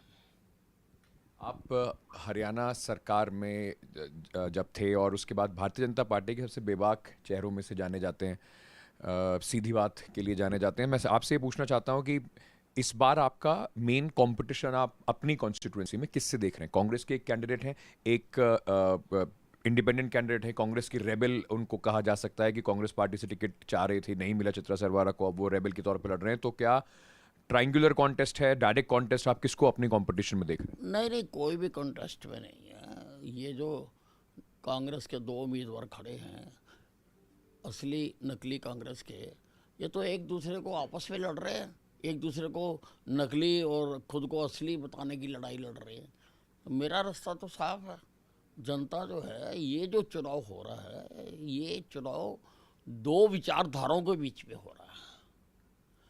काम करके वोट मांगने वाली विचारधारा और सच्चे झूठे वादे करके वोट मांगने वाली विचारधारा। अब इन पार्टियों का, कांग्रेस का देश में, हरियाणा में आप जानते हो कितना लंबा राज रहा है। इन्होंने तो विकास का एक भी काम नहीं किया। दूसरी तरफ मैंने विकास की पूरी यहाँ पर किया है और मैं अपने पर्चे विकास के लिख के बांट भी रहा हूँ। किस रिपोर्ट कार्ड मैंने जनता के सामने पेश किया कि ये मैंने किया है। तो लोगों ने इन दोनों विचारधाराओं में से एक को चुनना कि काम करने वाले लोग चाहिए या गुब्बारे बेचने वाले चाहिए। 10 साल किसी के लिए भी, किसी की सरकार रहती है तो उसके लिए एक बड़ा चैलेंज हो जाता है, एंटी इनकम्बेंसी एक बड़ा फैक्टर हो जाता है। बहुत सारी चीज़ें की जाती हैं लेकिन बहुत सारी चीज़ें ऐसी होती हैं जो रह जाती हैं और जनता फिर उसको तय करती है। आपको लगता है कि एंटी इनकम्बेंसी एक बहुत बड़ा फैक्टर होगा? और मैं ये इसलिए भी पूछ रहा हूँ क्योंकि लोकसभा के चुनाव अभी हाल ही में हुए। पिछली बार जब आप 2019 का चुनाव लड़े थे, 10 की 10 सीटों पर बीजेपी जीती थी। इस बार 5-5 का आंकड़ा सामने आया है। तो आपको लगता है कि इस बार एंटी इनकम्बेंसी एक बड़ा रोल प्ले करेगी? देखिए, एंटी इनकम्बेंसी कांग्रेस की ज़्यादा है। कांग्रेस ने जो पिछला 10 साल यहाँ पे राज किया, भूपेंद्र सिंह हुड्डा चीफ मिनिस्टर थे, जिस प्रकार की प्रदेश में लूट चली, जिस प्रकार से नौकरियों को बेचा गया, और इस बार भी कांग्रेस के कई उम्मीदवार जो एक्स-MLA भी हैं और चुनाव लड़ रहे हैं, वो मंचों से कह रहे हैं कि हाँ हम नौकरियाँ बांटेंगे। तो और तबादलों की जिस प्रकार से मंडियाँ सजी, और सबसे बड़ी बात है लैंड एक्विजिशन एक्ट की धारा 4 और 6 का दुरुपयोग करके जो भोले भाले किसानों की ज़मीनों को लूटा गया, बिल्डर माफिया को दिया गया। भूपेंद्र हुड्डा के ऊपर कई क्रिमिनल केस चल रहे हैं इस मामले में। Meanwhile, the Congress is eyeing a comeback in Haryana. Of course, they're hoping to cash in on the 10-year incumbency against the BJP. In fact, taking on Anil Vij is Congress heavyweight Chitra Sarwara. Listen to what she had to say. क्या ऐसा हुआ कि चित्रा को Congress party छोड़ के independent चुनाव लड़ना पड़ा? देखिए, I think the basic primary reason was कि टिकट नहीं मिली पार्टी से, तो इसलिए कांग्रेस से चुनाव नहीं लड़ सके। बट 5 साल इलाके में रहे थे, मेहनत करी थी, गृह मंत्री जी को उनके टोज़ पे रखा था, और हम समझते हैं कि इसीलिए एक जिम्मेवारी भी थी। लास्ट टाइम भी मैं उनके खिलाफ इंडिपेंडेंट लड़ी, 45,000 के करीब लोगों ने हमें वोट दिया था मुझे, और जो कोई थर्ड थे वो डिस्टेंट थर्ड थे एट 8,000। तो एक एहसास रहा था कि भाई दी सो मेनी पीपल, वो ये इतने सारे लोग अनिल विज जी के साथ सहमत नहीं हैं, उनके साथ 75 पार से कन्विंस्ड नहीं हैं, और बहुत ज़्यादा उनके इम्पेंडिंग जो 19 में था मंत्रालय से इम्प्रेस्ड नहीं है, तो उनकी आवाज़ कहीं बैठनी नहीं चाहिए। तो 5 इयर्स हमने बहुत काम किया, कोरोना आया, फ्लड आया, किसान आंदोलन आया, anything and everything to do with Ambala we struggled for. और हमें ये लगता है कि सवाल सिर्फ पूछने के लिए नहीं होने चाहिए, एट सम पॉइंट उनका एक निष्कर्ष होना चाहिए, कोई निवारण भी होना चाहिए। तो एक नेचुरल सा एक हमारे में ड्राइव था कि we have to solve these also. एक पार्टी का टिकट होता तो पार्टी से चुनाव लड़ते, लेकिन मैं समझती हूँ आज मैदान वही है, लक्ष्य वही है, टीम्स वही हैं, सिर्फ जर्सी बदली है। तो we are still on the field and people will decide. But आपकी उस टीम ने तो बोला कि 6 साल के लिए अब आप टीम से बिल्कुल बाहर रही है। How do you react to the suspension? देखिए, सस्पेंशन इज़ वन, ये एक ड्यू प्रोसीजर था, हमने जो करा है वो भी शायद due procedure. Rebels without a pause I think currently, and party को ये कदम लेना पड़ा, but let's see, I am more answerable to my constituency. मैं जिन लोगों ने, मैं कहूँगी धूप छाँव में, देखिए अनिल विज जी ने एक छत्र राज किया है 15 साल, this is his 6th term, almost 30 years is already been here. जिन लोगों ने 15 साल उनके खिलाफ जनता की, विपक्ष की और एक विकल्प की आवाज़ बन के अपने आप को जिंदा रखा, I can't let them down. आज मैं नहीं कह सकती कि मैंने 15 साल में मैंने किया, मैंने कोई भी कदम नहीं उठाया जहाँ पे मेरे साथ आई थिंक 100 साथी नहीं थे, हमारे बड़े बुजुर्ग युवा नहीं थे। सो आई थिंक हम उनमें से किसी को भी नहीं छोड़ सकते थे, इलाके को नहीं छोड़ सकते थे, और आज भी हम समझते हैं कि हम विकल्प भी हैं और एक कुछ बेहतर भी कर सकते हैं। तो वो जिम्मेवारी लोगों के बीच में रहे, निभाइए, उन्हीं से मांगेंगे आगे। Is this election also about, like you said, somebody who has been a part of this constituency or has represented this constituency for a long time? एक young and old reflection भी दिखाई पड़ रहा है. You are a young person, Mr. Vij has been here for a very long time.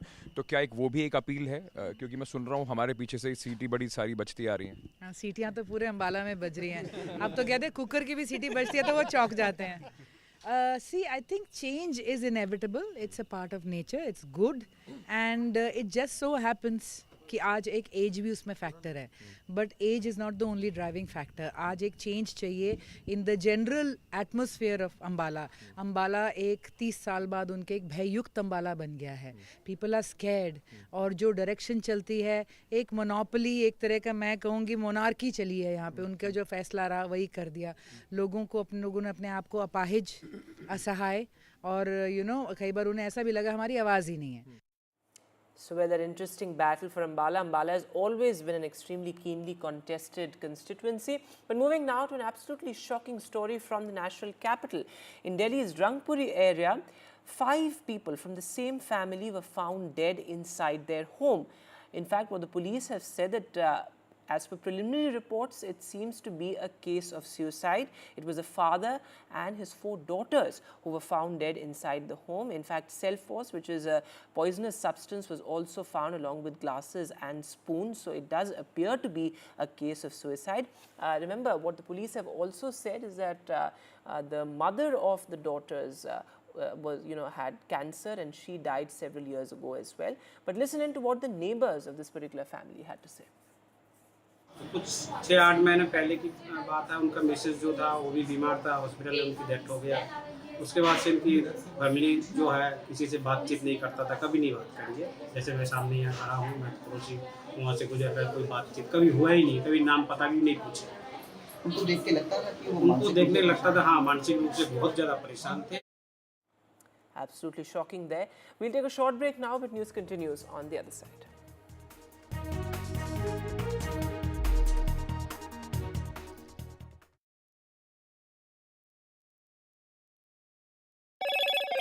Hello, Moto. Motorola Razr 50 Ultra comes with Google Gemini.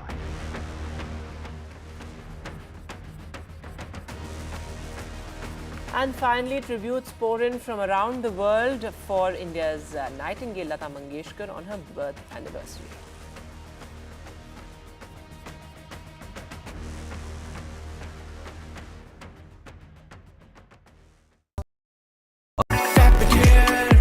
And I swipe it there, पाऊँ rewards, मैं everywhere, कहीं से भी करूँ collect, spend करूँ direct.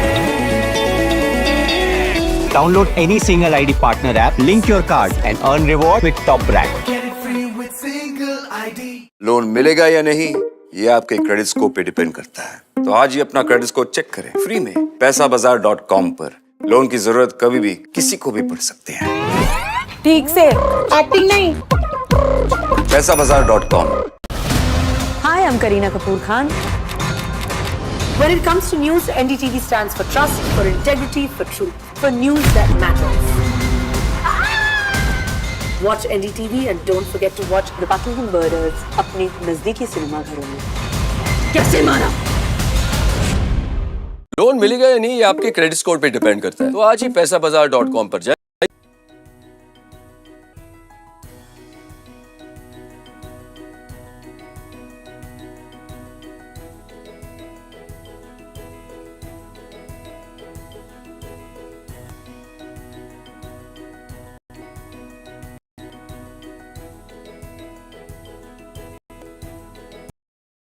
I've been reporting on all issues, big and small, from Andhra Pradesh, Telangana, rest of South India, bringing you all the action, all that you need to know, all that you want to know. The energy of Maximum City is infectious. I bring in that energy in our news coverage from financial capital, Mumbai.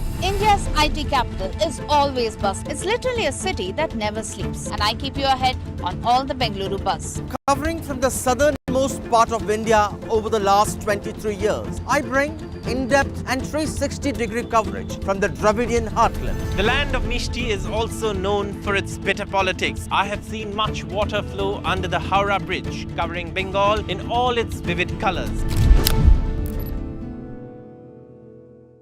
Loan मिलेगा या नहीं ये आपके credit score पे depend करता है। तो आज ही पैसाबाजार.com पर जाइए और अपना क्रेडिट स्कोर चेक कीजिए फ्री में, क्योंकि लोन की जरूरत कभी भी किसी को भी पड़ सकती है। बस एक्टिंग करा लो इनसे। पैसाबाजार.com, क्रेडिट स्कोर चेक, आदत अच्छी है। For every news from every part of the country, download कीजिए NDTV ऐप। सिर्फ एक ऐप जो आपको बताता है क्या हो रहा है in the world of business, politics, sports and entertainment. देखना ना भूलें हमारी movie युद्रा in the theatre. Read all about Yudra on the NDTV app. So download now. Loan मिलेगा या नहीं ये आपके क्रेडिट स्कोर पे डिपेंड करता है। आज ही जाइए पैसाबाजार.com पर और अपना क्रेडिट स्कोर चेक कीजिए फ्री में, क्योंकि लोन की जरूरत किसी को भी कभी भी पड़ सकती है। चल एक्टिंग थोड़ा भेल बनो। ए आयो भाग जोर। पैसाबाजार.com। New day, new show, a new experience. Start your day with the news, not views. We bring you stories that matter and impact your life. News that informs and keeps you ahead. From Maximum City, Mumbai, to the seat of power, Delhi, NDTV brings you the best breakfast show. breakfast news on NDTV, 8 a.m. every day.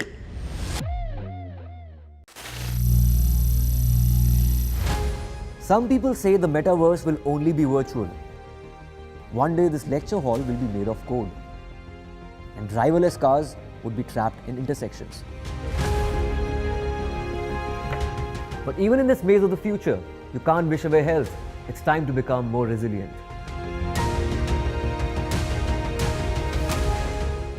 10 years of Banega Swasth India, we have grown and achieved so many milestones.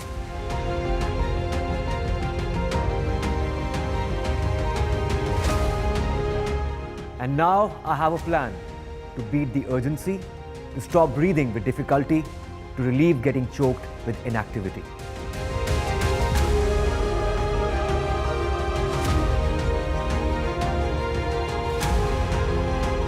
Energize our government, our environment, our society, and ourselves. Everyone, everywhere, every day.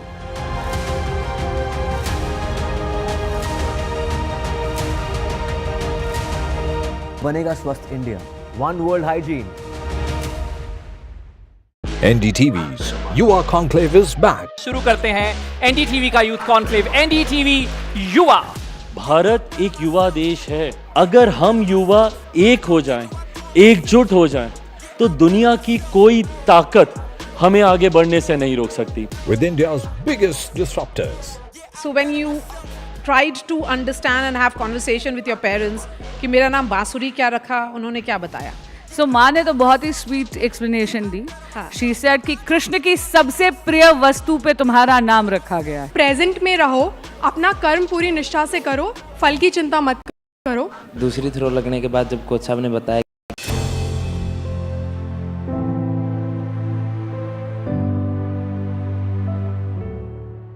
welcome to another episode on India Health Mission, a campaign that aims to have critical conversations around health and healthcare in India and how we make it more accessible and affordable. As we all celebrate Poshan Ma this month, it is perhaps appropriate to start these conversations by talking about nutrition, which is the starting point for our health development. Today, we talk about how important it is to be well nourished and how nutrition protects us and helps us manage and prevent diseases. Good nutrition is the foundation for a strong immune system, proper growth and overall well-being. A well-balanced diet rich in essential nutrients like vitamins, minerals, proteins and healthy fats is crucial for preventing malnutrition, enhancing immunity and reducing the risk of chronic diseases such as diabetes, heart condition and obesity.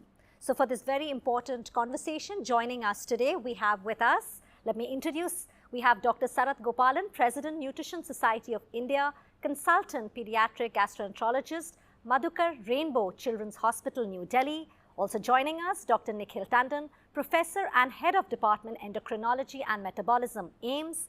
Dr. Sameer Gupta, Senior Interventional Cardiologist, Director, Metro Group of Hospitals, and Dr. Manjul Joshipura, Senior Vice President, Innovations and New Product, Cadila Pharmaceuticals.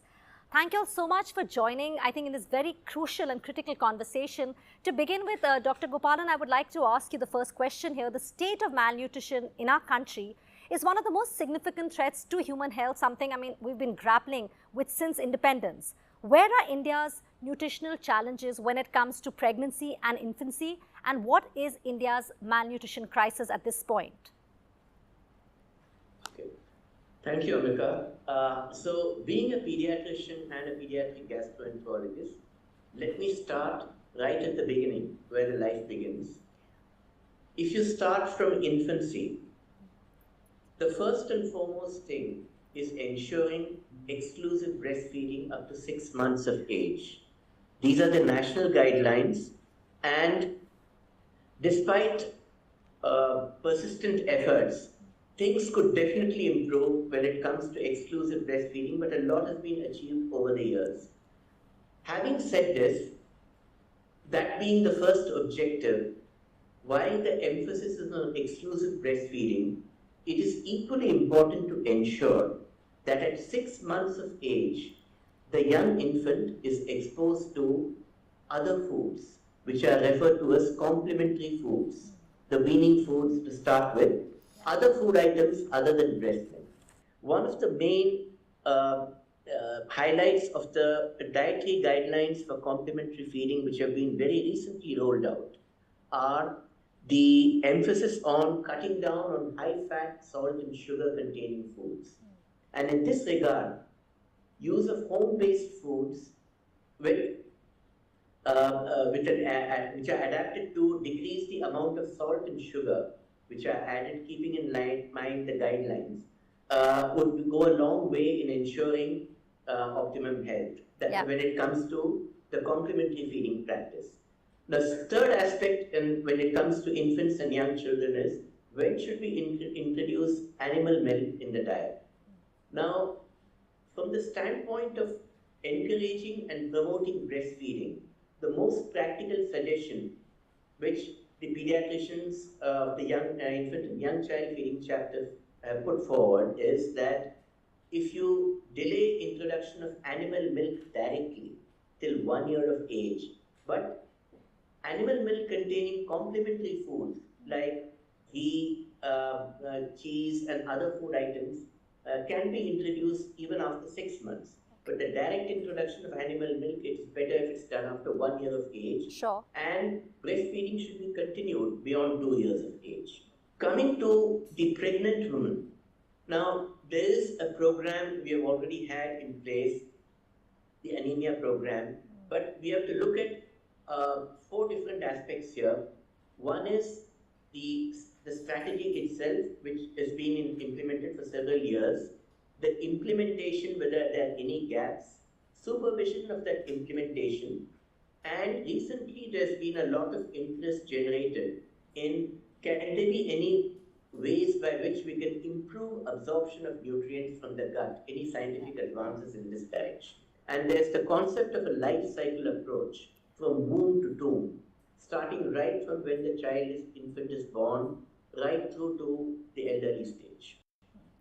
I think, Dr. Gopalan, thank you for explaining that. So we understand, from breastfeeding and what you've explained about the womb to tomb, the first 1,000 days are extremely critical. Moving ahead, Dr. Tandon, in fact, we do know like India also faces this dual burden where, one hand, malnutrition is a huge challenge, and on the other, there's a heavy incidence of overnutrition and obesity. But often people suffering from obesity also have nutritional deficiencies. Could you explain that to us? How can proper nutrition effectively address this as well? So actually malnutrition really covers the entire spectrum of both over and undernutrition. Now, when you're obese, you may actually end up with additional problems where, certain vitamins which can get stored in the fat may get primarily located out there and therefore not enough available in the circulating fluid. Obviously, the presence of a range of fats which are not desirable. You need fats. I think that we should disabuse people of the notion that you don't need fats. Yes. But you need fats of a certain amount of a certain type. Once you either take the wrong sorts of fat or an excessive amount of fat, it contributes significantly to, formation of plaque in the coronary arteries, formation and affecting by deposition of fat in different body organs, also impeding your ability to metabolize and therefore contribute to elevation in sugars, elevated circulating blood lipids, and all of these then eventually contribute to a negative overall cardiometabolic risk. No, I think, thank you. I think what you said about habits and being mindful is extremely critical here, and right fats, I think that's another very important thing because sometimes we go on to extremes. Dr. Gupta, talking of obesity and diabetes, the rising burden of NCDs in our country has become a public health crisis. How many of the NCDs are linked to poor nourishment? What dietary changes would you recommend to reduce the risk of cardiovascular conditions in the Indian population? So, Ambika, I think, first of all, let me congratulate you when you are talking about such an important thing, which is portion, right? Nutrition. It is the essence of all of us, right? Food, the food that we eat. So, obesity is becoming a major problem. And I, as a cardiologist, see diseases and heart attacks and other problems related to obesity every single day. India is becoming the heart disease capital of the world. It is getting the diabetes capital of the world, and they're all linked to nutrition. Most of the lifestyle illnesses, diabetes, high blood pressure, high cholesterol, some malignancies, they're all linked to food and nutrition. The high salt intake that we have. Indians do love our salts, whether it's in papad, whether it is in achar, whether it is in all the chutneys we eat. They are all very high salt containing things. They increase the risk of hypertension. We love our sugars. You go anywhere, the festival season is coming up, everybody's going to be having mithai, they're going to be halwa, and there are going to be all these nice desserts. It increases the risk of diabetes. Yes. And it is not just these sugars, Ambika. It is not just these sugars, it is the hidden sugars. So there is a direct correlation with the food we eat, with the lifestyle diseases that we then inculcate. And they in turn translate into heart attacks and make us, the heart disease capital of the world. So I think a very important point, the food we eat is directly related to NCDs, and that's why, we see the number of cases increasing so much. So next time when somebody asks us, meethe mein kya hai, we all need to be mindful and not just think of the sweet, but also the hidden fats which you've spoken about. Moving ahead, Dr. Joshipura, we understand that nutrition is of critical importance to our overall health and performance, but how do we get that nourishment in an evolving idea? Nutrition science is working to meet constantly changing global health needs. How do pharmaceutical companies like Cadila respond to that changing need? I think if you look at the overall landscape, especially national landscape where you have titled this session on India Health Mission, so you already touched upon the two burdens that are overlapping. The other element of the nutrition is basically deficiency of vitamins, minerals, and trace elements. That is also getting emerging as one of the important area in overall nutritional landscape to address. As our country is progressing, we are seeing demands and requirements for such nutritional supplements as well by the medical experts and the patients as well. So I want to talk about the minerals that are important in nutrition as such, and iron is a well-known example. I think everybody knows that India suffered from iron deficiency anemia for a long time, and even today, in pregnant women, in children, and in adolescents also, anemia is a critical problem. So clearly, iron deficiency is one of the things that can be tackled. The other elements, of course, is iodine, which is being tackled with fortification of several foods. Salt is a classic example. Iodized salt is an example. And then iron, we talked about. Calcium is an important mineral that is being supplemented, and there is a requirement for calcium supplement. And of course, magnesium and zinc are important minerals. So these are the minerals. And then vitamin deficiency is also known, and as we know, vitamin A is required for vision, immune function, skin health, vitamin C for immune system, skin health, and so on. Vitamin D, we know, bone health, and so on. Vitamin E, K, and multitude of vitamin B complexes, right? Yeah, no, thank you so much. Moving on, Dr. Gupta, we're talking about nutrition science. Dr. Joshipura was talking about it, responding to the changing health needs. Now, our bodies are under more stress from the environment than ever before. How is nutrition helping our bodies cope? The heart and the immune system, for example, are very closely linked. And again, the heart attacks are going up, cardiac arrest. We hear a lot more. How is this really linked to immunity and obviously nutrition? So I think nutrition plays a pivotal role in almost 80 to 90% of the illnesses that we have, I would say, non-communicable diseases. So, if you look at the Indian plate, the food that we eat, majority of the food in India is very high in carbohydrates. We are a very carb-heavy country. We don't have much in terms of the fiber and the green leafy vegetables. People think of potatoes as a vegetable. But potato is more of starch, it's more of carbohydrates, it's not giving you the green leafy, the fiber that you need. That's a very staple food, not only in India, it's across the world in fact. So, the type of food you eat, the quality of the food you eat plays a very, very important and pivotal role. And there's also data to show that if you are having a good, nutritious meal, you may not need supplements. Your micronutrient deficiency is going to be taken care of. A lot of your overall health is going to be taken care of. So the quality of the food is equally important for just good general health. Yeah, so it's not just about eating. I think it's about what you're eating. I think that's the very important point. Dr. Tandon, while Dr. Gupta did tell us a little bit about the food aspect, I want to ask you specifically for our viewers, what is a healthy diet and what do you mean by a balanced diet? Just adding to what Dr. Gupta said. So I look at diet, very simplistically as sort of four components, right? Quantity, quality, timing, or the individual portion size, and the spacing, right? So obviously if you eat too much, it's not good for you. Same as if you eat too little, it's not good for you. So quantity is what your caloric requirement is based on your height, based on your current weight, based on what your physical activity levels are. The second part is the quality, and I think Dr. Gupta highlighted that.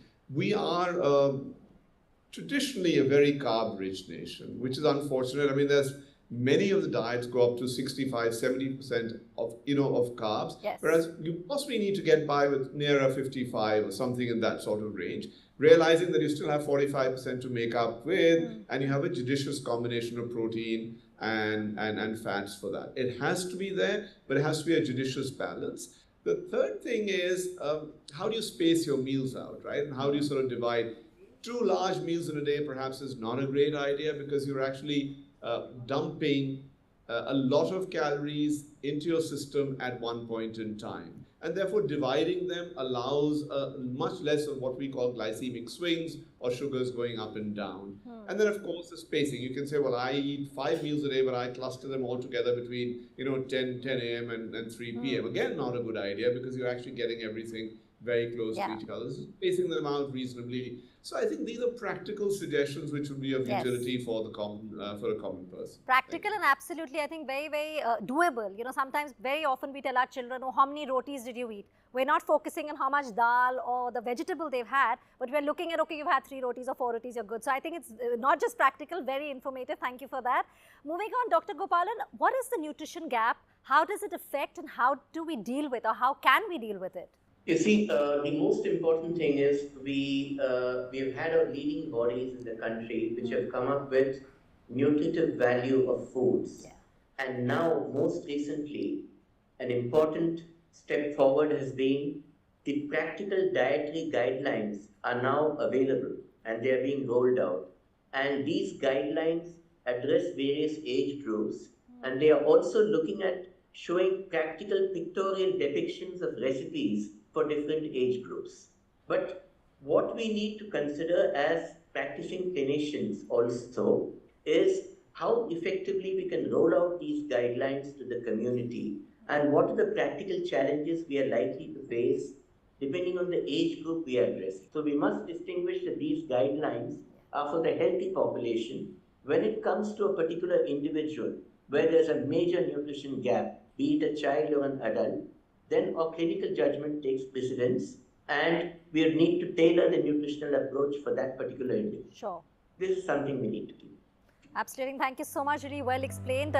Thank you all for that. More on the nutrition gap and how we can address it when we come back. So do stay tuned with us on NDTV.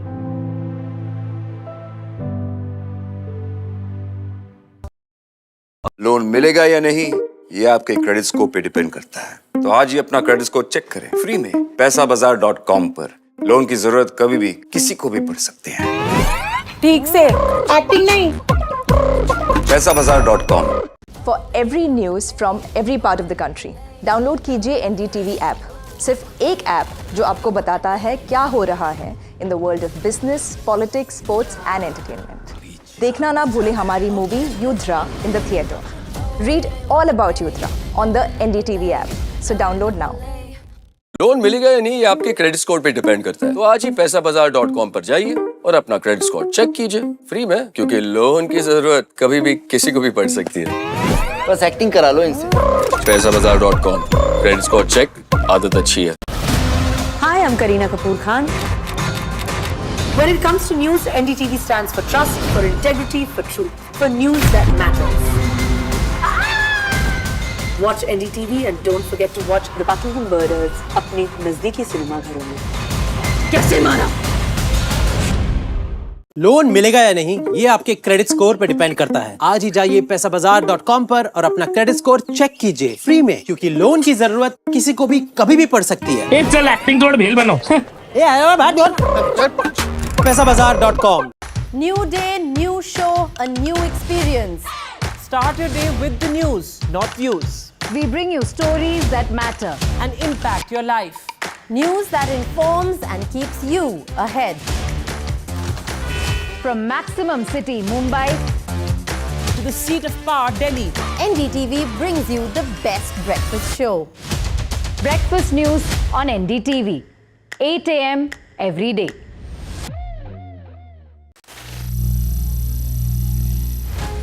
Some people say the metaverse will only be virtual. One day this lecture hall will be made of code, and driverless cars would be trapped in intersections.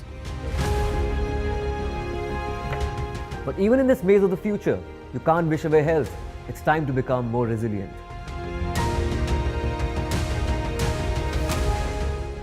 "10 years of Banega Swasth India, we have grown and achieved so many milestones.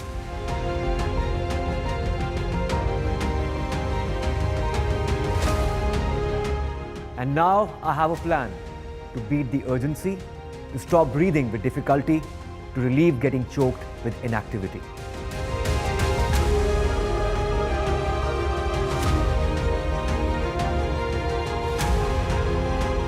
Energize our government, our environment, our society, and ourselves. Everyone, everywhere, every day.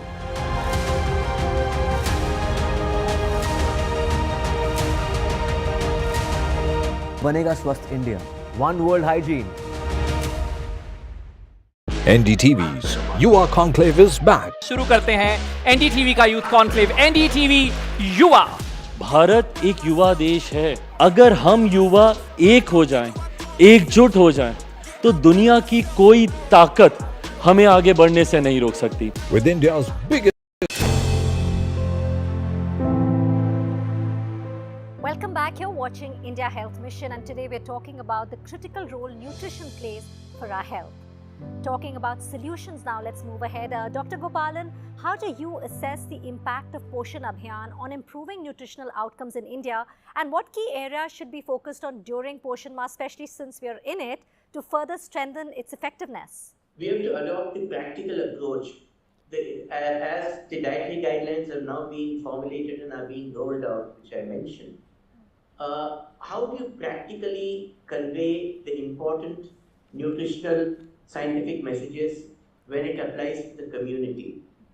It is important that they understand quantities, types of food and portions rather than how much of a particular nutrient needs to be consumed. It is a team approach which is important for an effective rollout of the guidelines which have recently been formulated, and the Poshan Abhiyan.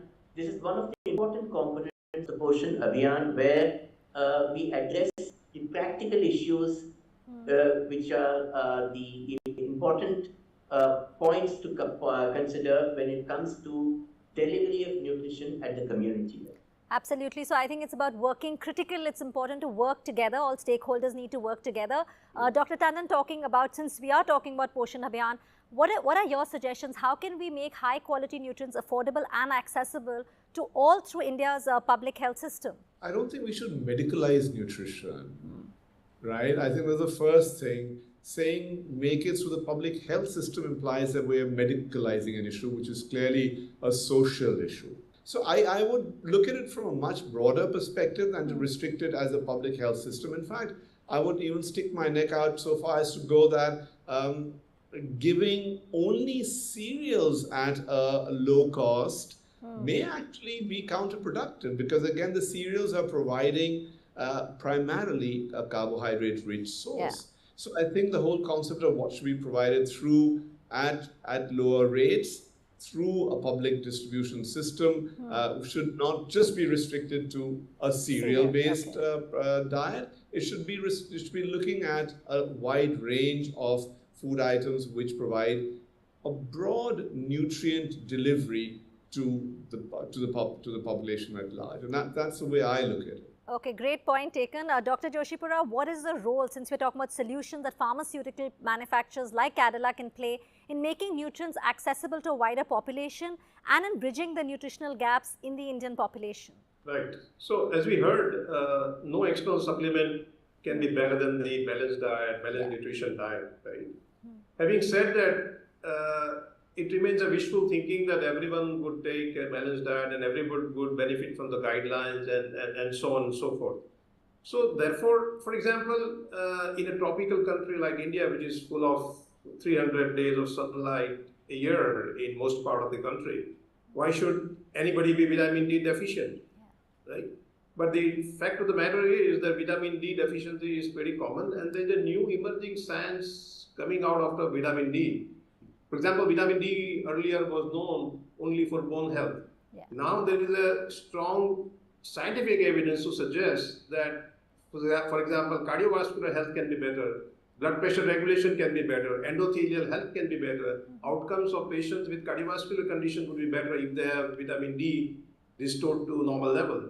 There is an evidence in diabetes management that diabetic patient will have a better beta cell function, they will have a better insulin support if their vitamin D levels are restored. Similarly, mental health, respiratory health, pregnancy and lactation. So there are new indications and new scientific evidences emerges where role of elements and vitamin D supplements in this case would require an external support. So therefore, the industry would need to come out and be ready with this newer, to meet the newer requirements and newer evidences, and therefore making it accessible and affordable. Absolutely. I think that's why everybody needs to work together like we were talking.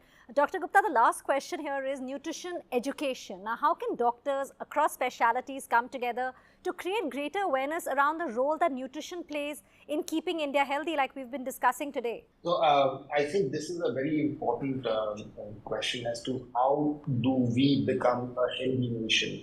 I know we're all talking about a $5 trillion economy and an $8 trillion economy, but a healthy nation is of paramount importance for it to be a wealthy nation.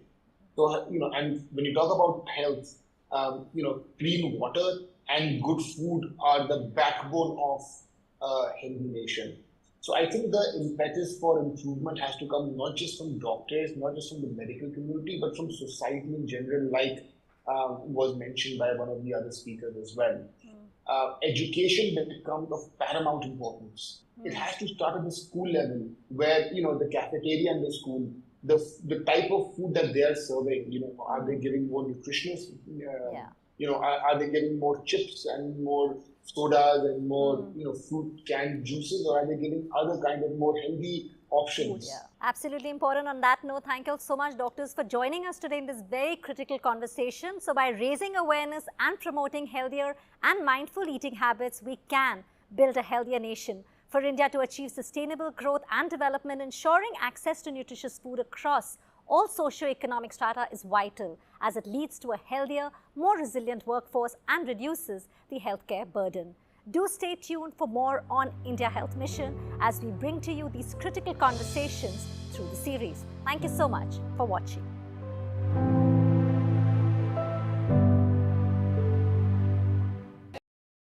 Loan मिलेगा या नहीं, ये आपके credit score पे depend करता है। तो आज ही अपना क्रेडिट स्कोर चेक करें फ्री में पैसाबाजार.com पर। लोन की जरूरत कभी भी किसी को भी पड़ सकती है। ठीक से एक्टिंग नहीं। पैसाबाजार.com।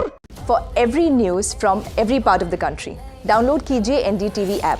सिर्फ एक ऐप जो आपको बताता है क्या हो रहा है in the world of business, politics, sports and entertainment. देखना ना भूलें हमारी movie युद्रा in the theatre. Read all about Yudra on the NDTV app. So download now. Loan मिलेगा या नहीं, ये आपके क्रेडिट स्कोर पे डिपेंड करता है। तो आज ही पैसाबाजार.com पर जाइए और अपना क्रेडिट स्कोर चेक कीजिए फ्री में, क्योंकि लोन की जरूरत कभी भी किसी को भी पड़ सकती है। बस एक्टिंग करा लो इनसे। पैसाबाजार.com, क्रेडिट स्कोर चेक, आदत अच्छी है। Hi, I'm Kareena Kapoor Khan. When it comes to news, NDTV stands for trust, for integrity, for truth, for news that matters. Watch NDTV and don't forget to watch The Battle and Murders अपने नजदीकी cinema घरों में। कैसे मारा? Loan मिलेगा या नहीं, ये आपके क्रेडिट स्कोर पे डिपेंड करता है। आज ही जाइए पैसाबाजार.com पर और अपना क्रेडिट स्कोर चेक कीजिए फ्री में, क्योंकि लोन की जरूरत किसी को भी कभी भी पड़ सकती है। चल एक्टिंग थोड़ा भेल बनो। पैसाबाजार.com। New day, new show, a new experience. Start your day with the news, not views. We bring you stories that matter and impact your life. News that informs and keeps you ahead. From Maximum City, Mumbai, to the seat of power, Delhi, NDTV brings you the best breakfast show. Breakfast news on NDTV, 8 a.m. every day.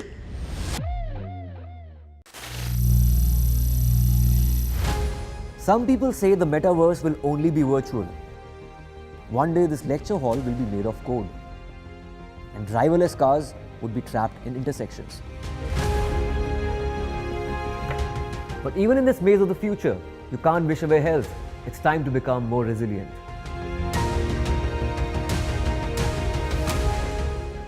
"10 years of Banega Swasth India, we have grown and achieved so many milestones.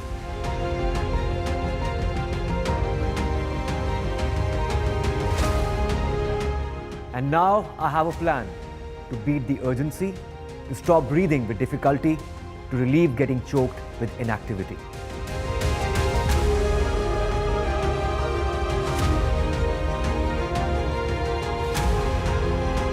energize our government, our environment, our society, and ourselves. Everyone, everywhere, every day.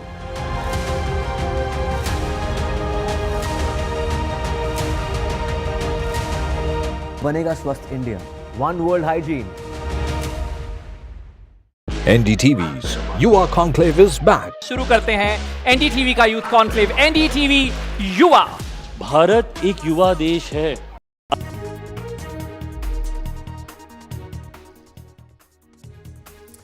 Good evening and welcome. You're watching NDTV. I am Vedant Agarwal. The big breaking story right now. Well, Finance Minister Nirmala Sitharaman has been named in an FIR after the Karnataka Special Court ordered the filing of FIR in the electoral bonds case. What are the implications of this? This as a Karnataka BJP versus Congress face-off only escalates. Let's take a look at the headlines first. We're tracking at this hour. FIR against Finance Minister Nirmala Sitharaman in the electoral bonds case. The BJP brass, including Karnataka BJP chief B.Y. Vijender, accused of extorting money. Israel strikes kill Hezbollah chief. Hezbollah's top leadership has been eliminated, claims Israel. This as Hezbollah now confirms the killing of its chief.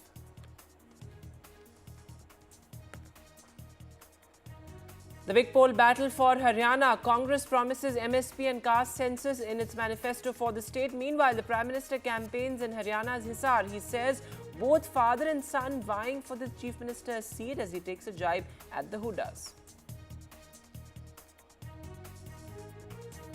Amid the political row, the high-level probe team, the SIT team at the Tirupati temple. In Jammu and Kashmir, 3 army jawans have been injured in a gun battle in the Kulgam district. Meanwhile, 2 terrorists have been gunned down as well. 3 incidents of firing have been reported in the national capital in just 24 hours. A law and order challenge in the limelight once again. This as CCTV footage in all 3 incidents shows shocking details.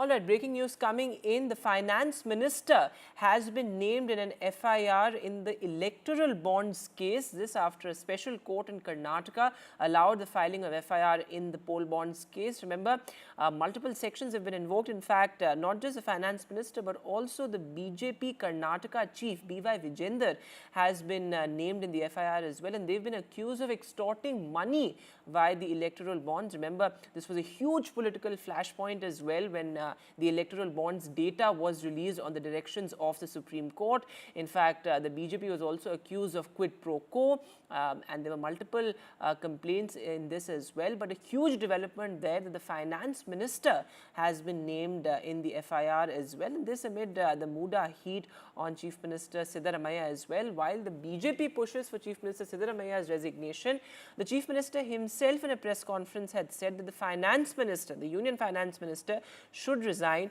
amid the electoral bonds FIR. My colleague Pratibha Raman has more details on this.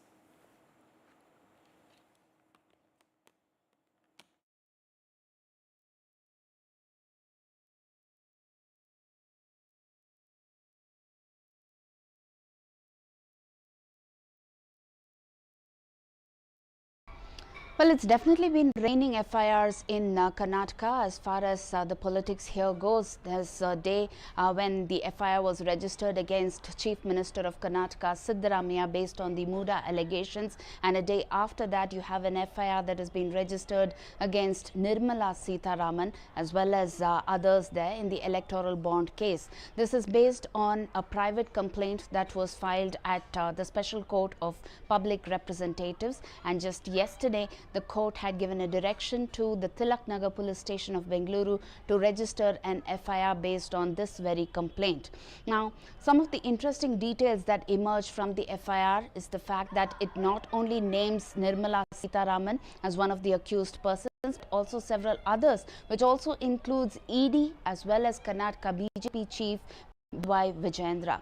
This comes amidst calls for resignation by the BJP, who have been going hammer and tongs with aggressive protests calling for Siddaramaia's resignation based on the Muda allegations. Just yesterday, Siddaramaiah had hit out at both Ms. Nirmala Sitharaman as well as H.D. Kumarasamy, talking about FIRs that have been registered against them or to be registered against them. Would there be any kind of resignation from these central leaders? Now, this has become a political flashpoint between the BJP as well as the Congress in terms of FIRs registered as well as calls for resignation there. We'll have to wait to see what will be the reactions that we would pick up from the BJP camp based on this FIR, because the IPC sections involved in the FIR also suggests 120B, which is criminal conspiracy, as well as 384, which suggests extortion there. We'll have to, these are some of the serious IPC sections that have been invoked as far as the FIR goes. We'll have to wait to see how the Congress would now play on this in terms of filing their defense strategy and also the legal recourse that they would take in terms of both BJP as well as the Congress to fight this FIR now. And while the larger political context in Karnataka is also important as far as the story is concerned, given the fact that the BJP has only been upping the ante, demanding the Chief Minister's resignation over the alleged land scam, which is a Muda scam essentially. And this, as the Chief Minister himself has said, that the Union Finance Minister should first step down after the court directed the filing of FIR. Listen to what the Chief Minister had to say. ಈ ನಿರ್ಮಲಾ ಸೀತಾರಾಮನ್ ಮೇಲೆ FIR ಹಾಕೋರು. ಈಗ latest ಜನಪ್ರತಿನಿಧಿಗಳ ನ್ಯಾಯಾಲಯ ನಿರ್ಮಲಾ ಸೀತಾರಾಮನ್ ಯಾರವರು ಮತ್ತೆ ಅವ್ರ ಮೇಲೂ FIR ಬಾಂಡ್ ಮೂಲಕ ಸುಲಿಗೆ ಮಾಡ್ತಿದ್ರಲ್ಲ ಅದ್ರ ಮೇಲೂ FIR ಹಾಕೋರು. ಈಗ ಇವತ್ತು FIR ಆದ್ಮೇಲೆ ಅವರು ಕೊಡ್ಬೇಕಲ್ಲ ರಾಜೀನಾಮೆನ. And joining me on the show this evening, Prashant GS, spokesperson of the BJP from Karnataka, also Nagaraju Yadav of the Congress is with us. Going across to you first, Mr. Prashant, these are serious allegations against the finance minister of extorting money and criminal conspiracy as well. Do you think it's time now that the BJP, the top leadership of the party, comes clean as far as the entire electoral bond scheme is concerned, the now scrapped scheme, though of course they've all vociferously defended the scheme as one that furthered transparency, but these are serious allegations, aren't they? See, now you look at it from the prism of electoral bonds and look at what the Supreme Court has said.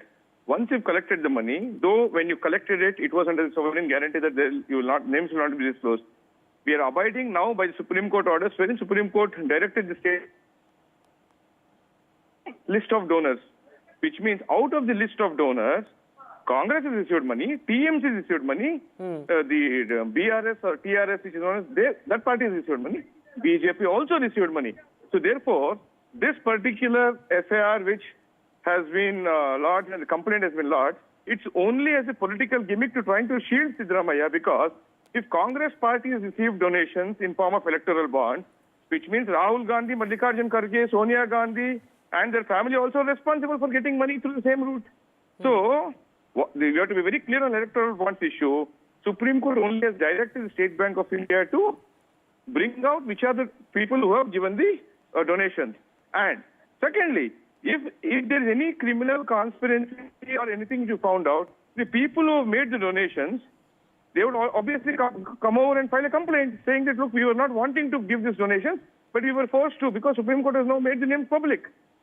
Because those things have so not that's happened, an important Congress point you're making. Let me get Nagaraju Yadav of the Congress to respond to this.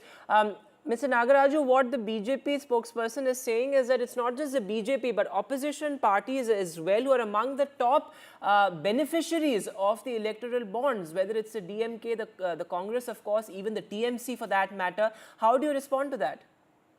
It is not that which party is there involved with it or not. The issue comes here very, very clearly. There is a complaint registered against a particular people like Nirmala Sitharaman and BJP President Vijayendra and others. Now the issue has come that why this case is filed against Nirmala Sitharaman is a question to be spoken, and FIR is filed against her from 2019 to 2022, she has collected 279 crore rupees been collected from Anil Agarwal and Arvind Bindu company as such. Where the Congress matter comes in between. Here 6,500 crores have been collected by the BJP as election bond, which is set as the Supreme Court has set aside, saying that it is unconstitutional. Now, with this, as a citizen, somebody from Janadikara Sangarsh Samiti President Adarsh IR must have gone to the court and asked for a case to be registered. Special court has given a permission to Be that as it may, Mr. Nagaraju, be that as it may. But the point here is that if all parties have been beneficiaries of the electoral bonds, the BJP says that this is only to shift attention from the Muda case.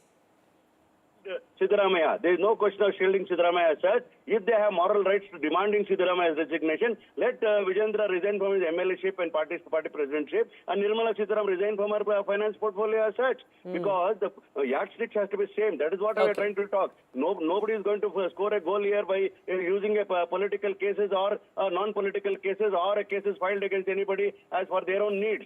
Actually speaking, that's a fair point. Also is answerable to this because it is connected to the finances of the country. 6,500 crores have been collected in name of election bond, and they wanted to keep the secret of the persons who paid the money. Why it should be secret if they white money? All right, so that's a fair point. I think you're making that it has to be the same yardstick. If the BJP is demanding the resignation of Chief Minister Siddaramaiah on moral grounds, they perhaps should be ready to at least face this sort of heat as far as the Congress's demand of the Union Minister resigning is concerned. Nevertheless, it remains to be seen how this pans out. Thanks very much, gentlemen, for being with us this evening. Moving now to the other big headline. Well, back-to-back incidents of firing being reported in the national capital. In fact, 3 incidents of firing in the heart of the national capital, in many cases broad daylight, being reported in Delhi in just 24 hours. Firing outside a hotel, outside a luxury car showroom, and outside a sweet shop. Fortunately, no injuries or casualties were reported in these cases. Take a look.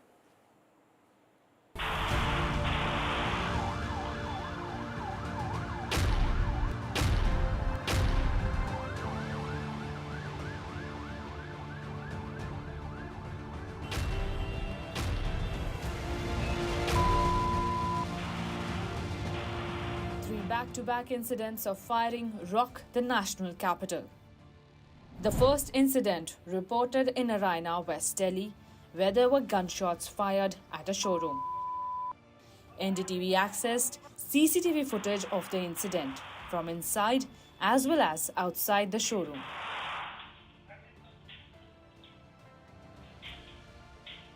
The CCTV showed the gangsters firing. Around 20 bullets were fired. Second incident was reported from Delhi's Mahipalpur area, where a man fired outside a hotel. The third incident was reported from Nangloi, where 2 bike-borne men fired outside a ration shop.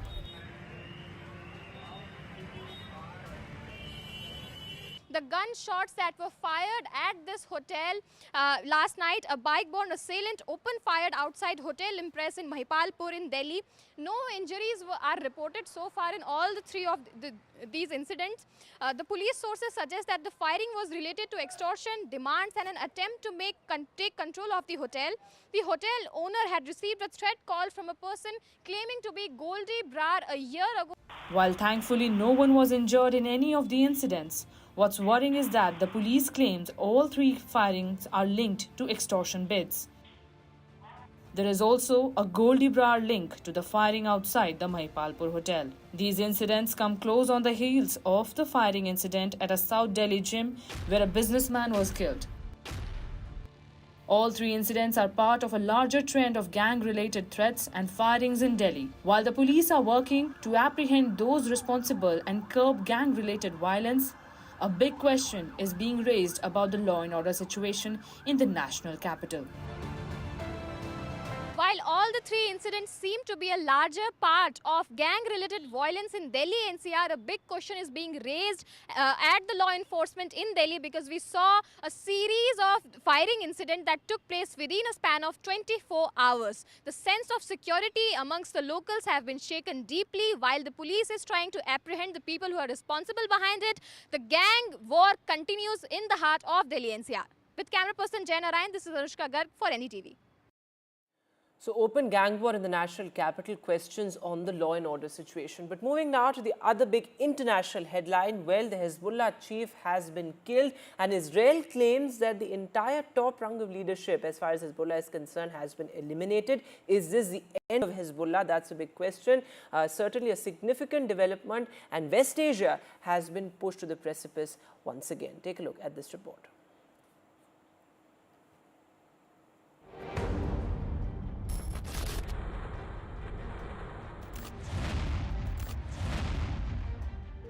As Israeli Prime Minister Benjamin Netanyahu rose to address the United Nations General Assembly, the IDF had its target locked in Beirut. Hezbollah General Secretary and the most prominent face in Lebanon, Hassan Nasrallah, Israel military confirmed on Saturday that Hassan Nasrallah was killed alongside Hezbollah commanders in Friday's airstrike on Beirut. זה לא סוף ארגז הכלים. זה צריך להיות מאוד ברור. יש עוד כלים קדימה ללכת, והמסר הוא מסר פשוט, מי שמאיים על אזרחי מדינת ישראל נדע להגיע בצפון, בדרום, גם במקומות יותר רחוקים. Killing Nasrallah has marked a massive Israeli escalation. Israel's offensive against Hezbollah began on 8th of October last year, a day after Hamas's attack on South Israel. There was a tacit understanding then that Israel would not assassinate the group's senior-most leaders. However, this understanding has not been honored in recent months, with Israel killing several senior members of Hezbollah. It will continue for some time. Israel is actually, the Prime Minister of Israel, Netanyahu, is trying to drag United States into a regional war. He wanted to bring Hezbollah, Lebanon, and Iran on the same platform because that's the only way to bring United States into the war, into regional war. Because at the end of the day, the objective for Israel is to destroy Iran and to destroy Hezbollah. Thousands of residents in Beirut's densely populated southern suburbs slept in parks, on streets, or in cars overnight as they fled southern Lebanon to try and avoid Israeli attacks. Taking precautionary steps, Iran, which is reputed to back Hezbollah, has reportedly shifted their supreme leader Ayatollah Khamenei to a safe zone. The killing of Hassan Nasrallah in a precise attack by Israel shows that Israel is not willing to accept any kind of temporary pause or a ceasefire in that particular region. But what is more significant is to see whether Iran, which has been backing these proxy militias, will now step up to the occasion and support these groups to retaliate against Israel, which can see a potential and a wider Middle East conflict. In Delhi, Mohammad Ghazali for NDTV. And moving now to the political battle in Jammu and Kashmir, where we are counting down to the final phase of polling in the Union Territory. And it's the BJP and the Congress really sort of looking at a carpet bomb campaign in the Union Territory, the Prime Minister campaign in Jammu. In fact, he hit out at the National Conference, the PDP and the Congress, saying that it's these three families that have really ruined Jammu and Kashmir. Of course, reiterating his charge that these people have, in a sense, fostered terrorism. Meanwhile, Congress's Priyanka Gandhi also campaigned in Jammu and Kashmir, and she said that Jammu and Kashmir is nothing but a political pawn for the BJP. Take a look. ये जो हमारी पीढ़ियां बर्बाद हुई है, इसकी सबसे बड़ी जिम्मेदार कांग्रेस पार्टी है। आजादी के बाद से ही कांग्रेस की गलत नीतियों ने आपको सिर्फ और सिर्फ तबाही दी है। आपको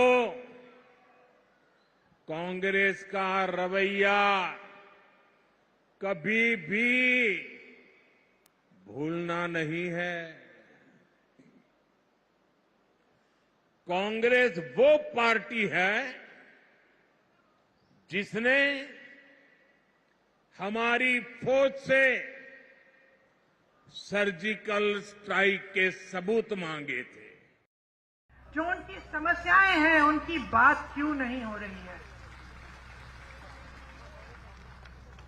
सच्चाई पर क्यों नहीं उतर रहे हैं हमारे प्रधानमंत्री कि जब उन्होंने आपसे राज्य का दर्जा छीना तो क्या क्या छिन गया आपसे। एक एलजी है जो पूरा अपने हिसाब से अपनी मनमानी से राज कर रहे हैं। And let me go straight across to our senior colleague Nazir Masoodi joining us live from Srinagar. So, Nazir said the most crucial phase perhaps is now behind us, but break it down for us. What are some of the most keenly contested constituencies going to polls in the third and the final phase? Well, in the third and the final phase, 40 assembly seats will go to polls. 50 seats, election for the 50 seats has already happened, polling. Now, these 40 seats, most of them come from Jammu region. 23 seats, 17 from the North Kashmir. So that's why you see all the focus now on Jammu region, be it the top leadership of Congress or the BJP, from Home Minister, Defense Minister, BJP chief, and the Prime Minister himself today addressing rally, launching scathing attacks on the Congress, National Conference, and PDP, saying they are enemies of the Constitution of India, blaming dynasties, three dynasties, for ruining Jammu and Kashmir, and actually saying Jammu ki pukar hai, ye BJP ki sarkar aani hai. So actually BJP is trying to, raise the pitch for Jammu. This time it would be a chief minister from Jammu, it would be the chief minister BJP government, and Prime Minister himself said now it will be the BJP will form the government on its own strength. So last time BJP had won 25 seats. Will they match the number this time also? On the other hand, Congress has woken up a bit late because we didn't see senior leaders actually campaigning in Jammu. Rahul Gandhi was not in the mainland Jammu. He just came yesterday, just 2 rallies held. There are 2 and 3 rallies held in Jammu, these areas which have been the actually stronghold of the BJP. Now today, Priyanka Gandhi also addressing 2 rallies, and also other top leaders, including Mallikarjun Kharge, Congress president, and other senior leaders, have been now campaigning in Jammu because now only 1 day is left for the campaigning. And here in the valley, we saw Umar Abdullah aggressively campaigning in North Kashmir. And yesterday he was in Jammu campaigning for his party candidate. Absolutely. And Mehbooba Mufti also campaigning. So these are last-ditch efforts by every party, because this election is not just winning election, but also proving their ideological point of view. Whether Absolutely. people of Jammu and Kashmir are happy with the Naya Kashmir or they wanted old Kashmir. Absolutely, and what a campaign it has been, hasn't it, Nazir sir, given the fact that we've seen election fervor in areas once struck by terror. So truly a historic election there. Thanks very much for joining us with the latest. Meanwhile, from poll-bound Jammu and Kashmir to Haryana, the Prime Minister campaigning in Hisar on the day when the Congress released its manifesto. The Prime Minister said that both Dipender Hooda and Bhupender Hooda, father and son, are vying for the Chief Minister's seat. This as the Congress has promised MSP and caste census in its manifesto. Listen in. Congress के नेता अब कहने लगे हैं कि हरियाणा में भी वही हाल होगा जो कांग्रेस का मध्य प्रदेश में हुआ था, क्योंकि कांग्रेस देश की सबसे धोखेबाज और बेईमान पार्टी है।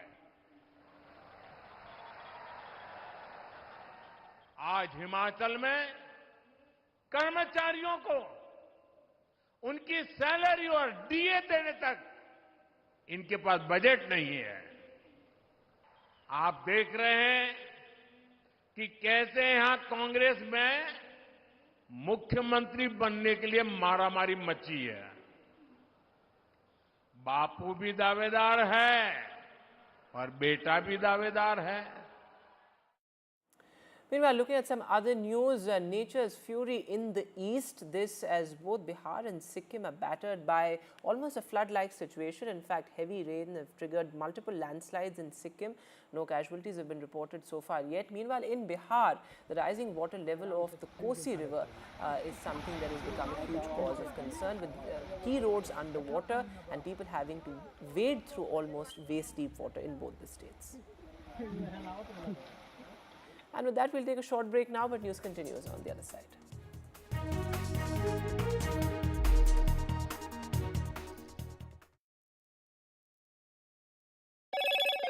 Hello, Moto. Motorola Razr 50 Ultra comes with Google Gemini.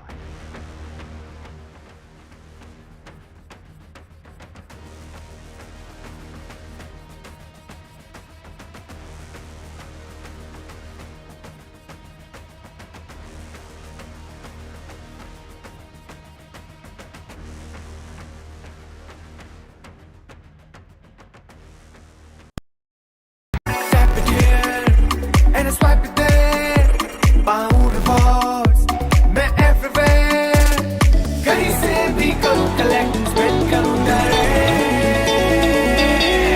Download any single ID partner app, link your card and earn reward with top brand. Get it free with single ID. Loan मिलेगा या नहीं ये आपके credit score पे depend करता है। तो आज ही अपना क्रेडिट स्कोर चेक करें फ्री में पैसाबाजार.com पर। लोन की जरूरत कभी भी किसी को भी पड़ सकती है। ठीक से एक्टिंग नहीं। पैसाबाजार.com। For every news from every part of the country, download कीजिए NDTV ऐप। सिर्फ एक ऐप जो आपको बताता है क्या हो रहा है in the world of business, politics, sports and entertainment. देखना ना भूलें हमारी movie युद्रा in the theatre. Read all about Yudra on the NDTV app. So download now. Loan मिलेगा या नहीं ये आपके क्रेडिट स्कोर पे डिपेंड करता है। तो आज ही पैसाबाजार.com पर जाइए और अपना क्रेडिट स्कोर चेक कीजिए फ्री में, क्योंकि लोन की जरूरत कभी भी किसी को भी पड़ सकती है। बस एक्टिंग करा लो इनसे। पैसाबाजार.com, क्रेडिट स्कोर चेक, आदत अच्छी है। Hi, I'm Kareena Kapoor Khan. When it comes to news, NDTV stands for trust, for integrity, for truth, for news that matters. Watch NDTV and don't forget to watch The Buckingham Murders अपने नजदीकी cinema घरों में। कैसे मारा? Loan मिलेगा या नहीं ये आपके क्रेडिट स्कोर पर डिपेंड करता है। आज ही जाइए पैसाबाजार.com पर और अपना क्रेडिट स्कोर चेक कीजिए फ्री में, क्योंकि लोन की जरूरत किसी को भी कभी भी पड़ सकती है। चल एक्टिंग थोड़ा भेल बनो। ए आयो भाग बोल। पैसाबाजार.com। New day, new show, a new experience. Start your day with the news, not views. We bring you stories that matter and impact your life. News that informs and keeps you ahead. From Maximum City, Mumbai, to the seat of power, Delhi, NDTV brings you the best breakfast show. Breakfast news on NDTV, 8 a.m. every day.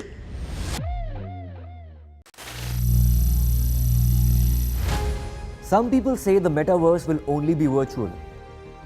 One day this lecture hall will be made of code, and driverless cars would be trapped in intersections. But even in this maze of the future, you can't wish away health. It's time to become more resilient.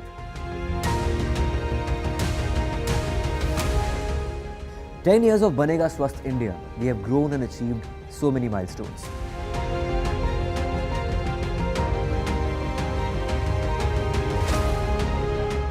And now I have a plan to beat the urgency, to stop breathing with difficulty, to relieve getting choked with inactivity.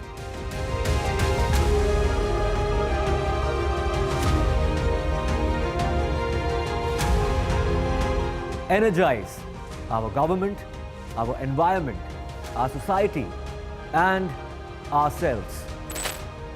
Everyone, everywhere, every day.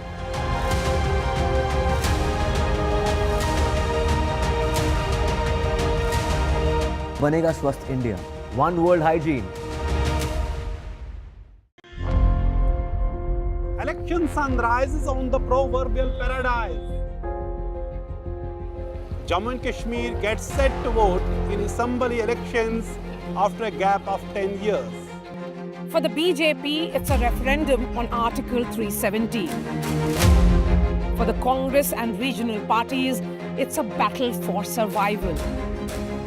An election that will go down in the history. Watch the most comprehensive, the most nuanced, and the most power-packed coverage only on NDTV. I've been reporting reporting on all issues big and small from Andhra Pradesh, Telangana, rest of South India, bringing you all the action, all that you need to know, all that you want to know. The energy of Maximum City is infectious. I bring in that energy in our news coverage from financial capital Mumbai. India's IT capital is always buzz. It's literally a city that never sleeps. And I keep you ahead on all the Bengaluru buzz. Covering from the southernmost part of India over the last 23 years, I bring in-depth and 360-degree coverage from the Dravidian heartland. The land of Mishti is also known for its bitter politics. I have seen much water flow under the Howrah Bridge, covering Bengal in all its vivid colors. NDTV's युवा conclave is back. शुरू करते हैं NDTV का youth conclave, NDTV युवा। भारत एक युवा देश है। अगर हम युवा एक हो जाएं, एकजुट हो जाएं, तो दुनिया की कोई ताकत हमें आगे बढ़ने से नहीं रोक सकती। With India's biggest disruptors. So when you tried to understand and have conversation with your parents कि मेरा नाम बांसुरी क्या रखा, उन्होंने क्या बताया? So माँ ने तो बहुत ही स्वीट एक्सप्लेनेशन दी। She said कि कृष्ण की सबसे प्रिय वस्तु पे तुम्हारा नाम रखा गया है। प्रेजेंट में रहो, अपना कर्म पूरी निष्ठा से करो, फल की चिंता मत करो। दूसरी थ्रो लगने के बाद जब कोच साहब ने बताया कि 4639 है, तो मैं काफ़ी खुश हुआ। और सरप्राइज भी हुए थे थोड़ा? सरप्राइज हुआ था मैं तब, इसीलिए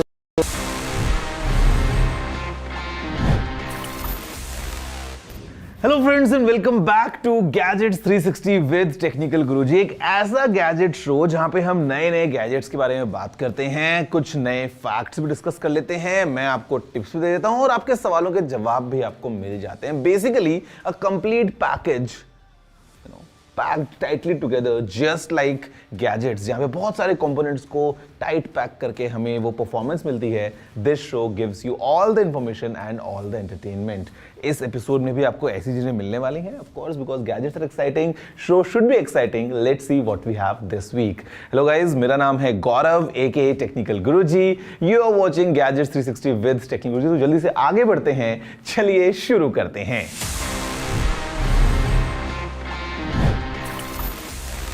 friends, the first thing as a hygiene जो हमको करनी चाहिए और हम करते भी हैं एपिसोड में, is just to look around and do a quick recap, just to know कि क्या हुआ in the field of gadgets. Because let me tell you, हर रोज इतनी सारी नई चीजें होती हैं, इतने नए डेवलपमेंट्स होते हैं। Just to keep ourselves updated, ये रिकैप बहुत जरूरी है। So let's learn more in this section, news of the week. A new report released by the team behind HP Wolf Security raises a couple of alarms. That generative AI is being used to create phishing lures is not news, पर एक नई threat inside report ने reveal किया है कि cyber attackers अब generative AI का इस्तेमाल मलिशियस कोड लिखने के लिए भी यूज कर रहे हैं।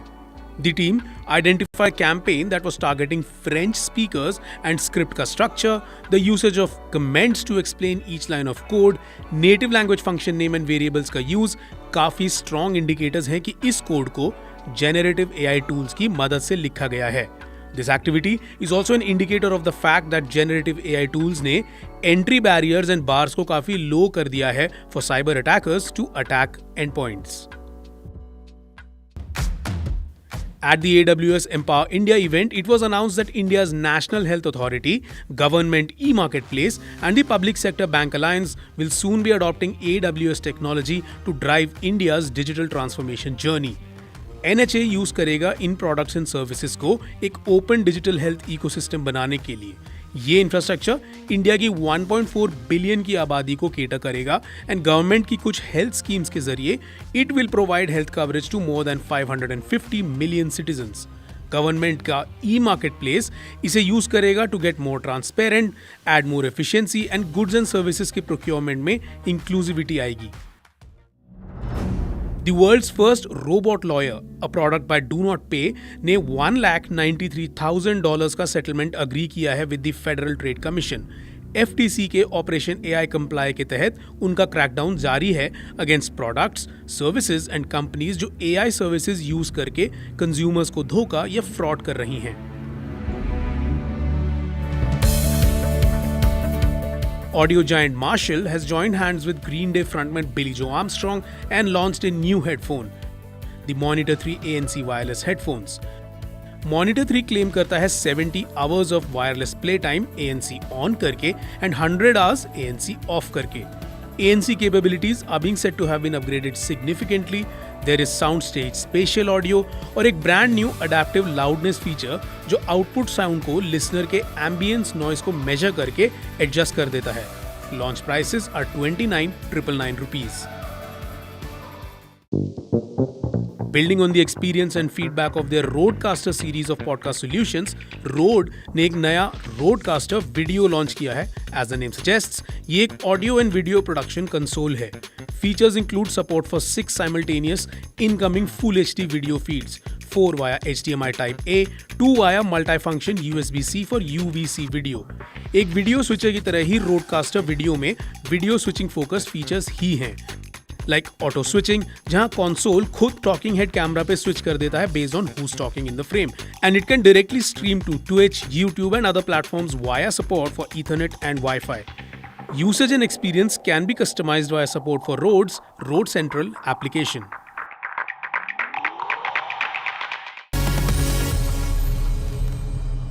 Now guys, for the first gadget of the week, I've got something big. I mean, really big, because what we have is this.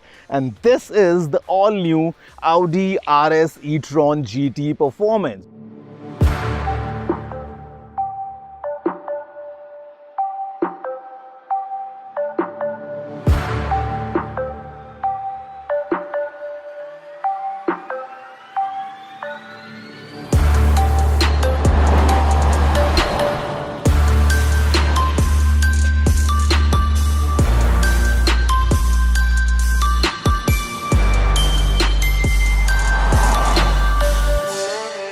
This car in terms of power, okay, मैं आपको बताता हूँ, 680 kilowatts of power, 1027 Newton meters of torque, 0 to 100 I told you 2.5 seconds. The range is 592 kilometers and this car can charge up to 320 kilowatts. It means from 10 to 80% in just 18 minutes. This car has, of course, air suspension. Now this is active suspension. Watch what happens when I just open this door, okay? Look at the height rise instantly. This is in real time, by the way. This is not speed up. I'll close the door. The car will move down. Just take some time. See, it goes down. मैं एक बार अंदर जाता हूँ and we'll see what's the difference. Okay.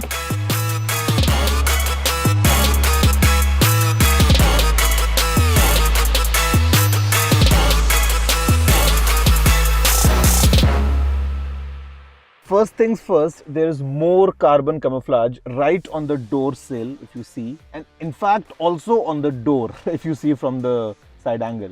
So this car is like, packed with this new material. In fact, also on the dash, अगर आप देखोगे ना, तो यहाँ पे you have the exact same treatment going on, and this car kind of speaks performance. Considering the way the steering wheel is, I mean, of course, you have all the controls right here. They are touch sensitive, but the biggest of all is this RS button, and then of course this boost option is also present. Gives you instant boost, of power for up to 10 seconds for quick overtakes and quick performance jumps. We have this screen right here to control all the basic stuff. Works like normal, of course.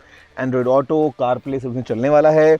The gear shift selector is quite small, just like a kind of small section right here. 360 camera, of course, we are getting. We have this big start-stop button right in the center. Key is quite familiar, like a typical Audi key. We have some cubby space right here to put in some, maybe your phone, your wallet, something. यहाँ पे we have 2 cup holders and storage space right inside with 2 USB-C ports. We got amazing bucket seats, of course, with the RS badging right here. This car feels like, yes, you can turn this car into a rocket ship, of course.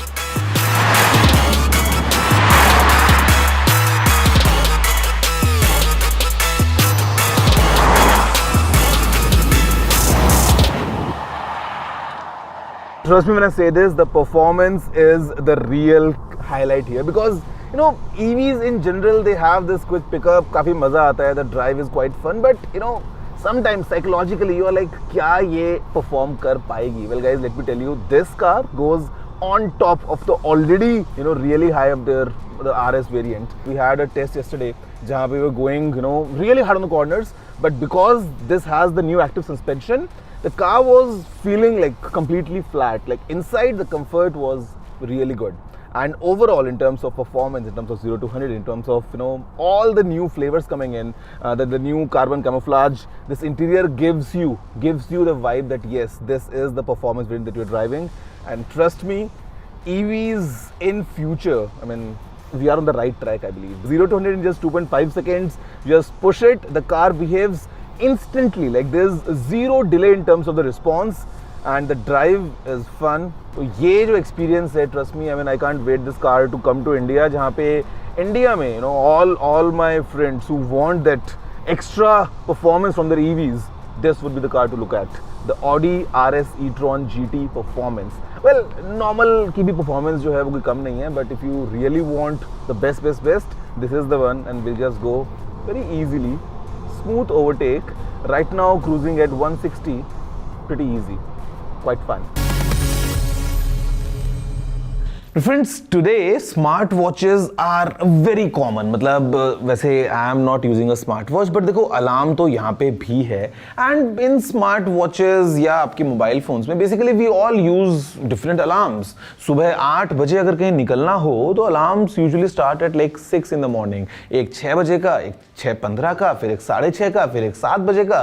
You know the drill. Sometimes we snooze, sometimes we don't get up, but then again we have the options of all these alarms wrapped around our wrists, yeah, maybe in our smartphones. But as did you know, the world's first alarm clock developed by Levi Hutchins, it was a mechanical alarm clock. वो केवल एक time पे ही काम करती थी. जी हाँ, केवल सुबह 4 बजे. That was it. There was no option to set a specific time for the alarm. मतलब सुबह 4 बजेंगे and वो alarm बजना start कर देगा. Just imagine, आज अगर आपके पास में वो अलार्म क्लॉक हो जहां पे अगर आपको उसको यूज करना है तो एक ही ऑप्शन है सुबह 4 बजे का. How did be? Let me know. Just write through tg@ndtv.com. Now guys, next I have this one for you. मतलब this is the new smartphone from Motorola, the Moto Edge 50 Neo. And trust me when I say this because I seriously feel कि ये जो phone है at this price range जिसमें आता है, it kind of provides you almost everything that you might need. मतलब from a proper functional triple cam setup to this nice screen to the kind of the phone looks.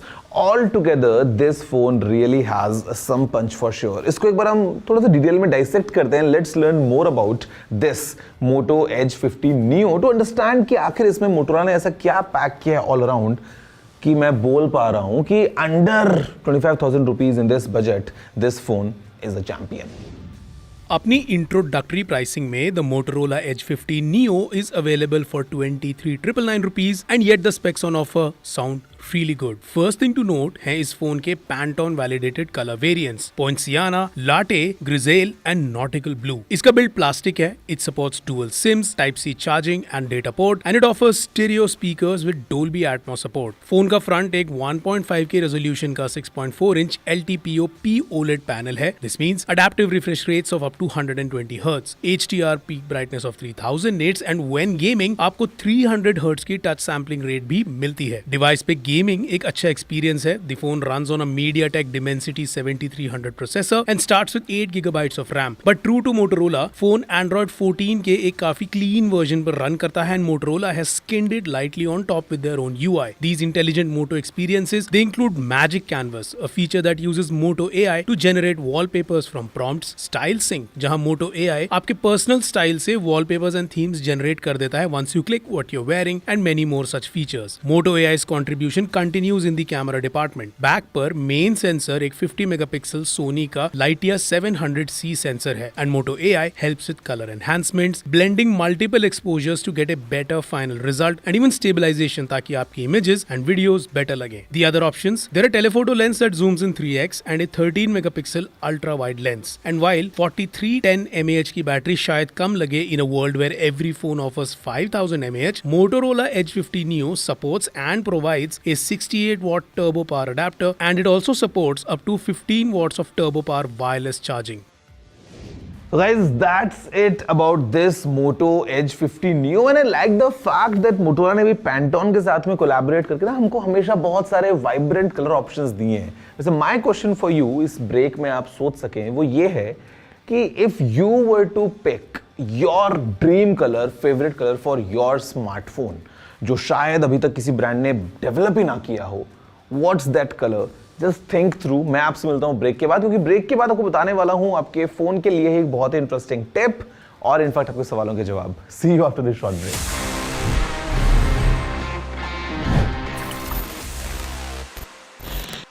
New day, new show, a new experience. Start your day with the news, not views. We bring you stories that matter and impact your life. News that informs and keeps you ahead. From Maximum City, Mumbai, to the seat of power, Delhi, NDTV brings you the best breakfast show. Breakfast news on NDTV, 8 a.m. every day. Loan मिलेगा या नहीं ये आपके credit score पे depend करता है. तो आज ही अपना क्रेडिट स्कोर चेक करें फ्री में पैसाबाजार.com पर. लोन की जरूरत कभी भी किसी को भी पड़ सकती है. ठीक से एक्टिंग नहीं. पैसाबाजार.com. For every news from every part of the country, download कीजिए NDTV ऐप. सिर्फ एक ऐप जो आपको बताता है क्या हो रहा है in the world of business, politics, sports and entertainment. देखना ना भूलें हमारी movie युद्रा in the theatre. Read all about Yudra on the NDTV app. So download now. Loan मिलेगा या नहीं ये आपके क्रेडिट स्कोर पे डिपेंड करता है. तो आज ही पैसाबाजार.com पर जाइए और अपना क्रेडिट स्कोर चेक कीजिए फ्री में, क्योंकि लोन की जरूरत कभी भी किसी को भी पड़ सकती है. बस एक्टिंग करा लो इनसे. पैसाबाजार.com. क्रेडिट स्कोर चेक, आदत अच्छी है. Hi, I'm Kareena Kapoor Khan. When it comes to news, NDTV stands for trust, for integrity, for truth, for news that matters. Watch NDTV and don't forget to watch The Buckingham Murders अपने नजदीकी cinema घरों में. कैसे मारा? Loan मिलेगा या नहीं ये आपके क्रेडिट स्कोर पे डिपेंड करता है. आज ही जाइए पैसाबाजार.com पर और अपना क्रेडिट स्कोर चेक कीजिए फ्री में, क्योंकि लोन की जरूरत किसी को भी कभी भी पड़ सकती है. चल एक्टिंग थोड़ा भेल बनो. ए आयो भाई पैसाबाजार.com. New day, new show, a new experience. Start your day with the news, not views. We bring you stories that matter and impact your life. News that informs and keeps you ahead. From Maximum City, Mumbai, to the seat of power, Delhi, NDTV brings you the best breakfast show. Breakfast news on NDTV, 8 a.m. every day.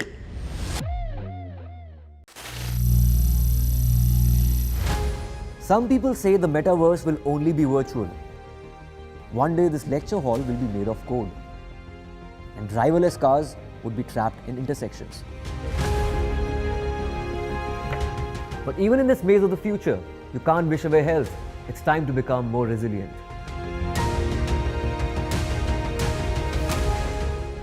10 years of Banega Swasth India, we have grown and achieved so many milestones.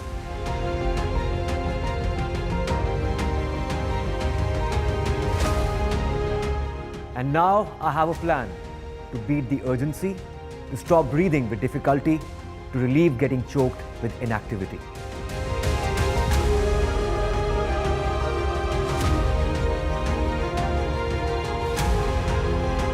Energize our government, our environment, our society, and ourselves. Everyone, everywhere, every day.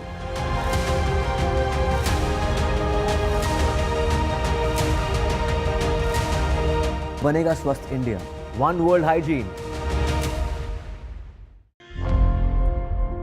Election sun rises on the proverbial paradise. Jammu and Kashmir gets set to vote in assembly elections after a gap of 10 years. For the BJP, it's a referendum on Article 370. For the Congress and regional parties, it's a battle for survival. An election that will go down in the history. Watch the most comprehensive, the most nuanced, and the most power-packed coverage only on NDTV.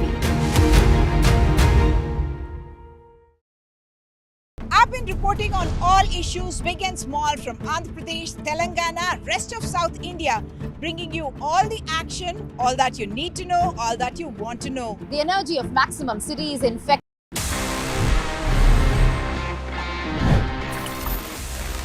Hello guys, welcome back after the break. मेरा नाम है Gaurav, you are watching gadgets 360 with Technical Guruji. And basically ये जो show है ना, यहाँ पे हम गैजेट्स की दुनिया के बारे में बहुत कुछ नया जान लेते हैं। मैं आपको नई टिप्स भी दे देता हूँ, एट द सेम टाइम आपको आपके सवालों के जवाब भी मिल जाते हैं। और सवाल जो है सबसे बड़ा आज का वो ये है कि व्हाट्सएप को आप बेस्ट यूज कैसे कर सकते हैं। You know, this is that one app जिसको शायद हम सभी यूज करते हैं, घर में बच्चे हो या बूढ़े, व्हाट्सएप सभी के फोन में आपको मिल जाएगा।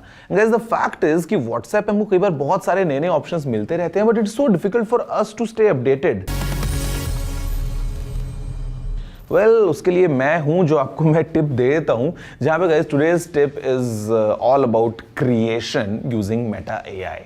सी, आपको अगर नहीं पता है तो let me tell you, WhatsApp में मेटा एआई आ चुका है। आपको बस व्हाट्सएप को अपडेट करना है, you would definitely see an option of Meta AI. But let me tell you where it's fun, because sometimes हमको किसी को कुछ मैसेज भेजना है ना, दिमाग में एक इमेज चल रही है कि ऐसा कुछ उसको बना के भेजें या कुछ फन गिफ्ट बनाएं। Well, now it's very easy. If you open any chat, go to that pin icon जहाँ से आप documents वगैरह attach करते हैं, वहाँ पे you will see an option of imagine. Just click there, enter your prompt, and आपके सामने एक फोटो तुरंत बन के आ जाएगा। And then in the next step, if you want, you can even animate that picture to be used as a GIF और GIF, जो भी आप बोलना चाहें। ये काम भी आप कर सकते हैं WhatsApp पे using Meta AI. Friends, it's time for this section जो कि मेरा पर्सनल फेवरेट है। मतलब इसको ना मैंने शो के एंड में इसीलिए प्लान करके प्लेस कराया, because see, dessert should be at the end. और बेसिकली जैसे जैसे हम शो के एंड में जाते हैं ना, this always brings in excitement, because it's ask TG, जहां पे मैं आपके सवालों के जवाब देता हूं in each episode, answering all your queries around gadgets. Let's see इस बार हमारे पास में कौन से क्वेश्चंस हैं। Hi DG, I want to buy a smartphone under 50,000 rupees with Kulgam Snapdragon and 16 to 24 GB RAM. Please suggest. Thank you. Okay. So the first thing I would want to ask you a counter question. Why 16 to 24 GB RAM? What do you plan to do with your phone? यार, मतलब ऐसा क्या करना है phone में कि इतनी ज्यादा RAM चाहिए? I believe you'd want a good experience, but उसके लिए अकेले RAM से कुछ नहीं होगा। बट चलो, then again, I'll just answer your question in this case कि आप जो है वो एक ही फ़ोन चूज़ कर पाएंगे जहाँ पे आपको 16 GB की RAM मिलेगी with a Qualcomm Snapdragon processor। और जो फ़ोन की मैं आपसे बात कर रहा हूँ, it is the OnePlus 12R। OnePlus 12R में you will get a 16 GB RAM variant with a Qualcomm processor under rupees 50,000। So yeah, this is the phone for you then, अगर आपको RAM 16 GB की चाहिए। Hi sir, I have old laptops and mobile phones. Can I sell them at good prices? And if yes, where can I sell them? And if not, what should I do with them? It depends the kind of laptops and phones that you have. अगर वो बहुत ही कुछ unique models हैं, you know, something very iconic, तो definitely you might get a good value out of those. Otherwise, तो you know, if they are just old laptops with just like average specs or like, you know, just generic models, तो उस case में I don't think कि ज़्यादा उनकी value आपको मिलने वाली है। You can still try platforms, you know, जो बहुत सारे हैं जहाँ पे you can sell used gadgets, फिर चाहे वो e-commerce platforms हों या फिर वो platforms जो कि यूजुअली एक्सचेंज करते हैं your older gadgets. Second option, अगर आपको लगता है कि if you want to repurpose them, then there are multiple ways to repurpose. For example, अगर आपके पास में फोन की बात करते हैं, you can use it like baby monitor. आप उसको एक सीसीटीवी कैमरा की तरह यूज कर सकते हैं। अगर आप एक लैपटॉप की बात करते हैं तो वहाँ पे you can create your own server with that laptop, जहाँ पे आप अपनी मूवीज वगैरह को स्ट्रीम कर सकते हैं अक्रॉस इट। मतलब there are a few use के scenarios, but depends if you want to do that DIY or if you'd want to just get rid of them and then get some value out of it. Could you please suggest some apps that are good for video editing? I'm mostly looking for free applications. Free applications में I can tell you, you can use CapCut, you can use InShot. Sometimes if you use the inbuilt editor in your phone, sometimes even that's a very powerful option. So look around, just go onto the Play Store or the App Store. You would definitely have lots of free applications popping right at the top. और वो जो apps हैं, you can use Filmora, you can use Cyber Power Director. All these apps free हैं. Maybe with some limitations or without limitations, depends app to app, but you can start from there. So guys, that's all from this week's episode of your favorite gadget show, Gadget 360 with Technical Guruji. मतलब हर बार की तरह इस बार भी we packed everything together so tightly. एक बड़ी car से लेके एक छोटे फोन तक सब कुछ इस एपिसोड में हो चुका है. If you have anything to say, अगर आपका कोई और सवाल होता है, if you want to appreciate my work, the team's work, if you want to give some feedback, you know the drill. The address is pretty simple. It's tg@ndtv.com. Looking forward to all your emails, all your love in the inbox. Next week दोबारा मिलने वाला हूँ कुछ और interesting gadgets के साथ में. Let's keep it tight this week. That's all for now. See you all next time. Have a good day.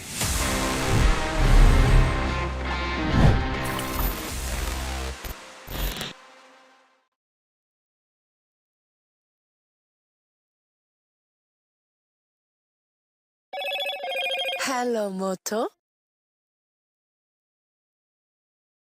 Motorola Razr 50 Ultra comes with Google Gemini.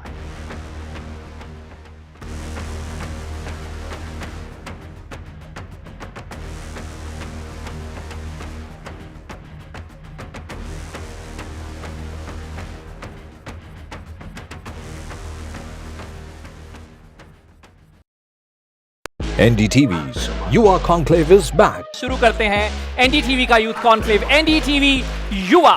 Bharat एक युवा देश है. अगर हम युवा एक हो जाएं, एकजुट हो जाएं, तो दुनिया की कोई ताकत हमें आगे बढ़ने से नहीं रोक सकती. With India's biggest disruptors. So when you tried to understand and have conversation with your parents कि मेरा नाम बांसुरी क्या रखा, उन्होंने क्या बताया? सो माँ ने तो बहुत ही स्वीट एक्सप्लेनेशन दी. शी सेड कि कृष्ण की सबसे प्रिय वस्तु पे तुम्हारा नाम रखा गया है. प्रेजेंट में रहो, अपना कर्म पूरी निष्ठा से करो, फल की चिंता मत करो. दूसरी थ्रो लगने के बाद जब कोच साहब ने बताया कि 4639 है, तो मैं काफ़ी खुश हुआ. और सरप्राइज भी हुए थे थोड़ा. सरप्राइज हुआ था मैं, तब इसीलिए वो मैंने पूछा सर खाओ माँ को सर. युवा यूथ फॉर चेंज. लोन मिलेगा या नहीं, ये आपके क्रेडिट स्कोर पे डिपेंड करता है. तो आज ही अपना क्रेडिट स्कोर चेक करें फ्री में पैसाबाजार.com पर. लोन की जरूरत कभी भी किसी को भी पड़ सकती है. ठीक से एक्टिंग नहीं. पैसाबाजार.com. For every news from every part of the country, download कीजिए NDTV ऐप. सिर्फ एक ऐप जो आपको बताता है क्या हो रहा है in the world of business, politics, sports and entertainment. देखना ना भूलें हमारी movie Yudhra in the theatre. Read all about Yutra on the NDTV app. So download now. Loan मिलेगा या नहीं, ये आपके क्रेडिट स्कोर पे डिपेंड करता है. तो आज ही पैसाबाजार.com पर जाइए और अपना क्रेडिट स्कोर चेक कीजिए फ्री में, क्योंकि लोन की जरूरत कभी भी किसी को भी पड़ सकती है. बस एक्टिंग करा लो इनसे. पैसाबाजार.com. क्रेडिट स्कोर चेक, आदत अच्छी है. Hi, I'm Kareena Kapoor Khan. When it comes to news, NDTV stands for trust, for integrity, for truth, for news that matters. Watch NDTV and don't forget to watch The Buckingham Murders अपने नजदीकी cinema घरों में. कैसे मारा? Loan मिलेगा या नहीं, ये आपके क्रेडिट स्कोर पे डिपेंड करता है. आज ही जाइए पैसाबाजार.com पर और अपना क्रेडिट स्कोर चेक कीजिए फ्री में, क्योंकि लोन की जरूरत किसी को भी कभी भी पड़ सकती है. चल एक्टिंग थोड़ा भेल बनो. ए आया भाग बोल. पैसाबाजार.com. New day, new show, a new experience. Start your day with the news, not views. We bring you stories that matter and impact your life. News that informs and keeps you ahead. From Maximum City, Mumbai, to the seat of power, Delhi, NDTV brings you the best breakfast show. breakfast news on NDTV, 8 a.m. every day.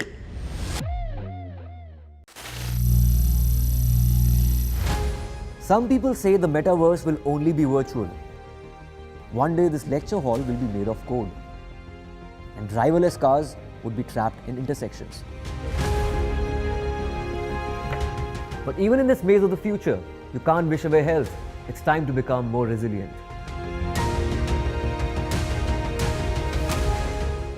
10 years of Banega Swasth India, we have grown and achieved so many milestones.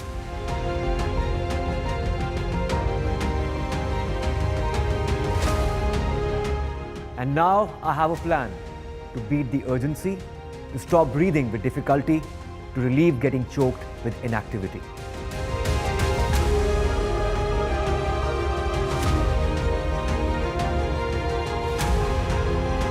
Energize our government, our environment, our society, and ourselves. Everyone, everywhere, every day.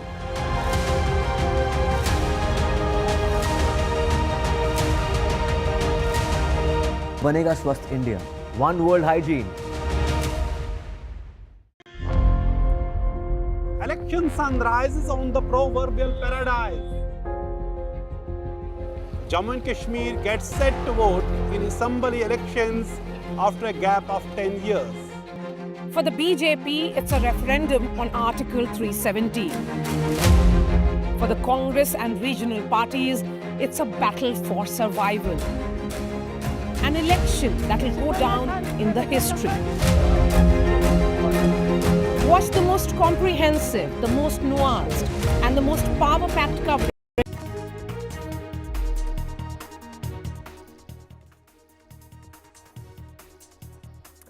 Hello and welcome to watching NDTV. I am Vedant Agarwal. Coming up on the show, the latest from the poll campaigns in Jammu and Kashmir and Haryana. But first, a look at the headlines at this hour.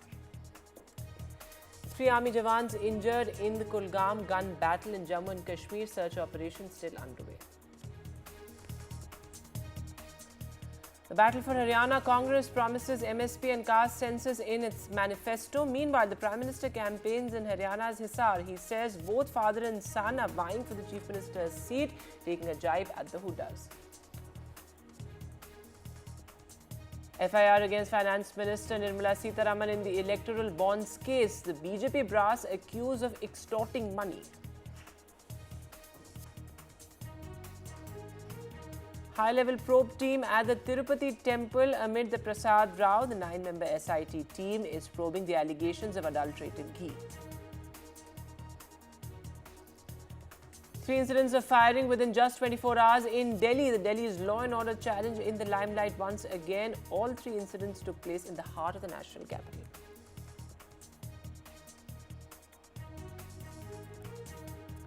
Israel strikes kill the Hezbollah chief. Hezbollah's top leadership has been eliminated, claims Israel.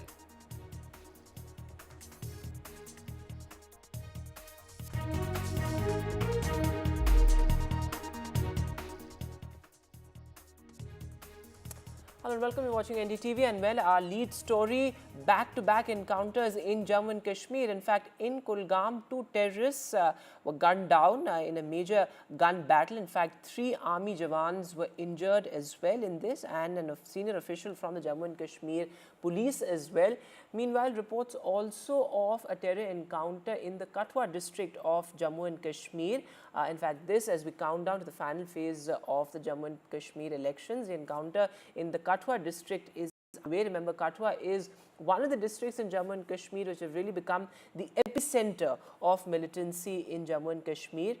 So far, no reports of casualties as far as the Kulgam or Katwa encounters are concerned. Let me go across to our senior colleague Nazir Masoodi. So Nazir, another encounter has now broken out in the Katwa district. What more details do you have? Katwa is a poll-bound area, and encounter is taking place in Bilawar area. And Priyanka Gandhi was addressed a rally in the Bilawar area only. And according to police, they had launched a intelligence-based operation, a search operation along with the army. And then there was a contact with the militants, exchange of firing is going on. So gun battle has broken out in this area, Bilawar area of Katwa district, which is bordering on the one side the Himachal, on the other side is the Pathankot of Punjab. So when you see series of encounters in this particular district explains the magnitude of militancy and how deep they have come inside Jammu and Kashmir right up to the Punjab border. So security forces are on job. They have rushed more reinforcement to the area. So this operation is underway, and this is the second encounter in Jammu and Kashmir today. Earlier, there was an encounter in Kulgam district in which 2 militants have been killed, but before that, before both the militants were killed, 4 security force personnel, including a FSP rank officer of Jammu and Kashmir police, were injured in that encounter, and police say all the injured are safe, they are stable, and they have received minor injuries. Having said that, this encounter in Bilawar Kutwa is a serious security challenge since the Jammu region, 23 seats in Jammu region are going to polls on 1st of this next month. Just in few days from now, tomorrow is the last day of campaigning. Prime Minister Narendra Modi was also in Jammu region today. He addressed a rally there.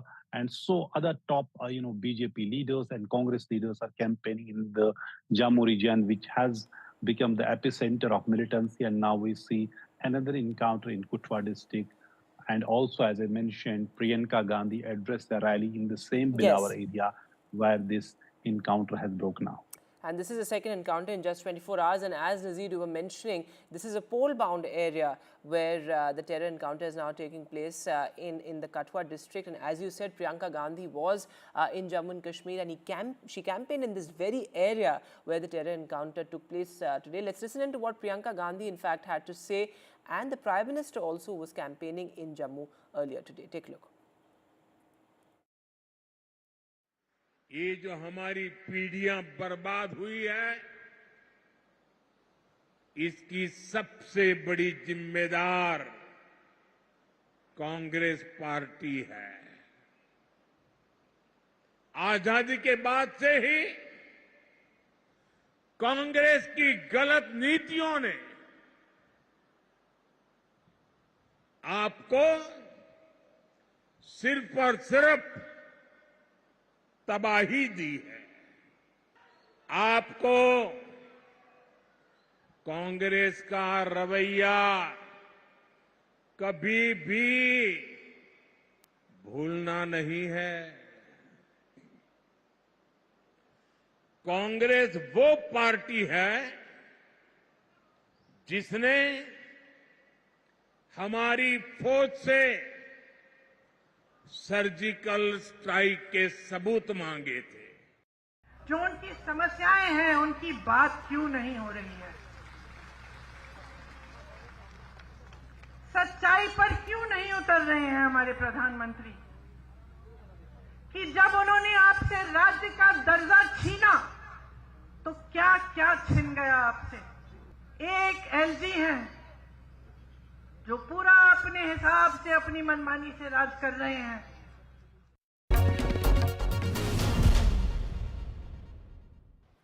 Meanwhile, in poll-bound Haryana, some of the most keenly contested constituencies going to polls in the single-phase election. Of course, it's Ambala that's really become the hot seat as far as Haryana is concerned.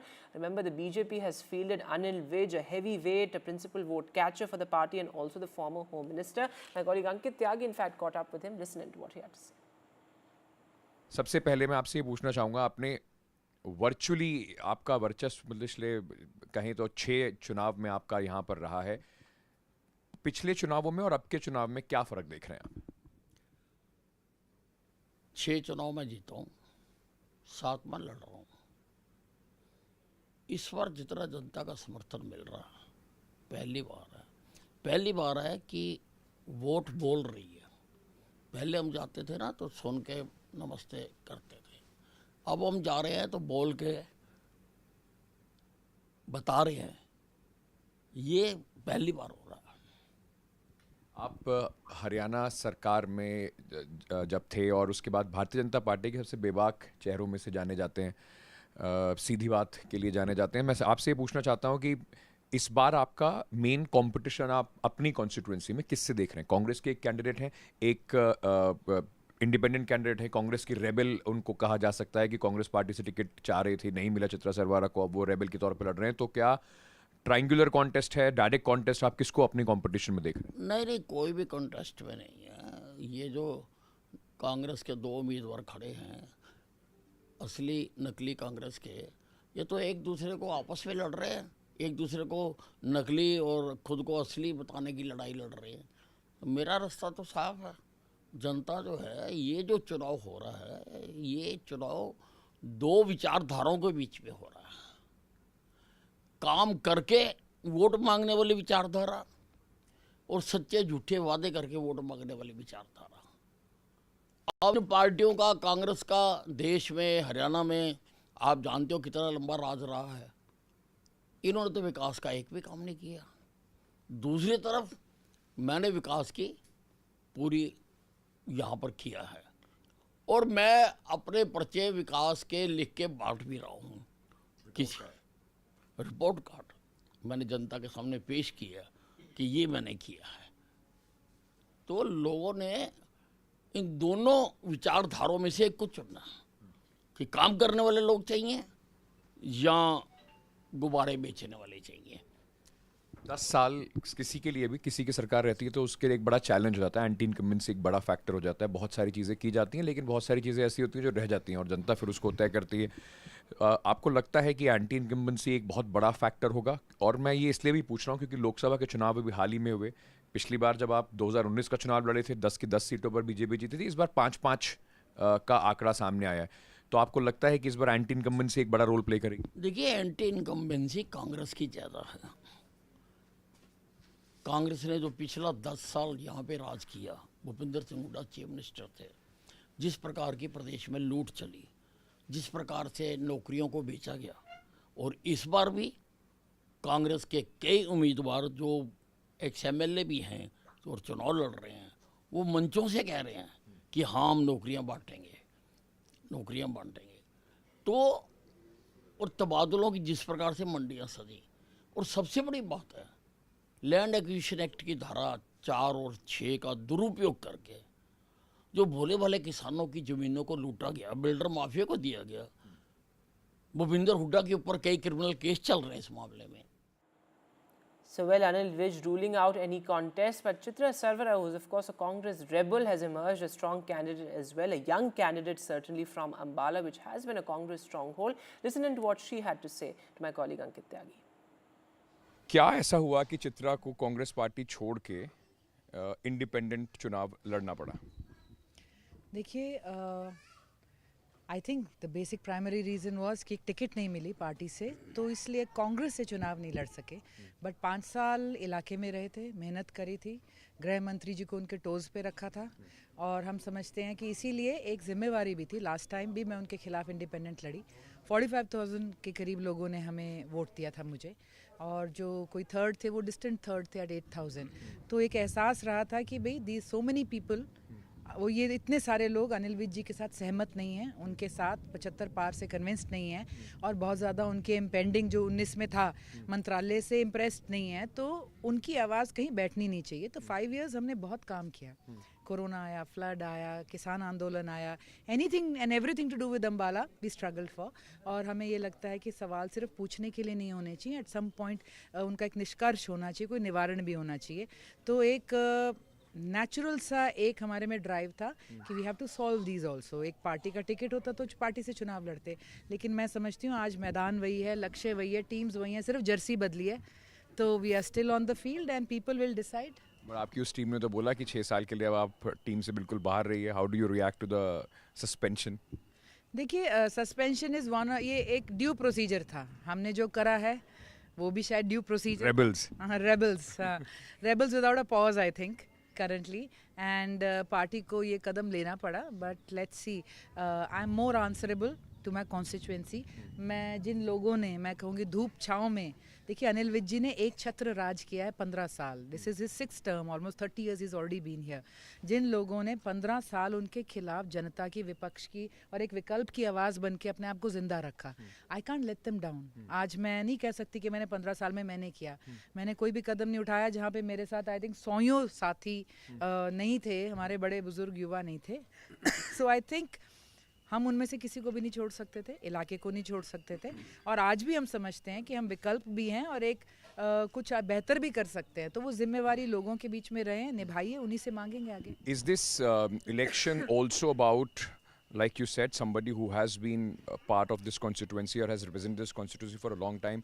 एक young and old reflection भी दिखाई पड़ रहा है. You are a young person. Mr. Vij has been here for a very long time. तो क्या एक वो भी एक अपील है? क्योंकि मैं सुन रहा हूँ हमारे पीछे से सीटी बड़ी सारी बजती आ रही हैं. हाँ, सीटियाँ तो पूरे अम्बाला में बज रही हैं. अब तो कहते हैं कुकर की भी सीटी बजती है तो वो चौंक जाते हैं.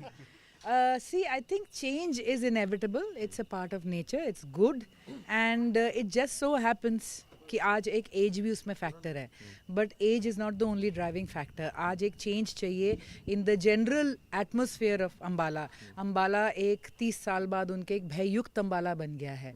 पीपल आर स्कैर्ड, और जो डायरेक्शन चलती है एक मोनोपोली, एक तरह का मैं कहूँगी मोनार्की चली है यहाँ पे. उनका जो फैसला रहा वही कर दिया.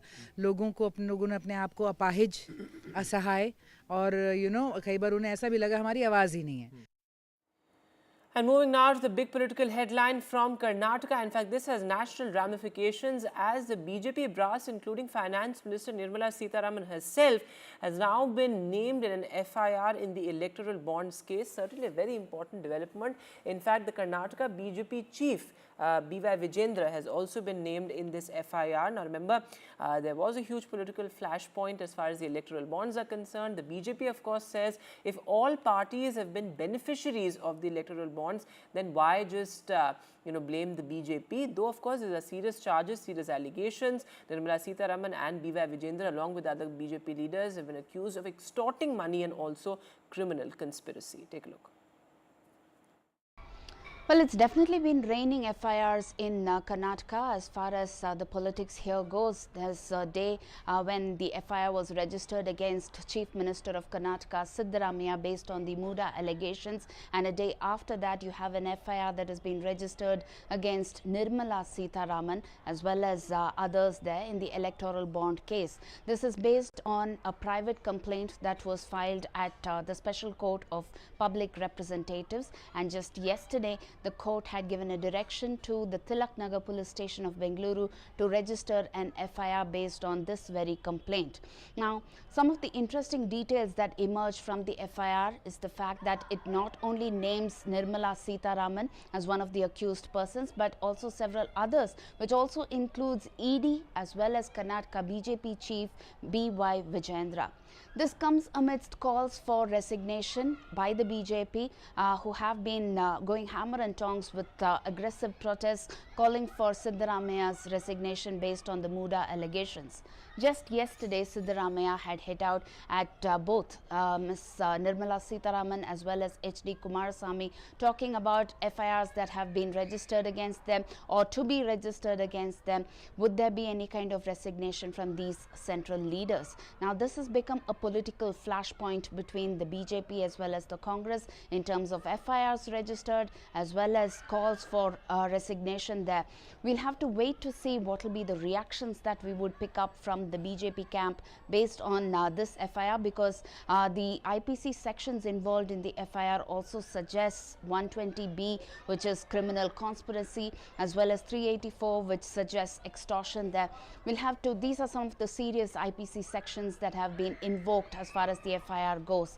We'll have to wait to see how the Congress would now play on this in terms of filing their defense strategy and also the legal recourse that they would take in terms of both BJP as well as the Congress to fight this FIR now. Meanwhile, the Congress and Chief Minister Siddaramaiah himself has demanded Nirmala Sitharaman's resignation amid the Muda heat. Listen. ಈ ನಿರ್ಮಲಾ ಸೀತಾರಾಮನ್ ಮೇಲೆ FIR ಹಾಕೋರು. ಈಗ latest ಜನಪ್ರತಿನಿಧಿಗಳ ನ್ಯಾಯಾಲಯ ನಿರ್ಮಲಾ ಸೀತಾರಾಮನ್ ಯಾರವರು ಮತ್ತೆ ಅವ್ರ ಮೇಲೂ FIR ಬಾಂಡ್ ಮೂಲಕ ಸುಲಿಗೆ ಮಾಡ್ತಿದ್ರಲ್ಲ ಅದ್ರ ಮೇಲೂ FIR ಹಾಕೋರು. ಈಗ ಇವತ್ತು FIR ಆದ್ಮೇಲೆ ಅವರು ಕೊಡ್ಬೇಕಲ್ಲ ರಾಜೀನಾಮೆನ. Meanwhile, Chief Minister Siddaramaiah himself is facing immense pressure from the BJP, which continues to demand his resignation in the Muda case. What exactly is the case? Well, this is the alleged land scam that has really become a huge political flashpoint in Karnataka. The BJP says he must step down on moral grounds. Listen to what Union Minister Prahlad Joshi had to say. He has to resign. There is no other option. They are trying to corner and frighten the governor, which is unacceptable. No less than High Court has clearly given its verdict, and it is also said that if person would not have been in power or in a seat, he could not have got such an opportunity and such a facility. This is what clearly High Court has said. That's why he should immediately resign. And moving now to shocking news from the national capital. Well, open gang war in Delhi. This is 3 incidents of shooting have been reported in just 24 hours in different parts of the national capital. One outside a luxury car showroom, another at a hotel, and yet another outside a sweet shop as well. The police, of course, investigating the involvement of various gangs. Take a look.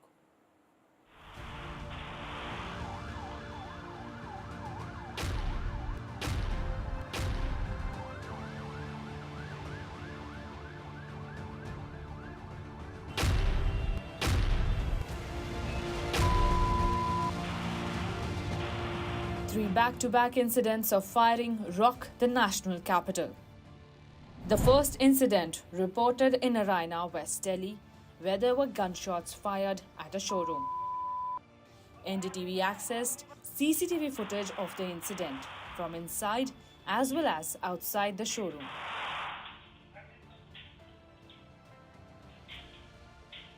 The CCTV showed the gangsters firing.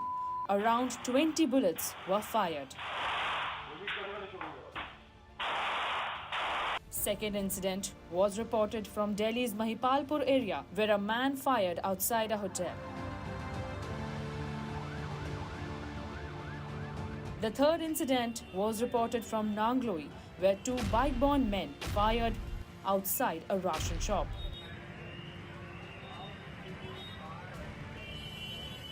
The gunshots that were fired at this hotel last night, a bike-borne assailant open-fired outside Hotel Impress in Mahipalpur in Delhi. No injuries are reported so far in all the 3 of these incidents. The police sources suggest that the firing was related to extortion, demands and an attempt to take control of the hotel. The hotel owner had received a threat call from a person claiming to be Goldie Brar a year ago. While thankfully no one was injured in any of the incidents, what's worrying is that the police claims all 3 firings are linked to extortion bids. There is also a Goldie Brar link to the firing outside the Mahipalpur hotel. These incidents come close on the heels of the firing incident at a South Delhi gym where a businessman was killed. All 3 incidents are part of a larger trend of gang-related threats and firings in Delhi. While the police are working to apprehend those responsible and curb gang-related violence, a big question is being raised about the law and order situation in the national capital. While all the 3 incidents seem to be a larger part of gang-related violence in Delhi NCR, a big question is being raised at the law enforcement in Delhi, because we saw a series of firing incidents that took place within a span of 24 hours. The sense of security amongst the locals have been shaken deeply. While the police is trying to apprehend the people who are responsible behind it, the gang war continues in the heart of Delhi NCR. With camera person Jay Narayan, this is Anushka Garg for NDTV. Absolutely shocking there. But looking at news now from Bihar and Sikkim. Well, rain fury in the east. This as heavy rain has triggered multiple landslides in Sikkim. In fact, key roads have been cut off as well, and this as people continue to wade through waist-deep water. In Bihar, meanwhile, Kosi is flowing above the danger mark, so that certainly is a huge cause of concern. There is a flood-like situation in multiple parts of Bihar. In fact, there you can see people wading through almost neck-deep water in some areas of Bihar as well. This as monsoon is now receding, but a flood-like situation in multiple states. Now the big international headline, well, the Hezbollah chief has been killed. This is something that has been confirmed by the military group as well. A major development, and West Asia, in fact, has been pushed to the precipice yet again. In fact, Israel has also claimed that the top leadership, the entire rung of leadership, in fact, as far as Hezbollah is concerned, has been eliminated. Now, this will have major ramifications as far as the war is concerned. Is a regional conflict now inevitable? That's the big question. Take a look.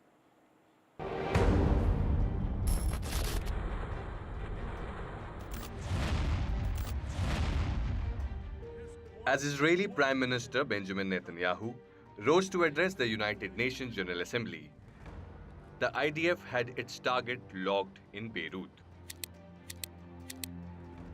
Hezbollah General Secretary and the most prominent face in Lebanon, Hassan Nasrallah, Israel military confirmed on Saturday that Hassan Nasrallah was killed alongside Hezbollah commanders in Friday's airstrike on Beirut.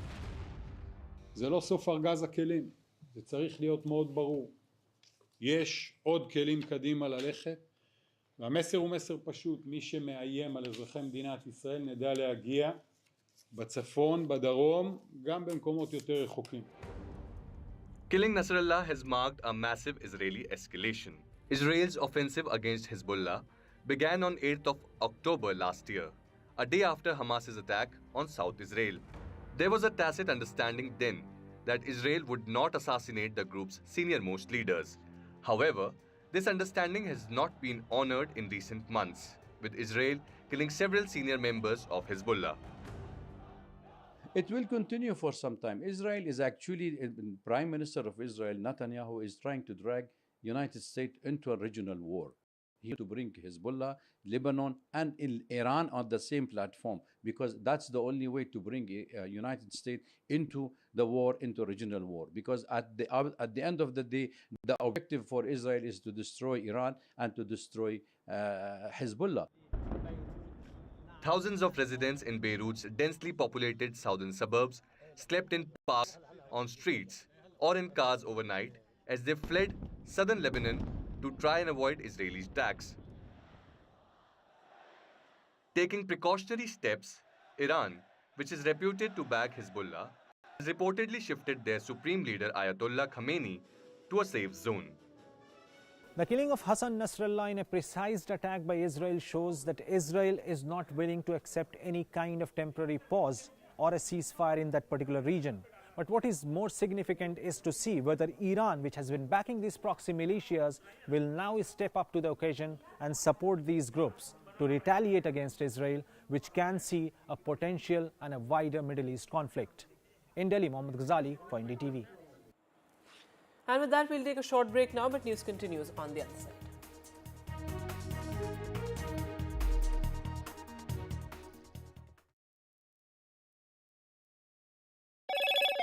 Hello, Moto. Motorola Razr 50 Ultra comes with Google Gemini.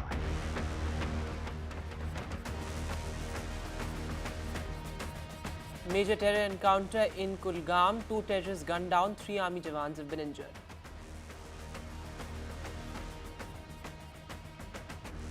The Prime Minister campaigns in Hisar. He says that both father and son are vying for the Chief Minister's seat as he takes a drive at the Hudas. FIR against Finance Minister Nirmala Sitharaman in the electoral bonds case. A BJP brass accused of extorting money.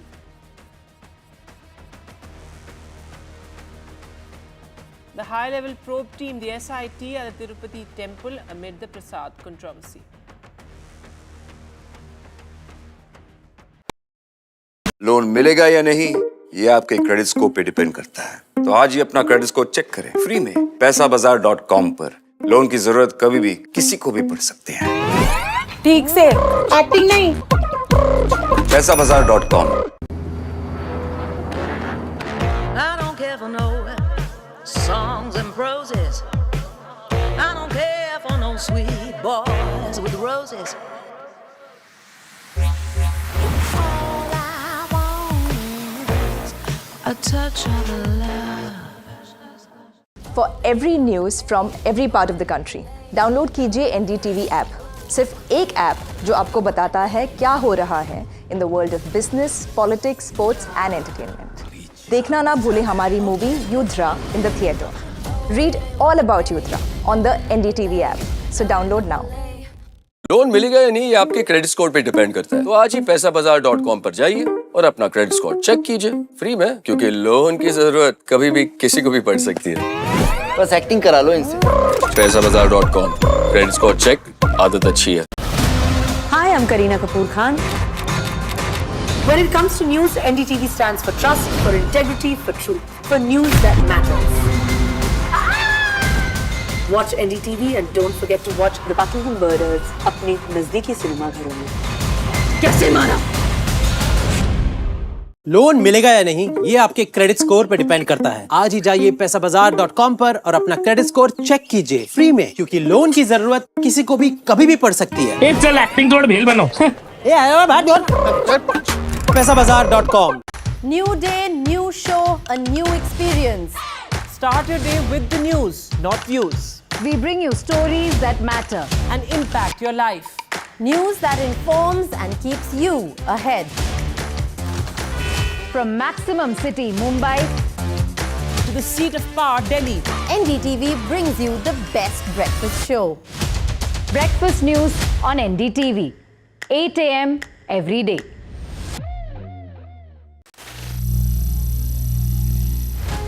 Some people say the metaverse will only be virtual. One day this lecture hall will be made of code, and driverless cars would be trapped in intersections.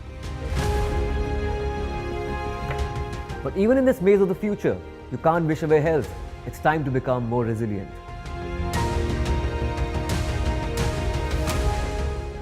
10 years of Banega Swasth India, we have grown and achieved so many milestones.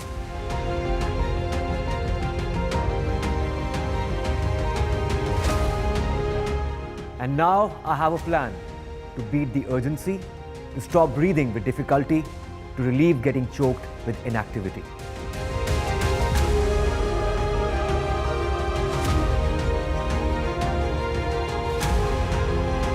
Energize our government, our environment, our society.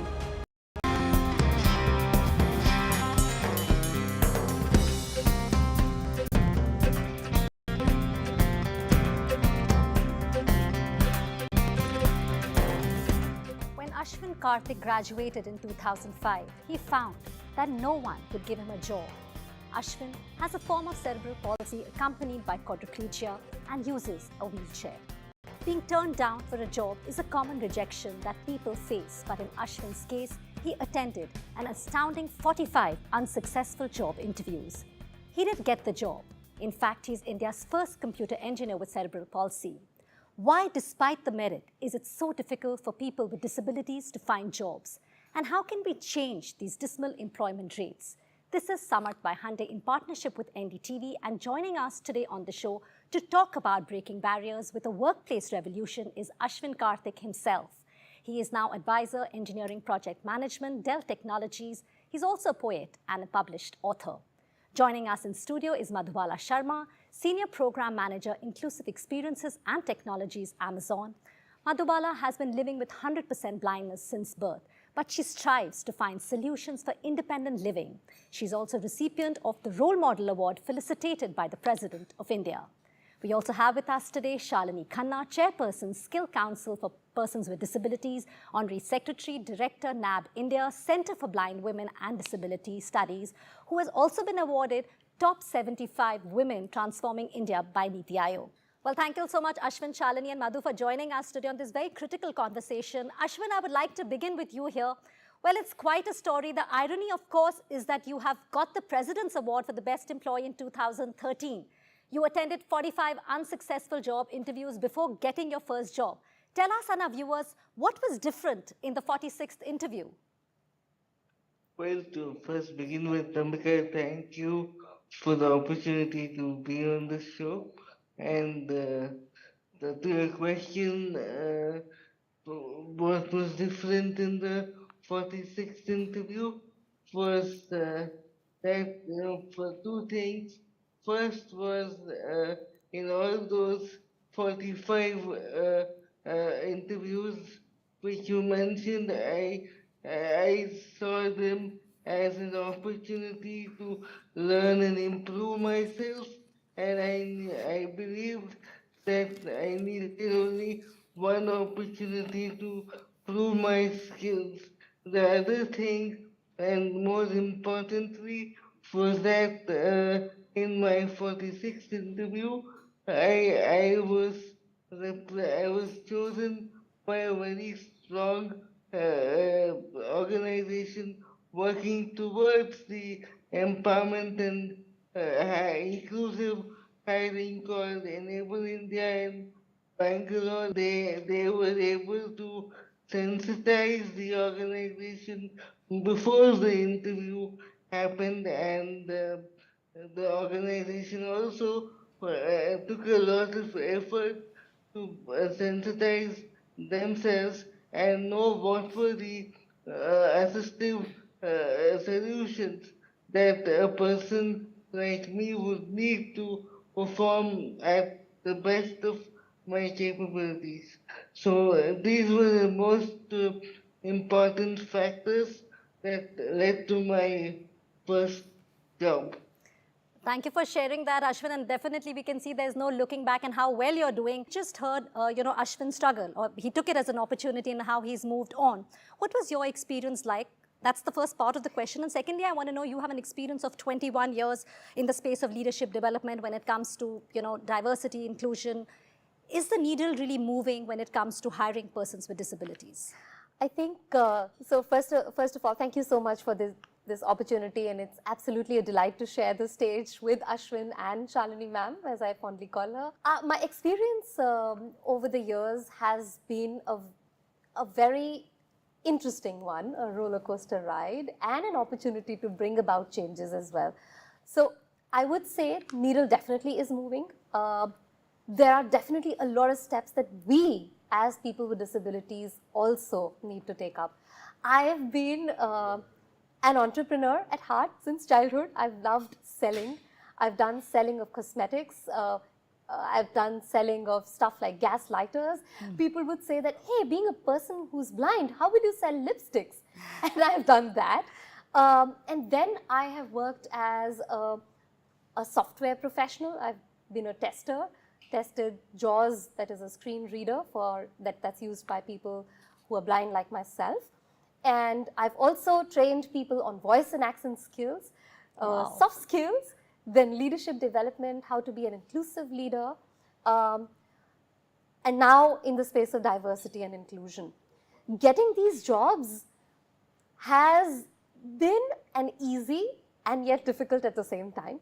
Easy because there have been advocates for me, advocates and allies like, people who work in the hiring spaces, helping people with disabilities get jobs. So they have been my advocates, and difficult because each time when I go for a job, I really need to prove myself.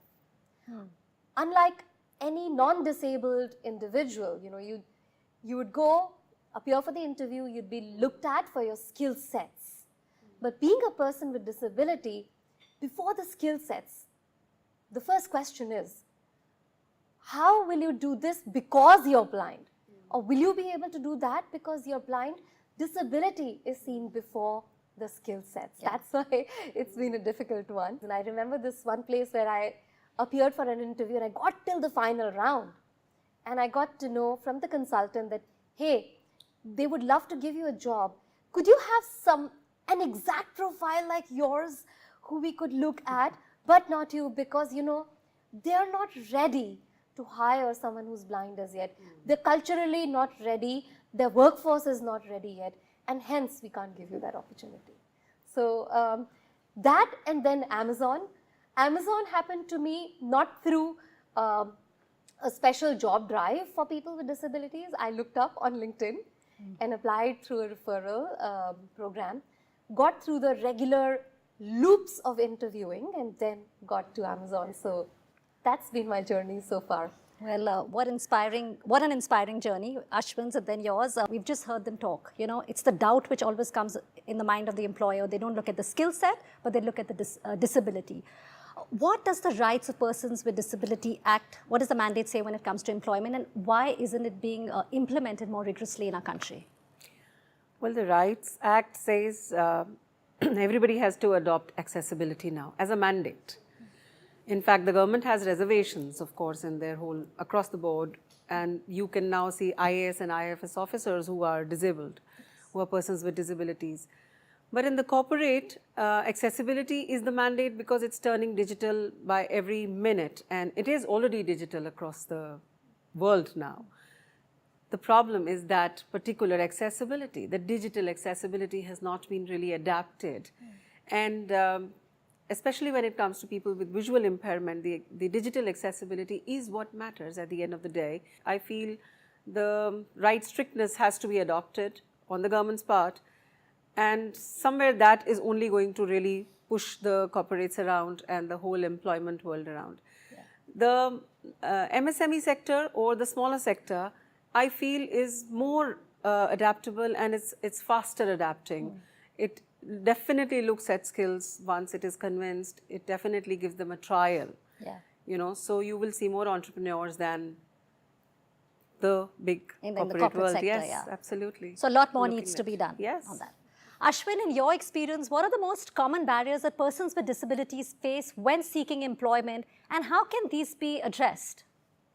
To put that in perspective, most importantly, it is the mindset of the employer. It is a two-way traffic. The employee and the employer both need to come with an open mind. The employee has to, be open to learning, and in terms of the employer, they have to be accepting, they have to be sensitive enough, and also be able to create the assistive solutions that are required for the employee to perform at his or her best capabilities. Absolutely. I think that's really well put, Ashwin. Thank you for that. Shalini, if I can ask you, you have spearheaded, many campaigns, many initiatives, like you have the Blind Bake Cafe, there's Ujjwala, where you're, the tactile medical examiners. Well, this has not only helped in providing employment, but also raised awareness when it comes to, persons with disability, that what they can do. I mean, it's proven that.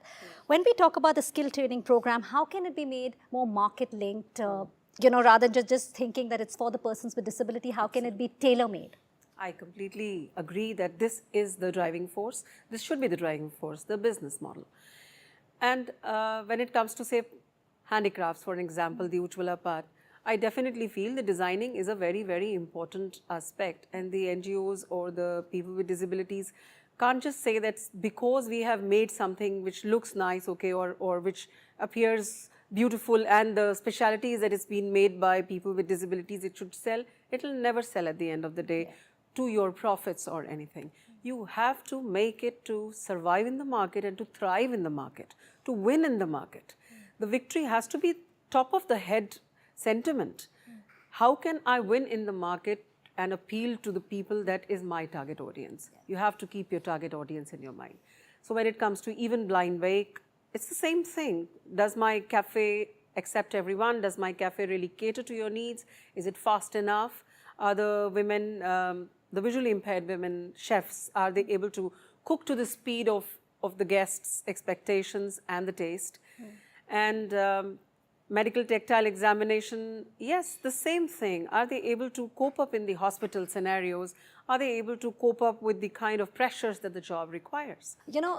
Madhu, if I can come to you here, Shalini has spoken about, customization of this from the skilling perspective. If I can ask you from the hiring perspective, what are the tweaks that need to be made for hiring practices, expectations, and workplace roles that are required specifically for persons with disability? Definitely. One, at the start, it may look like tweaks, but the outcome or the destiny needs to be inclusion. We need to reach that destination where whoever comes, if you have the skills, we have the job for you. That's our aim. And there are a lot of skilling initiatives that are in place, and we need more of such skilling initiatives where we make people with disabilities corporate ready. ready for the workforce. A lot of the times we educate, I went through an inclusive education, but a lot of us disabled folks go through a special education system. And there remains a gap in the skill sets that may be required. We at Amazon have tie-ups with the government. We have a tie-up with an MOU with Skill Council of People with Disabilities, DEPD. We have tie-ups with multiple states as well, where we focus on skilling. And we have people with disabilities at Amazon working in delivery stations, in sort centers, in fulfillment centers, in various other corporate roles as well. In fact, in Mumbai, we have a silent delivery station run by, managed by purely people who are deaf, deaf associates. We have a tie-up with Signable, where real-time sign language interpretation is available for our deaf associates. Making available technology for people like myself, the screen readers, software solution for those who are low vision, software solutions for those who are unable to speak but can, type. Software solutions, so read aloud. Those kind of technical solutions are really, really helpful. And incorporating those as a part of a regular software solution, not because someone may need it or when someone will need it, we will get it. Have it as a part of the infrastructure. That will be a big, big, big enablement. So mindset, I think, and of course, putting in all these assisted technologies. Well, we'll take a really short break, but when we return, more on how we can break barriers in the workplace when it comes to hiring people with disabilities. Stay tuned for more on Samarth by Hyundai in partnership with NDTV.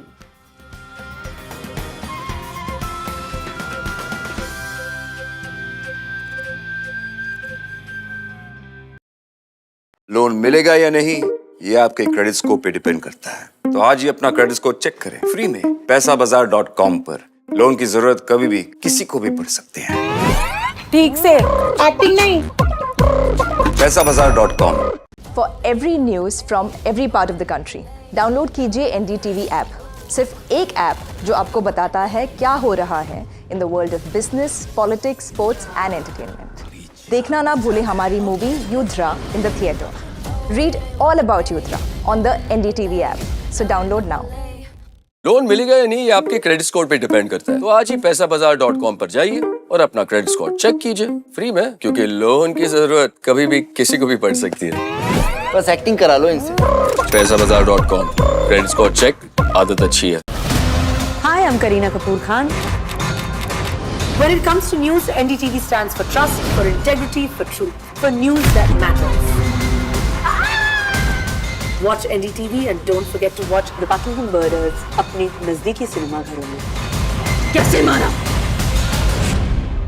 Loan मिलेगा या नहीं, ये आपके credit score पे depend करता है। आज ही जाइए पैसाबाजार.com पर और अपना क्रेडिट स्कोर चेक कीजिए फ्री में, क्योंकि लोन की जरूरत किसी को भी कभी भी पड़ सकती है। चल एक्टिंग थोड़ा भेल बनो। पैसाबाजार.com। New day, new show, a new experience. Start your day with the news, not views. We bring you stories that matter and impact your life. News that informs and keeps you ahead. From Maximum City, Mumbai, to the seat of power, Delhi, NDTV brings you the best breakfast show. Breakfast news on NDTV, 8 a.m. every day.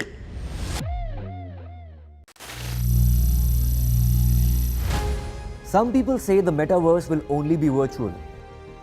One day this lecture hall will be made of code, and driverless cars would be trapped in intersections. But even in this maze of the future, you can't wish away health. It's time to become more resilient.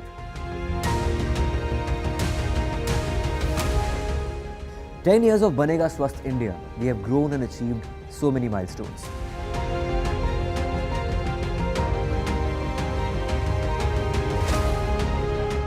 And now I have a plan to beat the urgency, to stop breathing with difficulty, to relieve getting choked with inactivity.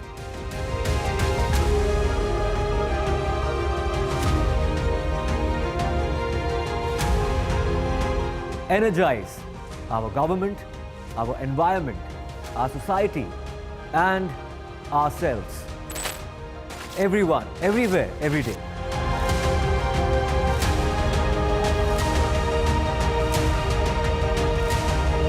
बनेगा स्वस्थ India. One World Hygiene. NDTV's युवा conclave is back. शुरू करते हैं NDTV का youth conclave. NDTV युवा. भारत एक युवा देश है. अगर हम युवा एक हो जाएं, एकजुट हो जाएं, तो दुनिया की कोई ताकत हमें आगे बढ़ने से नहीं रोक सकती. With India's biggest disruptors. So when you tried to understand and have conversation with your parents कि मेरा नाम बांसुरी क्या रखा, उन्होंने क्या बताया? सो माँ ने तो बहुत ही स्वीट एक्सप्लेनेशन दी. शी सेड कि कृष्ण की सबसे प्रिय वस्तु पे तुम्हारा नाम रखा गया है. प्रेजेंट में रहो, अपना कर्म पूरी निष्ठा से करो, फल की चिंता मत करो. दूसरी थ्रो लगने के बाद जब कोच साहब ने बताया कि 4639 है, तो मैं काफ़ी खुश हुआ. और सरप्राइज भी हुए थे थोड़ा? सरप्राइज हुआ था मैं, तब इसीलिए वो मैंने पूछा सर खाओ माँ को sir. Yuva, Youth for Change. Stay informed and entertained with the new and updated NDTV News app. You can watch all our channels live.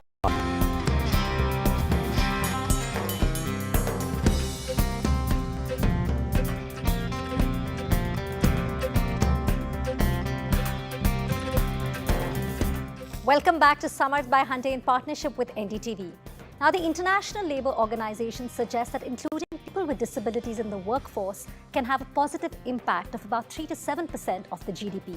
So these are extremely limited employment opportunities for those with disabilities. Isn't just hurting them, it is also hurting our economy.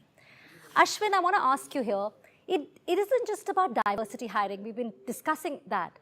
The office building has to be made accessible, the workforce has to be sensitized, and there have to be avenues for career growth as well.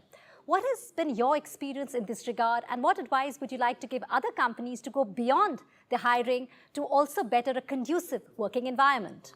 When you talk about career growth and career progression, I strongly believe that it has to be the same for everybody, right? Because when you hire a person, it should be strictly based on the merits and the skill set he or she brings to the table.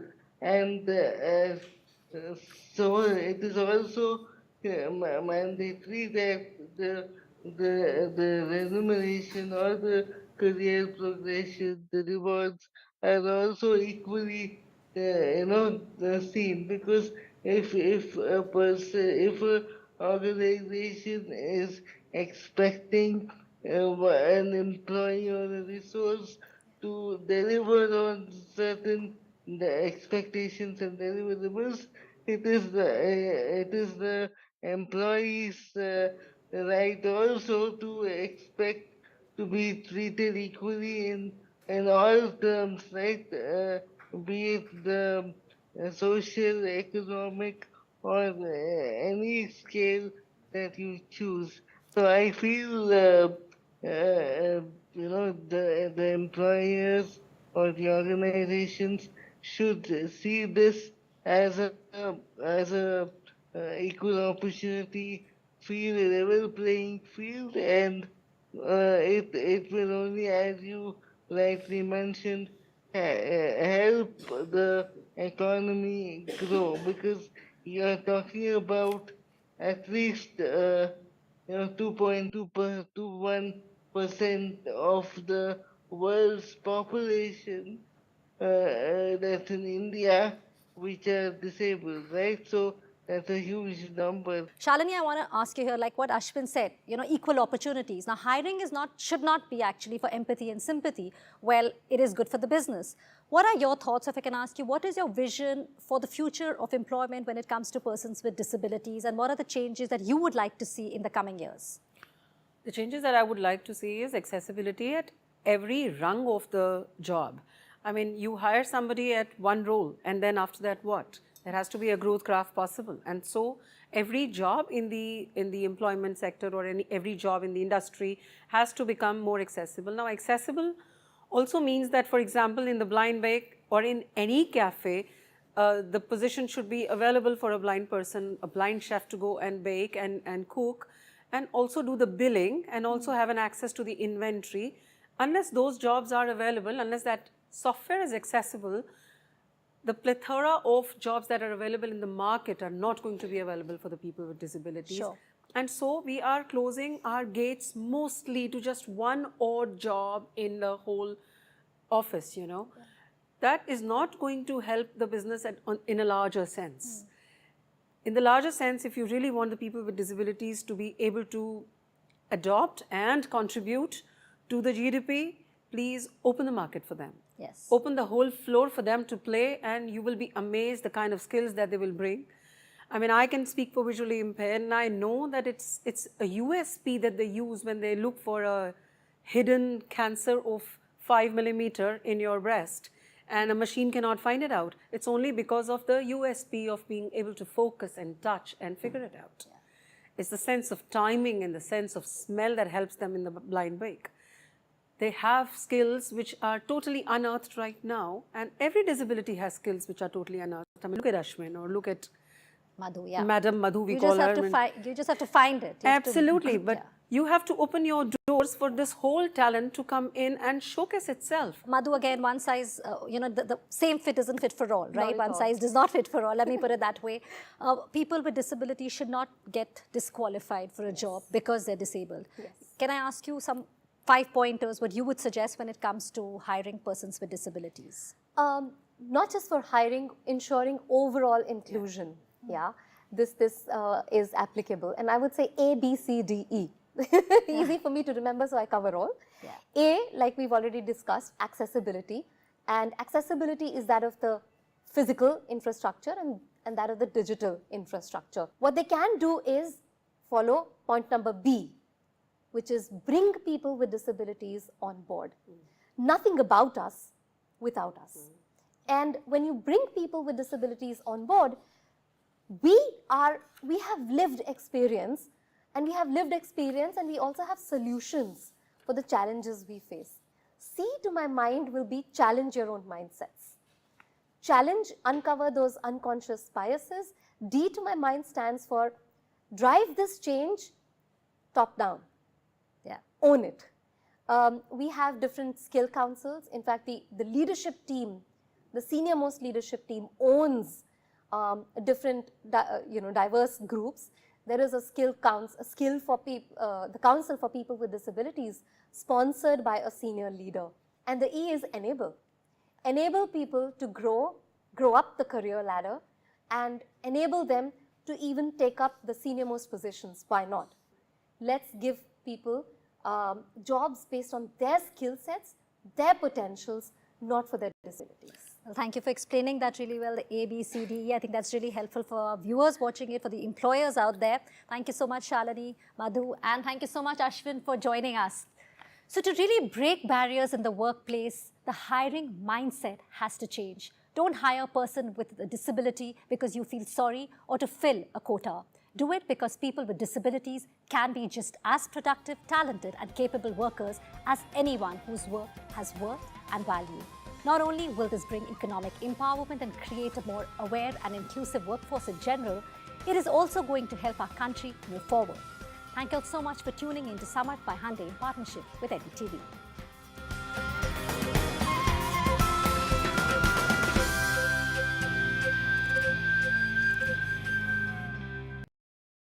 Loan मिलेगा या नहीं, ये आपके credit score पे depend करता है। तो आज ही अपना क्रेडिट स्कोर चेक करें फ्री में पैसाबाजार.com पर। लोन की जरूरत कभी भी किसी को भी पड़ सकती है। ठीक से एक्टिंग नहीं। पैसाबाजार.com। लोन मिलेगा या नहीं, ये आपके क्रेडिट स्कोर पे डिपेंड करता है। तो आज ही पैसाबाजार.com पर जाइए और अपना क्रेडिट स्कोर चेक कीजिए फ्री में, क्योंकि लोन की जरूरत कभी भी किसी को भी पड़ सकती है। बस एक्टिंग करा लो इनसे। पैसाबाजार.com, क्रेडिट स्कोर चेक, आदत अच्छी है। Hi, I'm Kareena Kapoor Khan. When it comes to news, NDTV stands for trust, for integrity, for truth, for news that matters. Watch NDTV and don't forget to watch The Battle and Murders अपने नजदीकी cinema घरों में। कैसे मारा? Loan मिलेगा या नहीं ये आपके क्रेडिट स्कोर पे डिपेंड करता है। आज ही जाइए पैसाबाजार.com पर और अपना क्रेडिट स्कोर चेक कीजिए फ्री में, क्योंकि लोन की जरूरत किसी को भी कभी भी पड़ सकती है। चल एक्टिंग तोड़ भेल बनो। पैसाबाजार.com। New day, new show, a new experience. Start your day with the news, not views. We bring you stories that matter and impact your life. News that informs and keeps you ahead. From Maximum City, Mumbai, to the seat of power, Delhi, NDTV brings you the best breakfast show. Breakfast news on NDTV, 8 a.m. every day.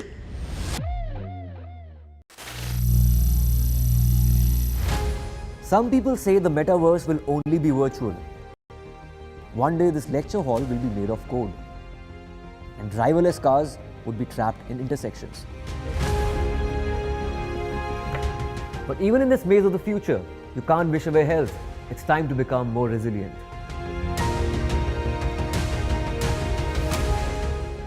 "10 years of Banega Swasth India, we have grown and achieved so many milestones.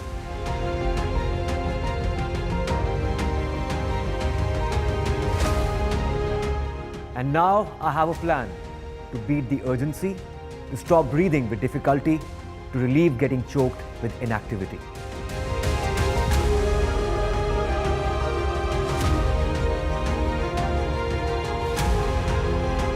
Energize our government, our environment, our society, and ourselves. Everyone, everywhere, every day.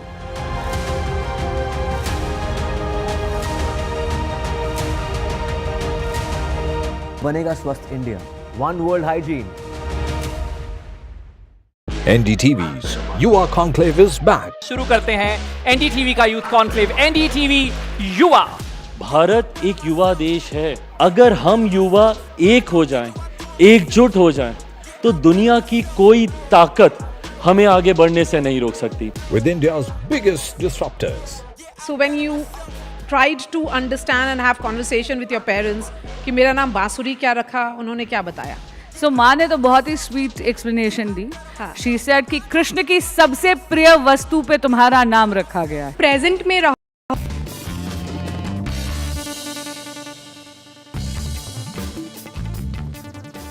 Hello everyone, this is The Big Fight and I'm Maria Shakil. Winter may be still a few weeks away, but Delhi's air quality index continues to drop. A thick blanket of dust and polluted air has already settled over Delhi. The Supreme Court today has come down heavily on Delhi's air quality panel, saying that the body set up to control pollution in the NCR region has failed to serve its purpose, saying it was all in the air. Justice Abhay Oka said there is no compliance with a single provision of the Commission for Air Quality Management Act. Just a few days ago, the Delhi government, remember, announced a 21-point winter action plan to mitigate the crisis during the critical months ahead. The plans include initiatives such as the use of drones to monitor pollution hotspots, an anti-dust campaign utilizing road sweeping machines, and artificial rain.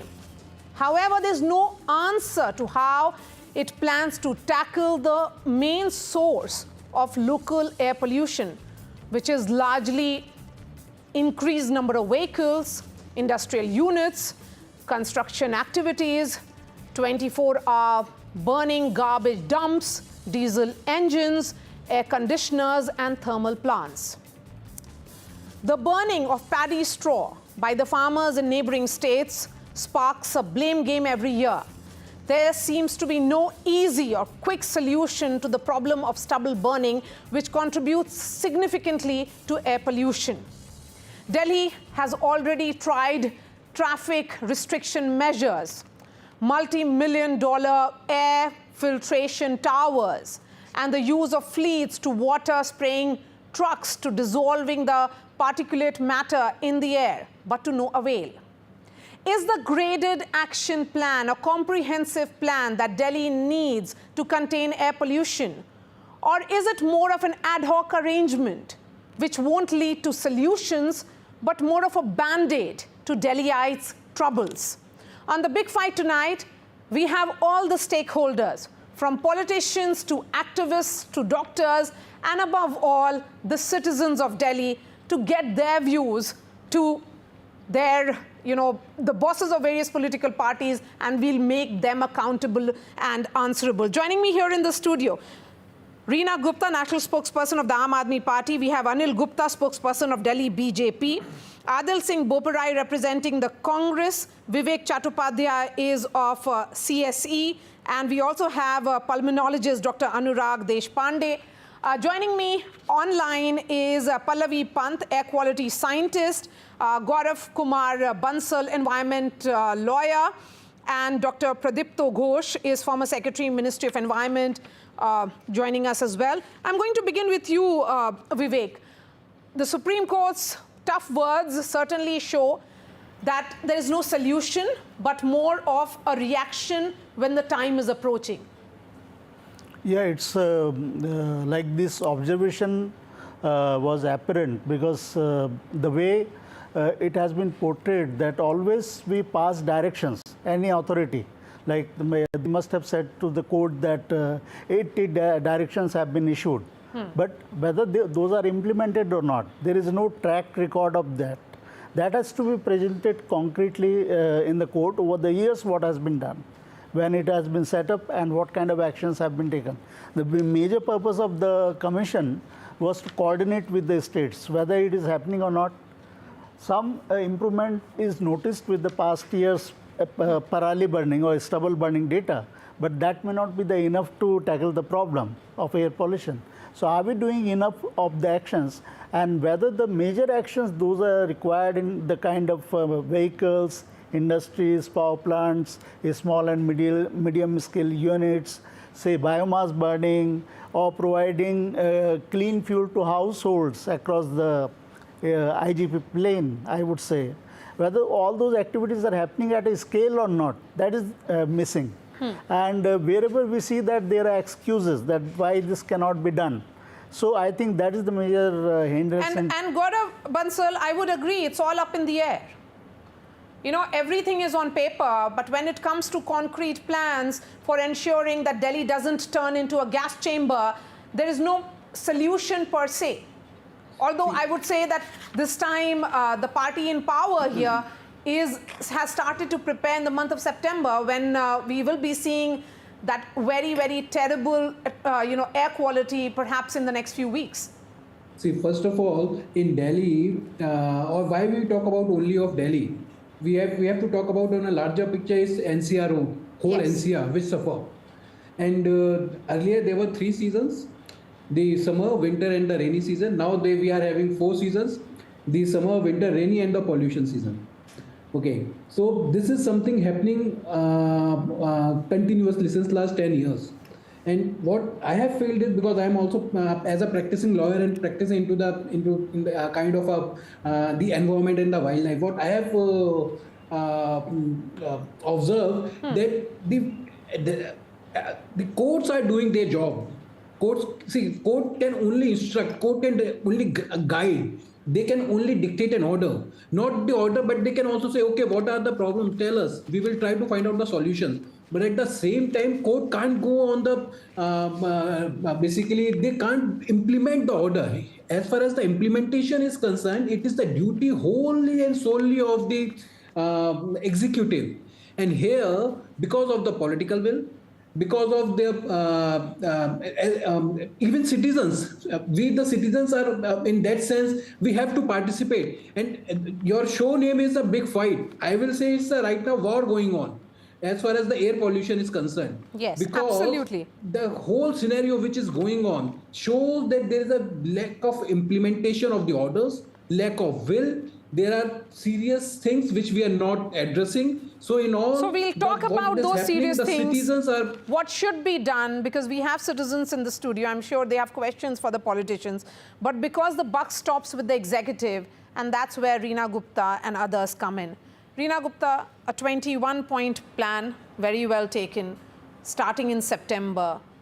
But there is already a thick blanket of toxic air. which will impact, many like us. Eye irritation, nose irritation has already begun. So, Maria, before we find any solution, we have to articulate the problem properly. तो पहले तो आपको identify करना पड़ेगा problem क्या है. सब लोग बोलते रहते हैं दिल्ली दिल्ली दिल्ली.